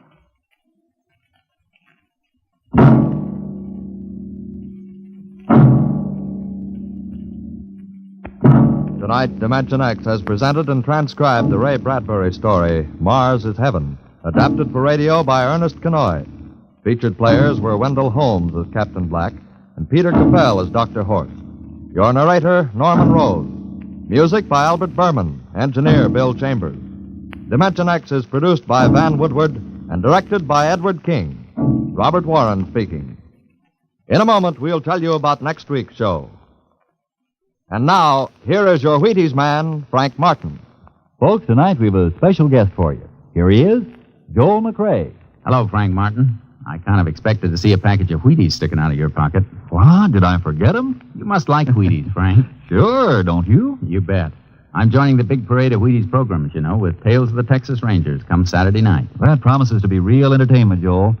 I understand these are true stories of the Texas Rangers. Absolutely. Each story is straight from the Texas Ranger files. Well, we're mighty proud to have you join us, Joel, with this new program. We'll all be listening on the same NBC station Saturday night for Joel McRae in Tales of the Texas Rangers. Okay, Mr. McRae? Okay, partner. Good night. Good night, Joel. And friends, be sure to listen Saturday, that's tomorrow night, to Joel McRae and his new program, Tales of the Texas Rangers. And get your Wheaties, everybody. And this is the Wheaties man, Frank Martin, inviting you again to listen tomorrow night to Joel McRae in Tales of the Texas Rangers on the Wheaties Big Parade. See you then. Next week, the story of the strangest case ever recorded in the files of the Bureau of Missing Persons. The case of the Man in the Moon. You'll hear the whole story next week when we venture once more into the unknown world of Dimension X.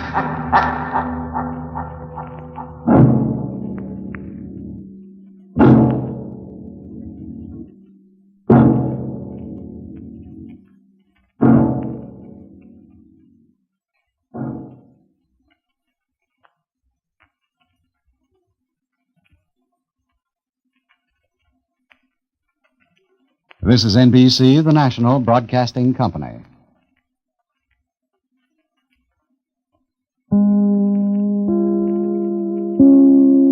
Love story-driven podcasts with action, suspense, and classic heroes? Then you need to hear OTRWesterns.com, the home of old-time radio westerns restored for modern listening. Here's a quick taste. There he is now, boys. Come on. Stay where you are, Burwell. Now, Slaughter. Boys and me just want to talk to you. Do you talking from right there? I don't like to shout up and down the street. I do. Before you say anything else, I think you ought to know that you're covered by 18 guns, 20 including mine. And in case you think I'm not telling the truth, I'll ask the men on the top of the bank to speak up. That's the golden age of radio, and there's a lot more where that came from. Search OTR Westerns wherever you listen to podcasts and hit subscribe today. We delay the start of our scheduled program. We have delayed the start of our scheduled program to bring you a bulletin from CBS News. 2 helicopters carrying the United Nations ceasefire team left Kaesong shortly before 9 o'clock Sunday morning Korean time. Communist officers are already in Kaesong to participate in the preliminary ceasefire talks. This bulletin has come to you from CBS News. We now resume our scheduled program. The Planet Man.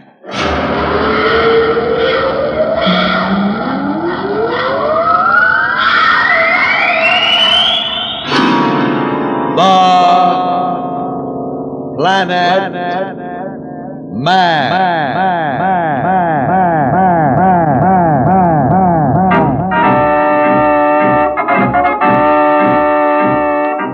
This is the fascinating story of Dantro, the Planet Man, troubleshooter for the League of Planets organization, the law enforcement body for peace and justice in the celestial world, whose headquarters and center of operations are situated on the capital of all the planets, Planaria Rex. From Mercury to Pluto, wherever danger threatens the universe, you will find Dantro the Planet Man fighting for fair play. In a moment, the Planet Man.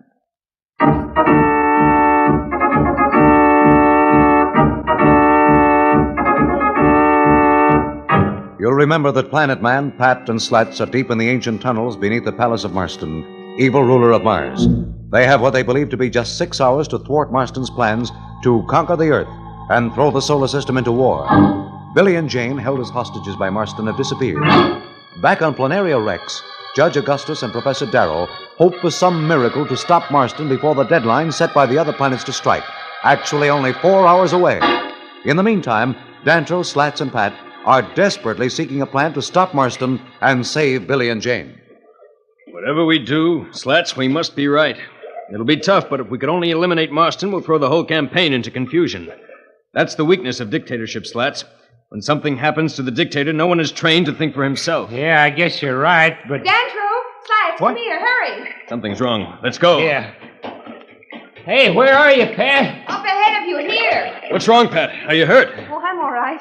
But look at what I found. I was just sort of exploring while you two were talking, and I leaned against the wall here, and a whole section of it disappeared. There's some kind of a room in there with machinery in it. Boy, oh boy, look at that stuff. That gadget looks big enough to be almost anything. What is it, Dantro? It's one of the ancient machines. It seems to be in perfect condition. We found them before, but they've always been wrecked or damaged. Will it help us? Maybe we can use it against Marston. Can you operate it? Well, I can try. Let's see. This looks like a power switch. We'll throw it and find out. You've done it!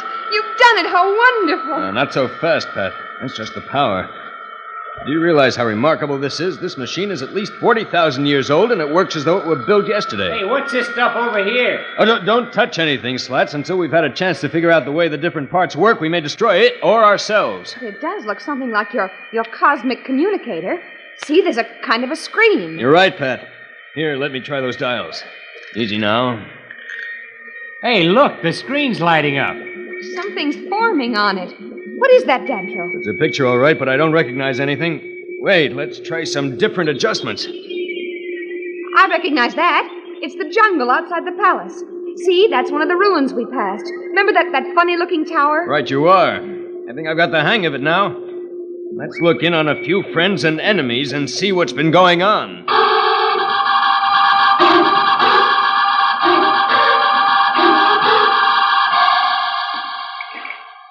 Stay close to me, Jane, and don't make a sound. Where are we going? I don't know, but any place is better than that storeroom Marston had us cooped up in. I'm glad that guard left the door unlocked. Girls always talk too much. I told you to be quiet. All right. I was wondering what happened to Slats. He was going to come back. You can't worry about that now. We've got to try and get away from that awful Marston. Do you really think we can? Will you be quiet? All right. Look, there's a window or something. I see it. Billy, be careful. I'm just looking out. Hey, come here. Wow. There must be 1,000 spaceships out there. Gosh, it sure looks bad for the Earth. What do you mean? Oh, Jane, you're so dumb. That's the fleet Marston's going to use to attack the Earth. He won't have a chance. One of those big jobs could probably do it all alone. Billy, don't talk like that. I can't help it, but it's true. They can just sit up in space where our planes and guns can't reach them and destroy anything they like. From what I've heard the guards say, just their rays alone can wipe out a city like New York in a few minutes. Isn't there something somebody can do? I wish Dantro were here. He'd stop them. Well, he's not, so it's up to us. Up to us? Billy, what are you talking about? What can we do? I don't know, but we can't just stand here. Maybe we could somehow warn the Earth. Then people could at least go into air raid shelters and places like that. Even if Marston did destroy the buildings, the people would be all right. If is right. Hey, gee, maybe that's an idea. What are you talking about? Listen carefully. You see those little ships right over here near the palace? Sure. What about them? You notice how everybody seems to be busy around the big ones? That's right. There's nobody over with the small ones at all. But what good does that do us? I'll bet if we tried, we could sneak into one of them. Well, suppose we did. What good would that do? Gosh, don't be so dumb. We could take off and fly to Earth and warn the people about Marston. Billy, you're crazy. You can't fly one of those. I'll bet I can. I've watched Dantro when he was flying the Planeteer, and I'm sure I remember what to do. Billy, where are you going? Down to the field. Billy! Billy, wait for me! Will Billy and Jane be able to get into one of the Armada ships? And if they do, what then? We'll be back in a moment, so level up.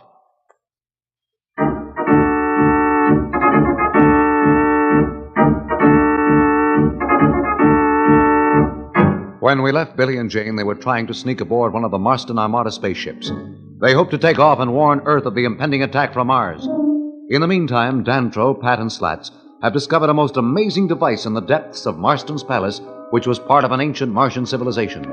As we find them now, they are operating this device. Look, there's the League of Planets fleet. There must be 5,000 ships. The greatest concentration of power in history of the solar system, Pat. And it's all going to hit right here if we don't do something. But what can we do? We've been trying to figure this machine out for an hour, and all we can do is look in and listen to people. At least if we could figure out how to send messages, we might be able to tell Judge Augustus and Professor Darrow what's happening. And we have 2 hours less than we thought we did. Yeah. How much time is left before the deadline, Dantro? About 2 hours now, Pat. Can't you figure out how to work this overgrown pipe organ? I'm doing the best I can, Slats. If only I could understand the symbols the ancients used, it would be much easier. But as it is, I'm just guessing. Why don't we just pull down all the things at once? Slats, you're an engineer. You know better than that. I'm sure a machine as powerful as this has some kind of an anti-tampering control built in. If we fool around too much, the whole thing will cut off. Leave him alone, Slats. If you keep interrupting, it'll just be that much longer. That's all right, Pat. Sometimes questions like that make you think of things you wouldn't have otherwise. Okay, I'll shut up. Let's get back to work.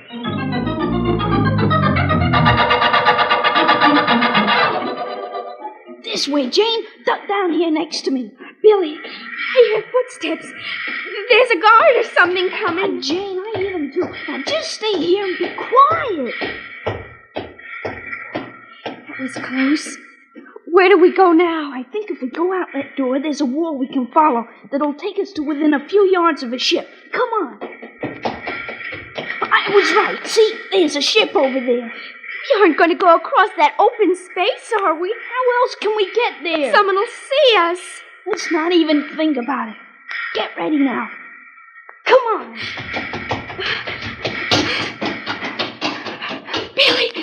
Billy, we made it. Let's just hope there's no one on board. The control deck must be up this way. I hope you know what you're doing. It's too late now to turn back. Look at all those gadgets. Are you sure you remember how to work them? Sure. Just leave everything to me. What are you doing?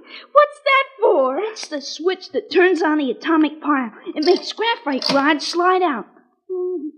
Anyhow, it's something like that. What are you doing now? Will you be quiet? I'm trying to concentrate. I'm sure this thing makes us right. And then this one is the direction control. I'm scared. Why, you girls, you're always scared. Maybe I am, but I'm right here with you anyhow. You think you're fooling me, but you're not. You're just as scared as I am, only you won't admit it. All right. Only, gee whiz, stop gabbing, won't you? How do you expect me to think? Well, here goes. Billy, we're going up. What did you think we'd do? Go down? Earth, here we come.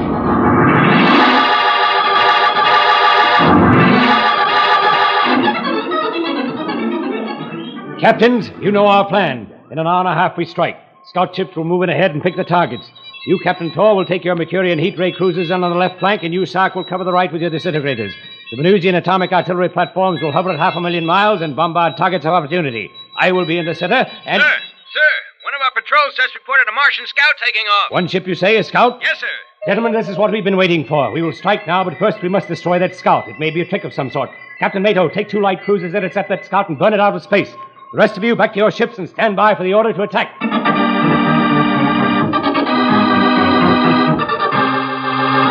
It looks as though the greatly feared war of the solar system is at hand. And all because the League of Planets Squadron doesn't know that the Martian ship which just took off is being piloted by Billy and Jane, who hope to prevent the war by their getaway.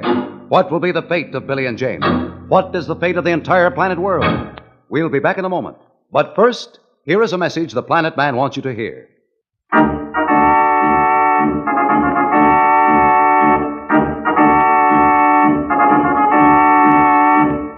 Tune in again for more transcribed thrills and adventures. Rocket millions of light years into space with Dan Troll, the Planet Man. The Planet Man.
The sun.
that concludes this broadcast of Western Radio. Thanks again for listening, and check us out next time. Have a great day, and thanks again.